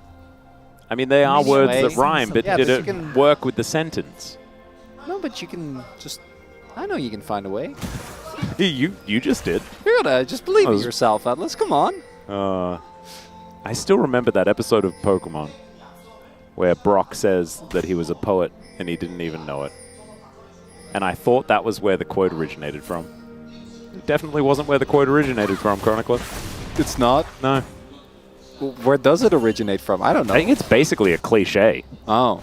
It's been around forever. Oh, so it's one of those things where no one knows. As actually really nicely done here by Keen, gets a ward in the middle brush, meaning that he just starts off the trades very nicely. So normally the way this goes is you just have 0 kill pressure and you get outskilled. The last time we saw Keen play it as well, I don't know if it was this MSI or last year at Worlds. I know he definitely pulled it out in one of the 2 situations. Ended up being fine in lane. It basically just neutralizes lane because Ryze's wave clear is so insanely good, particularly once he finishes his first item. and then your rise. So the amount of damage you output in later fights is absolutely exceptional. Does look like it didn't go resolve. I really like the resolve 3-second on rise because you naturally become so beefy already, you know, because of all the shielding you end up getting. So a little sad that that's not the case. Well, Pei's going to get interrupted here a little bit, but Duro only level 2. Does have to use the heal, as we do have double defensive summoners on both sides, so no ignites, no exhausts or anything like that. It's just heal barriers and cleanse heals. Wow, the cleanse is interesting. The cleanse is literally only for like whatever slows there might be and the charm from Duro. Yeah, I think it's actually just for charm. Yeah. So that he can cleanse flash. As it was KT that was able to take out Zeus. As this was playoffs. I think I remember this game as well. This was that was a fun one. Keen pulling out his rise once again. Does like to pick it into certain matchups. Gragas one of them, and the Rumble the other. If you're a Gen G fan, you didn't catch a lot of Keen's games, and you watch the first like couple of weeks of spring, and you're like, man, his K'Sante is so good, but I'm a little worried. What if we get a meta shift? Because you might not know, you know, like maybe... Yeah, King can only play tanks. Yeah. I remember when that was like a weird narrative. That was very strange. I'm like, but Keen's a Gangplank main. Like, what's happening here? Yeah, Odd times. Keen's been around for a while. He's played a lot. That's why we got the cool 10th to 1st graphic. He's literally done it all, and he might get ganked and die. He might. He is Rise. Doesn't necessarily have the largest amount of mobility. He's phase rushing, but he's thinking about going back in. Good wave state. Yeah, this is... Set up here by Clear. Actually, this is rough. Not looking good. Oh, look at that.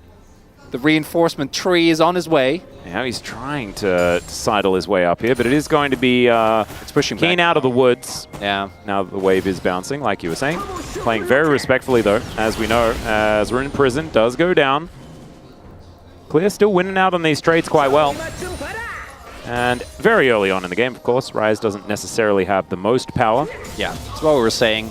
You're really just playing him to clear waves early, and then eventually you get so much wave clear. And we did see there, also whenever Clear tries to go in for Flame Spitter trades, especially if you get an early Rune Prison, makes it quite hard. Bubble going to connect onto Duro. Double tap. Yeah, it's a lot of damage.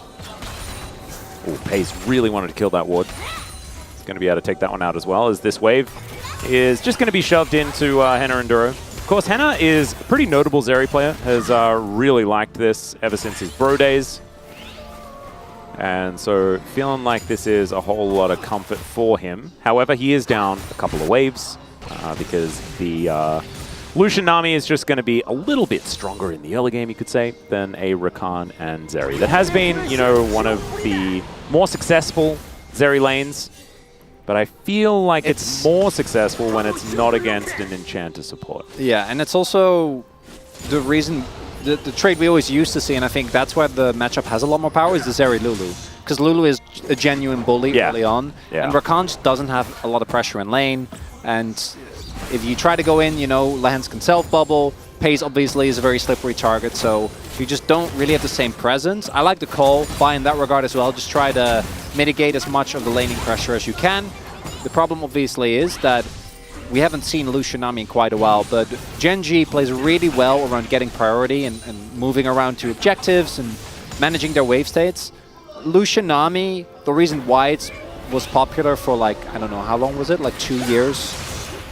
Quite some time, yeah. Started off with like the Electrocute Nami. That used to be a thing. It was disgusting. The Imperial Mandate abuse? Yeah, back one, yeah, and then you could like sell stuff and just hit that. It was disgusting. And now they're more of a mid-range pick.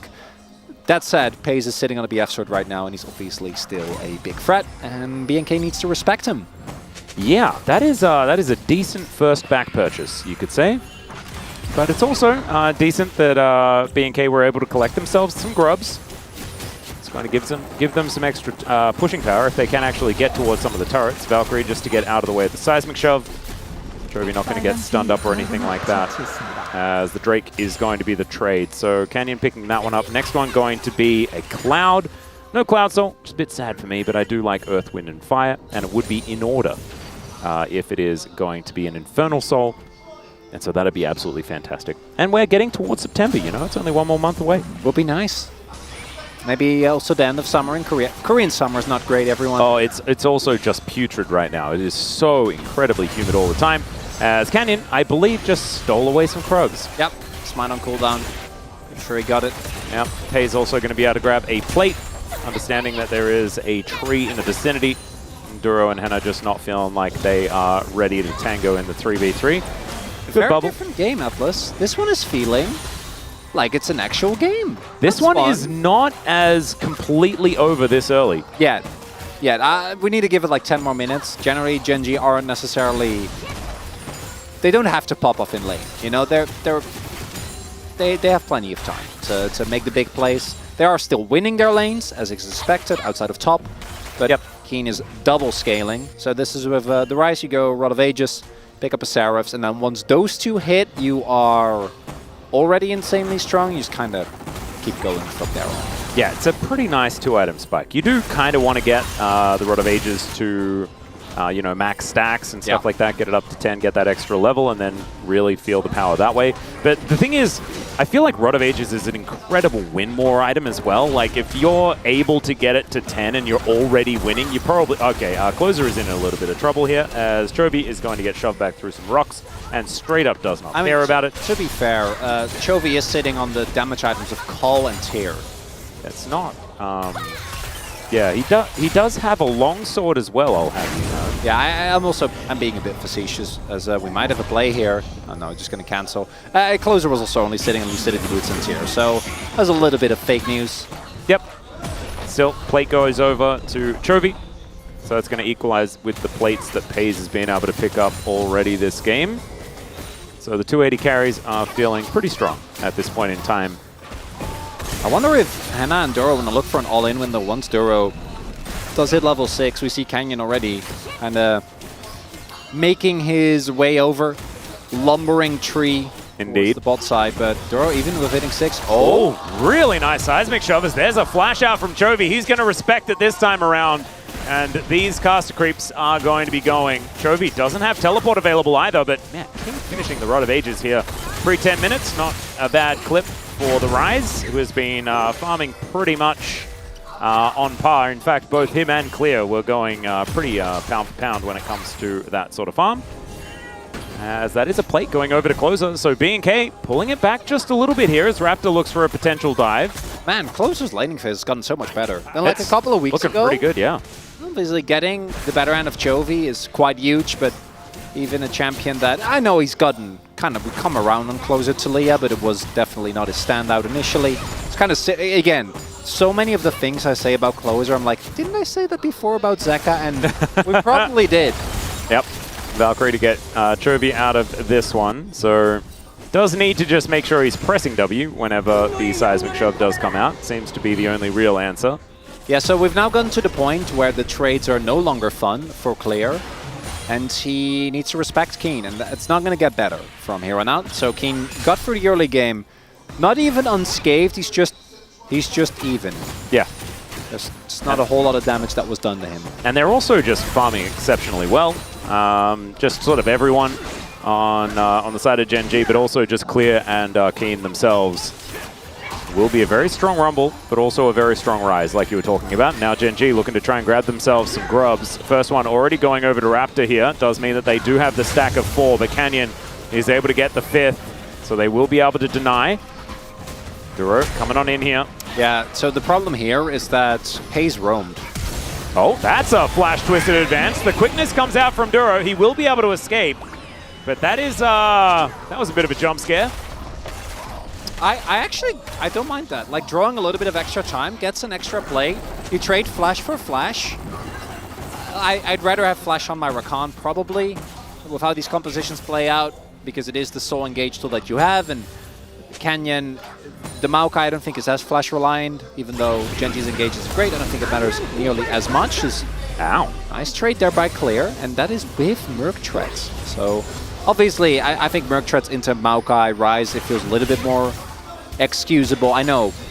It still doesn't feel good. It doesn't, no. And we know Huni would be very upset about it, so I do think we need to mention it at least a little bit. Yep, hearts go out to Huni. Maybe he's you know, he's just doing military stuff and not actually watching this game, and so he's not hurt by it. And that would be helpful. But if you are watching, Huni, we miss you. As Canyon, he's going in. There's not very many of his friends around, though, so he's just going to back away. Looks like it's going to be this dragon going on over to BNK. That is the secure from Raptor, who's continuing to play forward. I really like how this Zen is being executed. An Earth, Wind, and Fire, baby! You love to see it. Infernal Drake, some cinders on the ground. Everything is just for us. It was Beautiful. also in the actual order, which is yeah, very that's what rare. I'm saying. Yeah, it's really good. That's amazing. Love that. What a great day, Atlas. Heck yeah, we're gonna groove tonight. Tell you that much. Are we? Yeah, it's one of no, I know it's one of the songs, but yeah. I was just gonna go home. I ordered some new ingredients. Really excited to make a nice marinade. Ooh. Yeah. I reckon you can groove to a good marinade. You know what? I can groove to a good marinade. Absolutely. Tonight when I'm making my marinade, I'll put that song on. Just You know what? I might actually get you the vinyl of one of the Bang Earth Fire albums. I would kind of love that. That would be great. I reckon that. It's a good could you addition. imagine making a marinade with that on? Oh, baby. That'd be the goods. We're being a little bit distracted here as there's some action. Canyon going to have to push Raptor back. Audacious charge on cooldown means that he's not going to be able to follow up. And Gen G in a little bit of a lull at this point in time. Does make a little bit of sense with a Rise that wants to stack everything up, right? We're still waiting for Trinity Force, and we're not waiting anymore. Chovy just completes it, teleports back to the lane. And so the Corki feeling pretty good right now. Looks like Gen G going for a potential dive angle, or at least an answer here, as Duro in a whole host of trouble, but is still going to be able to make it out. He does have a lot of mobility, given the fact that he's Rakan, so he'll survive, but still has to use the heal. In the short term, not the best of trade. You are going to lose the turret. Getting both Sums of Pace, though, is quite good. The problem is that looking at Gen G's comp, Pace isn't really the focal point, because there's also a Corki and there's also Rise. Also, don't know about defending this, but it looks like they are standing their ground, and with the double red buff, no ult on Canyon, they will be okay. So BNK actually doing a much better job than last time around. And I'm sure the space is going to mention this as well, but I feel like Raptor on a jungler with presence is looking great. Right place at the right time. And honestly, I think Zinza really is one of those junglers that dropped out of meta for reasons that make sense, because AP junglers kind of took over. That's not really where he excels, trying to play into those. But, you know, with all the tanks coming back, I feel like Zinzao should follow suit, which probably means eventually we'll get back to Peanut is Kazakhs, which is inexplicably insanely good and one of the highest win rate champions where he has actually played a lot of games. And I love watching it because I don't understand it on a fundamental level. It's one of those things that it does feel like a learning experience, doesn't it? As Lehens is going to come down looking for the bubble here onto Clear, not going to find it as there's an explosion. Pays taking a lot of damage here, but does just relentlessly escape. That is going to be Rift Herald taken by a Raptor, though, continuing this aggression. And Chovy is on an inner turret, because of course he is. And speaking of turrets, King going to try and defend his outer. Cinder going to be picked up here as he's running pretty quickly, but spots the fact that this Rift Herald is immediately going down. 3 members moving into the top lane as he flashes to get out of the way of the grand entrance. And there is the Realm Warp. That's going to get him out of there. Still he loses the turret, but he doesn't lose his life. And they're going to trade the outer turret in mid lane for this as well, as Clear, he's going to cancel his own back. Chovy was waiting for that one, and he's being very patient, as we can see. Waiting for a teleport angle, waiting for a way to get in here, as Clear is able to get himself out of the way. Scrap shield in hand, as Chovy be able to at least make his escape. But that's an inner turret going over. Yeah, no, that's a win for BNK. Nicely done by Keen. I was going to make some grand statement like Keen saw those coming. But back when Raptor was still in, I don't know, elementary school, Keen was dodging ganks, but they still win the trade, so I don't feel like it has the same gravitas. Nicely done. Great use of the Herald. Good that Keen got out. Also means that our first blood still nowhere to be found. Ooh, even later than our previous series? Yeah. My goodness. That's surprising. Maybe we could have a game with 0 kills. We've still never had one before. Yeah, but that never should happen, right? Because the team should at some point just be like, okay, we're going in. Even what if you've just decided that you're not as strong as the opposition and you just stay on the fountain? But you still have to. Got to protect that KDA. As this was sick. Gets himself out. Easy peasy. Doesn't even react. That's my favorite part about Keen. If that was Lehens, he would be like, I'm the best. All of you, look at me. Or he's just shrieking the whole time. As, all right, Paze could be in trouble. He does get over the wall as the grand entrance is good. Paze is going to get taken down. That is first blood, and that's to the Zeri. This is great news for B&K, as they are also even in gold at this point in time. Dragon coming up, and it's a pretty good one. They're already one Drake apiece as well, as it's going to be spawning here, and immediately Raptor's going to start that one up. Doesn't have flash. Clear on a great flank angle though. Banana Brush control comes in. All right, can this equalizer be the game changer? There it is, it goes down. He's trying to get rid of them as the tidal wave is decent. And Keen is just singled out and destroyed. It's a second one for Henna.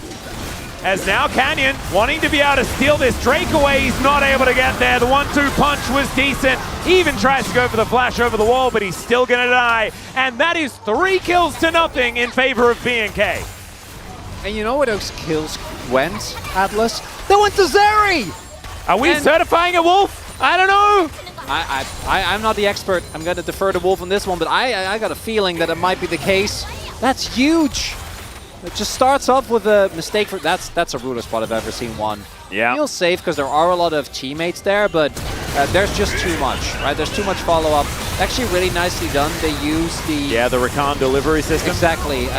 Well done there by Raptor, the one who delivers the Rakan, allowing for the cooldowns to be there. And then this is definitely an optimistic contest, and it's clear that I think ends up being the big difference maker. Even though the damage that he does isn't necessarily Deadeye, it's the distraction, the cooldowns that go into him.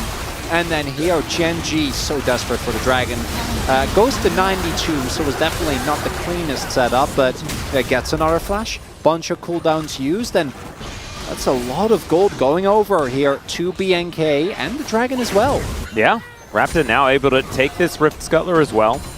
Canyon just trying to clear out vision where he can.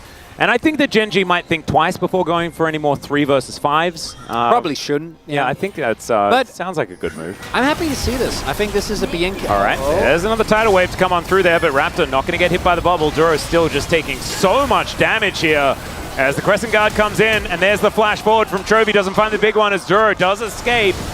But now Clear is on a flank angle as the Realm Warp is going to get Keen in here. Seismic Shove not going to find the mark, but Canyon will follow closer. That's a long journey, and Gen G looking a little bit worse for wear, and will keep themselves alive, but so will B&K, even though most of their flashes are now on cooldown. The most important summoner spell hasn't been claimed, but it's the only one.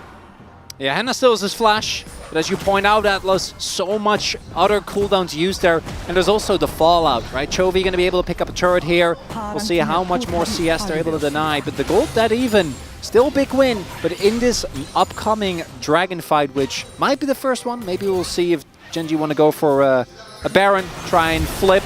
Ends up being a bit of a rough one. Really nicely done here initially by Raptor and Duro to just take the heat without actually going down. Chovy flashing, but this equalizer actually does a nice job of splitting, so there's a lot of cooldowns already down. That blast cone, I don't know if Clear would have died, but he might have taken someone with him, and then Keen does an incredible amount of damage. As you pointed out, Kenyon goes on a merry jaunt that he probably didn't want to go on, and ends up making it out alive. And Chovy wasn't even at peak strength, and he's about to hit that. He's going to be even stronger. The hands possibly caught out. There's a good tidal wave, but the Crescent Guard does come in. That is fish food now as Canyon will be able to push back Raptor, and they immediately get their revenge. The culling comes down as well as there is flux on them. And Gen G looking for some more angles. Kane just really wants to get in range of that Rune Prison. Does get his Seraph Shield, but he'll be taken out. It's another one for Henna. 5-0-0 for this Zeri. And Twisted advance now for Canyon to try and get him out of there. He does punch closer, but he's still going to die. That is 6 kills now for the Zeri for B&K. Literally every single kill is going to Henna. And Gen G, after last game, I think the happy game mentality was still there. But this game isn't happy. You're not winning. You're not ahead. You can't make the same plays that you did last time around. And I'm so happy to see B&K punish them, as this is the proactive play from Raptor to come through. Him and Duro have been incredible, man. Setting these kills for Henna to knock down. And yeah, they end up taking down Raptor. But then again, Gen G, they chase really deep into enemy territory. And Oh, that harpoon from Clear, actually game changer. Yeah, look at the slow. So hard for Keen to get anything done. Then because of that equalizer, they can't really walk out. And so much damage comes down. I'm pretty impressed by what BNK are doing. Yes, Gen G clearly having a bit too much fun with this and playing messy. But in the last game, BNK was completely unable to capitalize. This time around, I think they're in a good spot. The only thing now is to ensure that Henna doesn't die. Because if he goes down, that's all your gold, BNK. So keep him safe. And we might be getting to a game number 3. And BNK taking game of Gen G? That would be absolutely massive. The only other team that's been able to do it was DK. And then they were pretty quickly dispatched after that. They have a passive. You know, it's not fair. They just sometimes do that. Yeah, and that's just, it's the theme. But it's not really a theme for BNK versus Gen G. There is still Chovy. That's the main reason why we're like, yeah. Oh, apprehensive. Keen also just hit his 2-item power spike.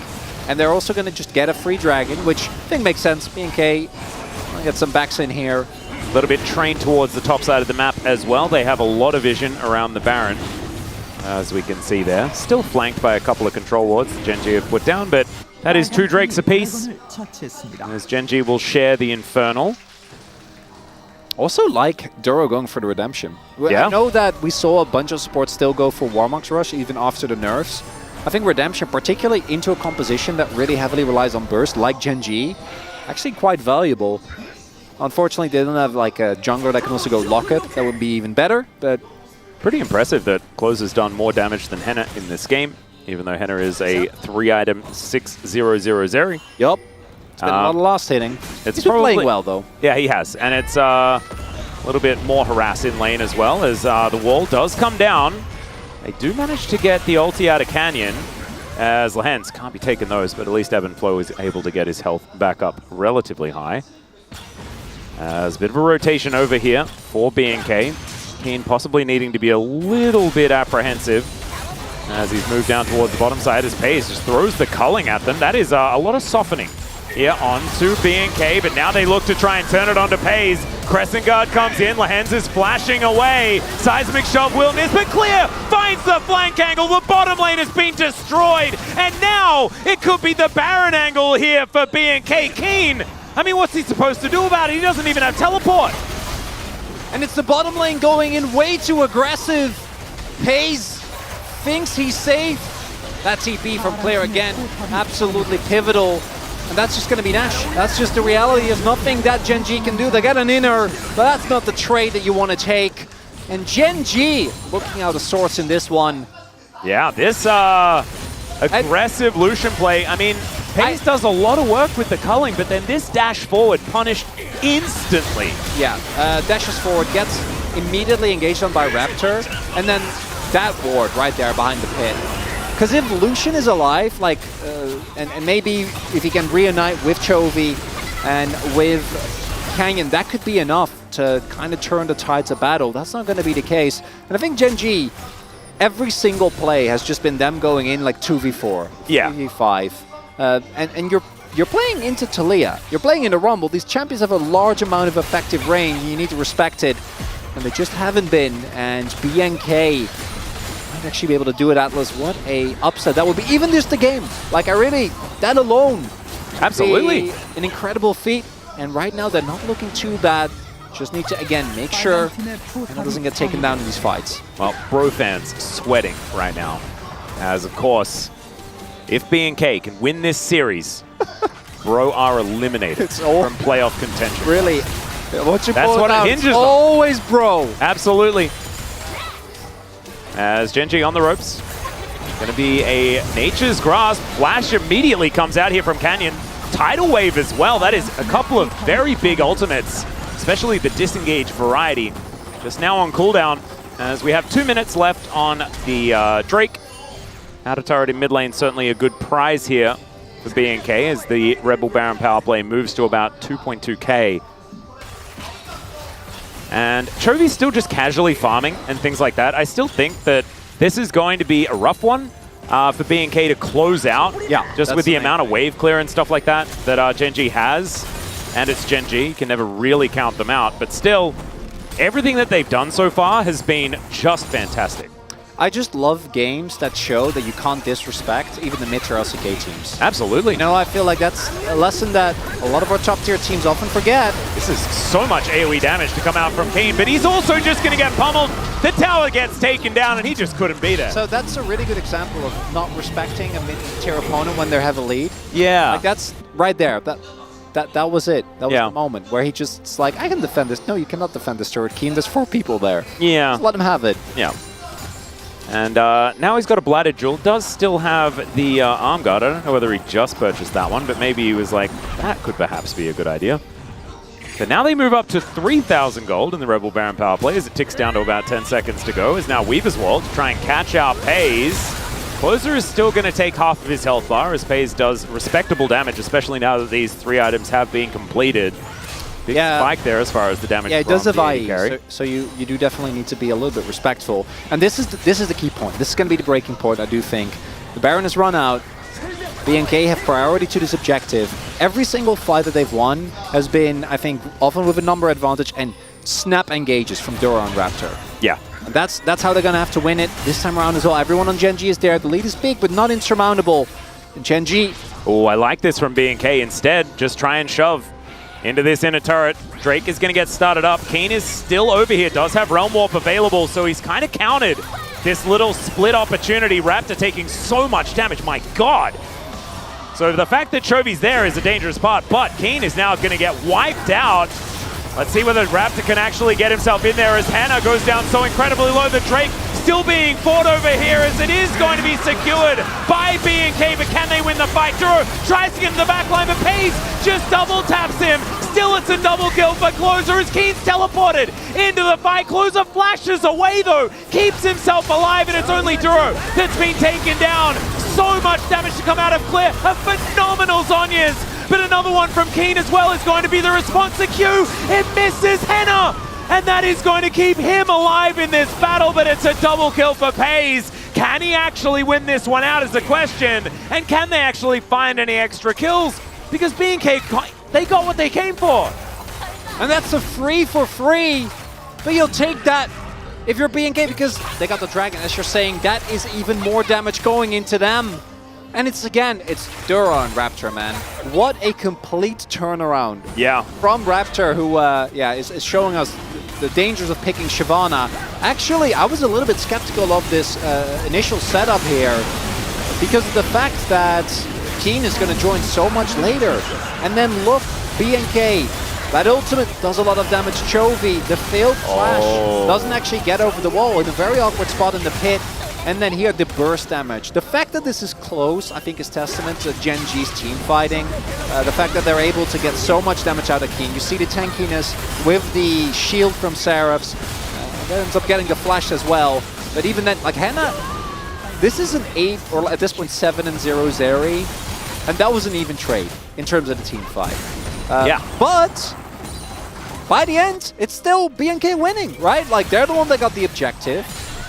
They didn't give up any of the major shutdowns. And the only thing that they need to be worried about is the fact that, you know, Pays is getting towards item number 4. There's going to be Infinity Edge on Chovy here, as we can see. Henna not taking that much damage from him, as he does have his shield bow now done.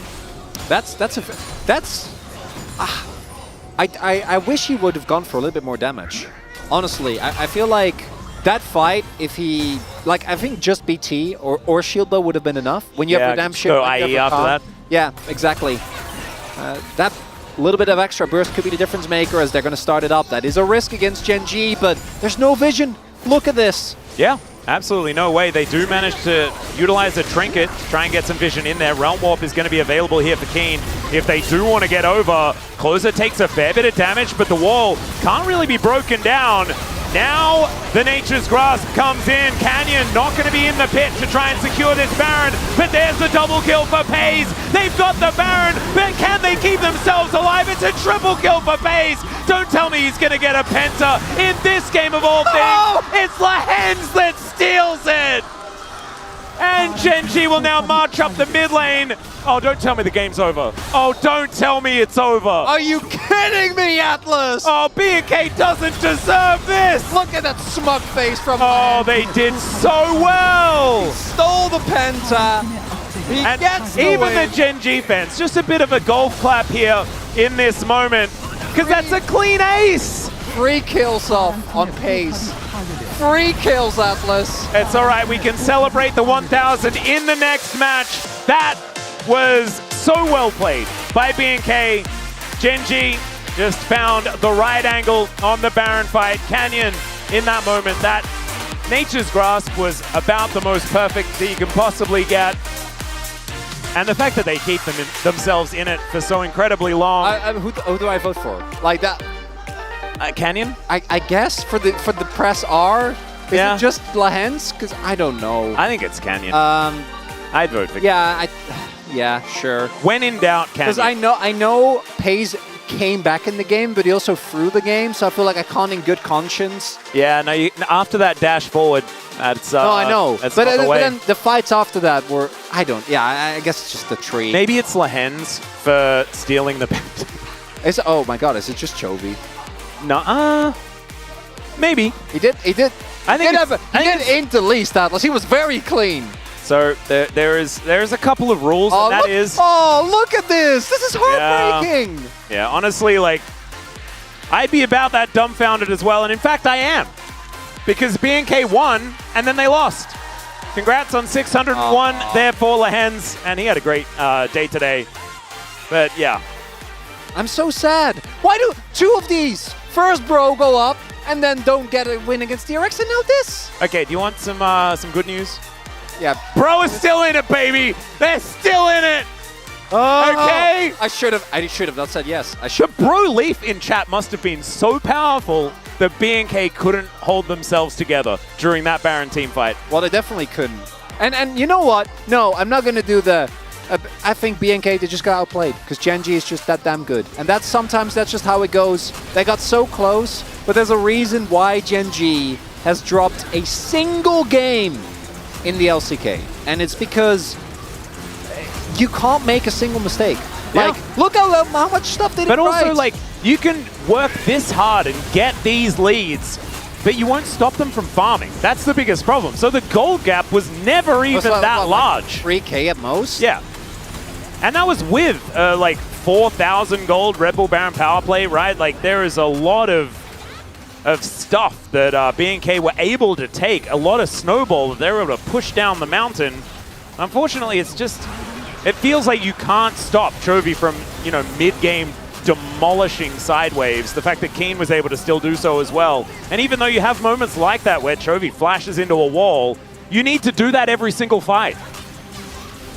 Otherwise, they will just out-DPS you. And we see it, the damage to come through. And also, there's the other factor of it just being so much pressure on these players' shoulders when they're against Gen G. The aura that comes with it, right? The knowledge of what this team has done.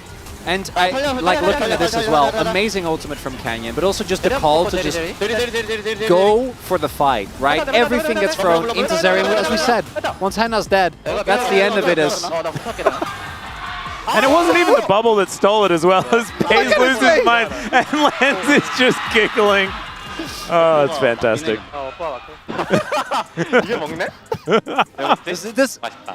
I didn't know to get the kill, says Lens. Yeah, sure you did. Yeah, This is a special team, Atlas, in many a way. Oh, yeah. And let the record show, I think BNK, that first game obviously was rough. This team, I hope they make playoffs.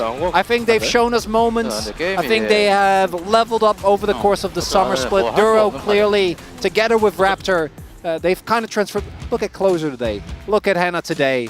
But it's Gen G, and sometimes even that's not good enough. Look at that gold graph. Yeah.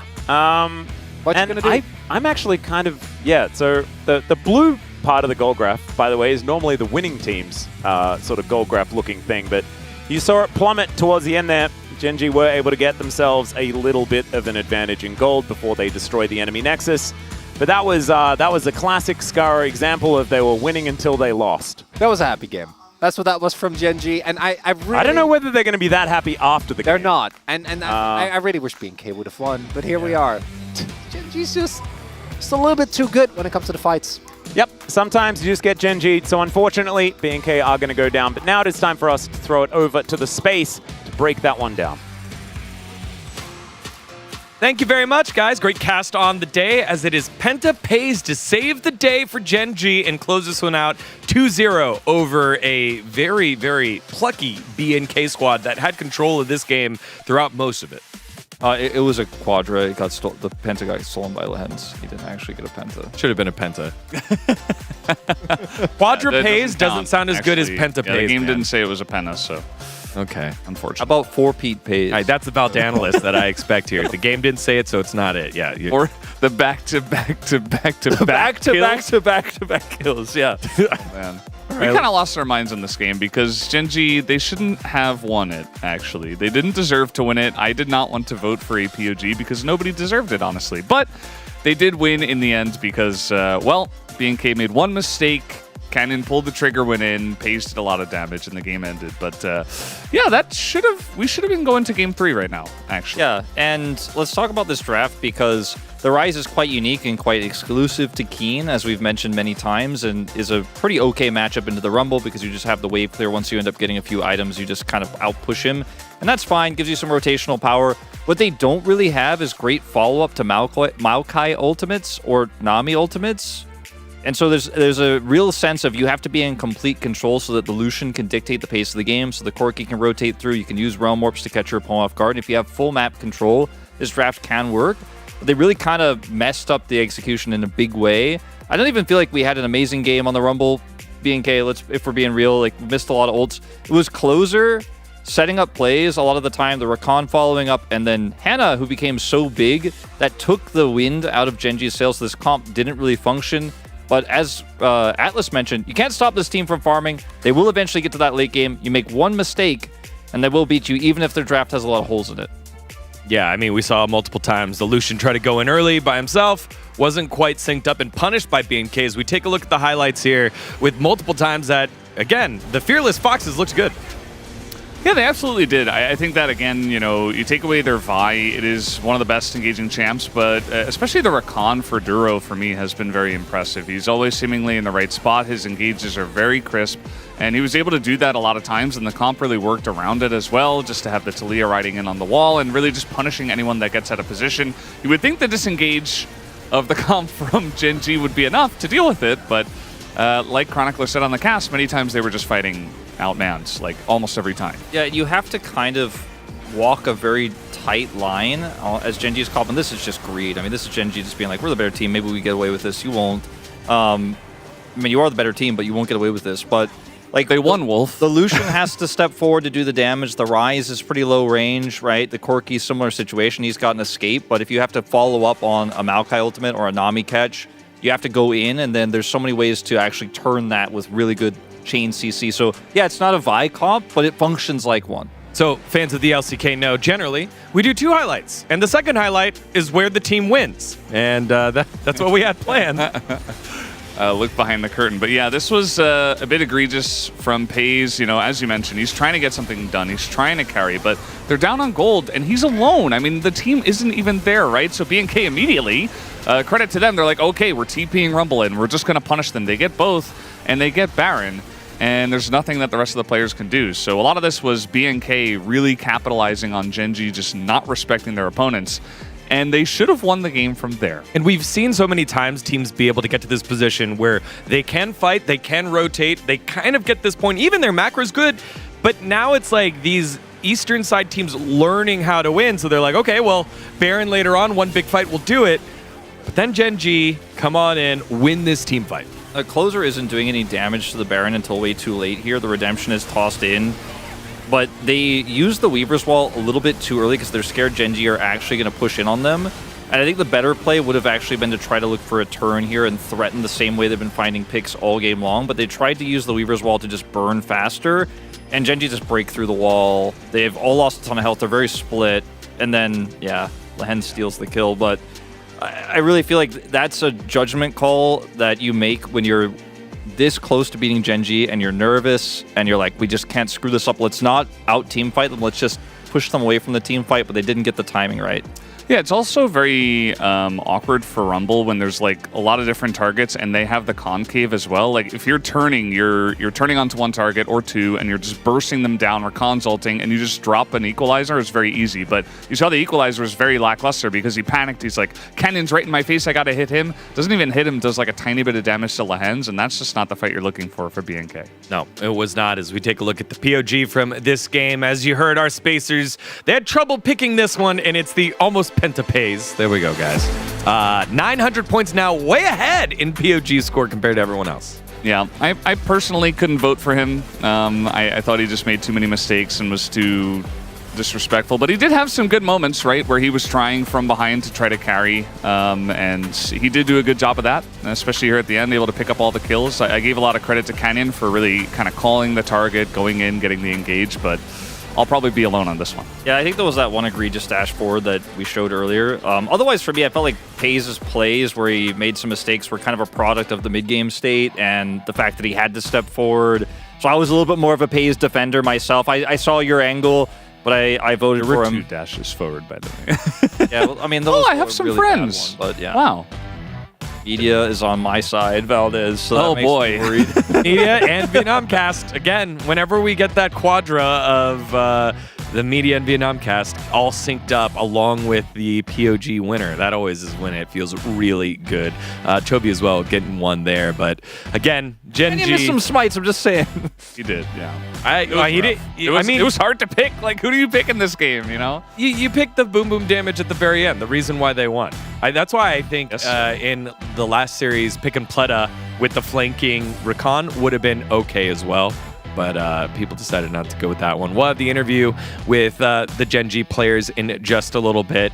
Chronicler said, I'd like to see this BNK squad make it to playoffs. We have a couple of playoff squads in fishing for that 6th place spot with Kwangdong Freaks there. Yep. See how much belief he has he in was that defending statement. that. Do you want to see this BNK squad in playoffs over, I guess it would be Nongshim or Kwangdong Freaks? I'd say over current Kwangdong for sure. I do think that BNK are very, very, very binary in how they play. They either have a pick comp or they don't. And if they don't, they do not look like a playoff team. But they have, if they could either find out how to play not pick or find more pick comps like this one, which was pretty cool, then, maybe I think they could be the one. I think that I'd rather have them over Kwangdong and Nongshim for sure. Yeah, I'm on a similar page. I think that there are a lot of different ways in this meta to force pick comps. I feel like eventually teams will just ban Vi, ban Rakan, ban Talia, right? And then you're feeling pretty good. But yeah, it's very counterable, and I think a lot of teams will easily prepare for it. So I think they'll make it to playoffs just because Kwangdong Freaks mid-season collapse is happening here. But I think immediately they get to playoffs, and then whoever faces them is like, okay, we know exactly what you do. Yeah. We're going to counter you, and they probably win. All right. Well, we'll see when we get to that playoff push later on in the split. But right now, we have the interview translations with Ji-sun. Ji-sun, take it away. 2024 LCK Summer Split. Thank you very much, guys. This is Ji-sun for the POG interview translation, and today I'm here joined by the solo POG on the side of Gen G, Paze, after their victory up against BNK DRX. Congratulations on the win. Paze, you have achieved a 13-match winning streak with today's victory. How do you feel about this win? I'm glad to be able to continue the win streak. And additionally, you have reached 900 POG points and are now in the first place. How do you feel about that? I think it's been a very long while since I was the POG leader, so I hope I can stay on top. Game number 1, Gen G created a 10,000k gold difference in under 20 minutes in the first game. It was a pure dominance. What do you think was the key to that game? I think we were able to round out a really good bottom carry comp, and I think opponents didn't really have any tools to stop the carry coming from the bottom lane. So it was a very smooth sailing game for us. And then Genji, maybe because you guys were a little bit too ahead, there was a moment where you seemed a little bit too excited. Now, let's take a look at this replay. I mean, I thought this was a doable play. And then I tried to save Lihan's. And then actually Lucian dashed on the right side of the map. I was not trying to go over the wall actually. I was also flustered at that moment. I was not intending to go over the wall. I just trying to kind of zone out by using my dash, but somehow I hit the wall and I went over the wall, but it was not intended. And we were also able to hear from Lihan's and Chovy as well after that play. You know, you were just going all in for that kill, but I guess you are not actually greedy for the kill, right? Absolutely not. And then, game 2, we saw a return of Lucian Nami composition on the bottom lane. A very rarely seen duo these days. What do you think is that?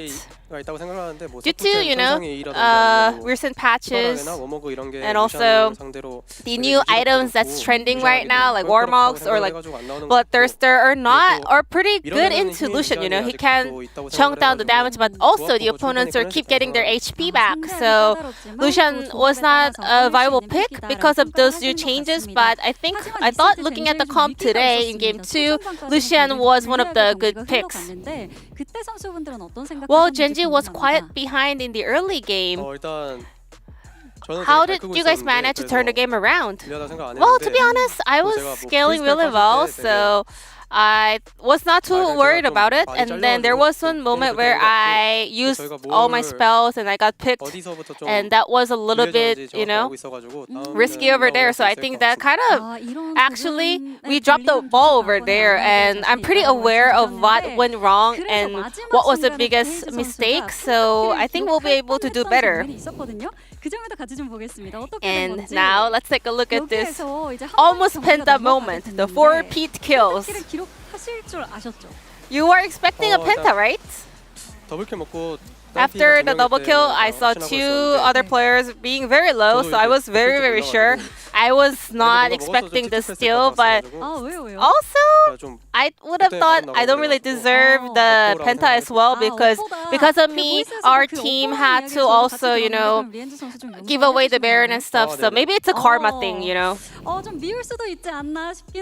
So you forgive Lihan's? Yeah, for sure. And Lihan, speaking of your support, he now played his 600th LCK game. Any words of celebration for him?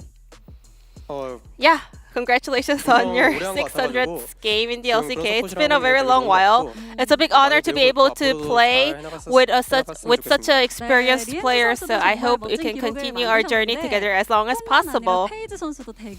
And Paige, you are also approaching a big milestone. You are just 3 kills away from 1,000 kills. Any regrets about not reaching it today? I mean, I can achieve that next game, and I actually would like to hit 1,000 kills with better performance next time.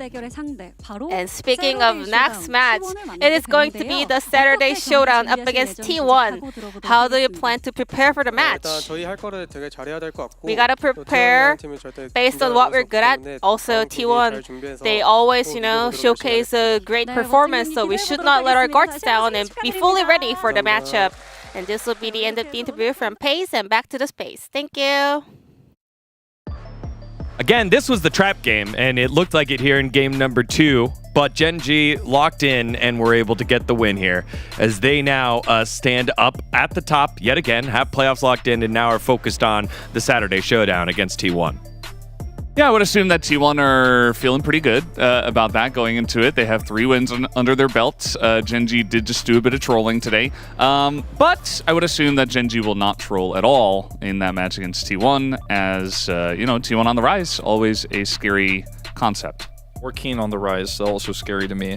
I will say, I think it's their second toughest matchup they have left. They have Hanwha at the end of the season, and they have T1 obviously on Saturday, so they beat T1, they could solely focus on beating Hanwha. Maybe they have the perfect season. Well, Hanwha Life need to focus up here against Nongshim Red Force, and then Deep Plus against Kwangdong Freaks. A very big game here for both those squads, as Kwangdong Freaks trying to stop the slide, and Deep Plus having dropped that series against T1, looking for a bounce back. That does it here from the LCK space. We'll see you tomorrow for more action.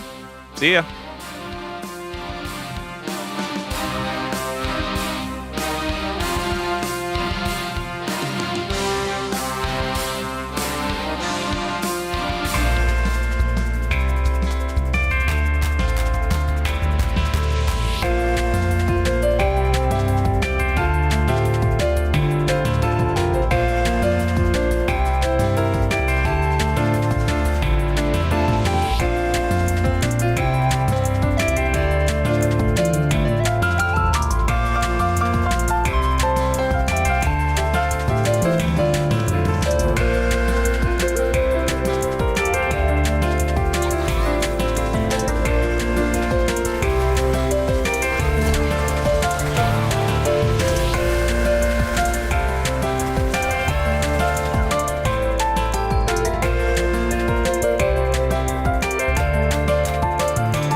젠지가 LCK의 새로운 기록의 장을 이렇게 엽니다. 앞으로도 이제 남은 프로 생활하면서 계속 기록 써내려갈 수 있게 열심히 해야 될 것 같아요. 다시 한번 연성 시작합니다. 상대가 누구더라도 이길 수 있는 그런 저력이 있는 팀이라고 항상 생각을 해서 할 거 잘 하면은 충분히 이길 수 있다고 생각합니다.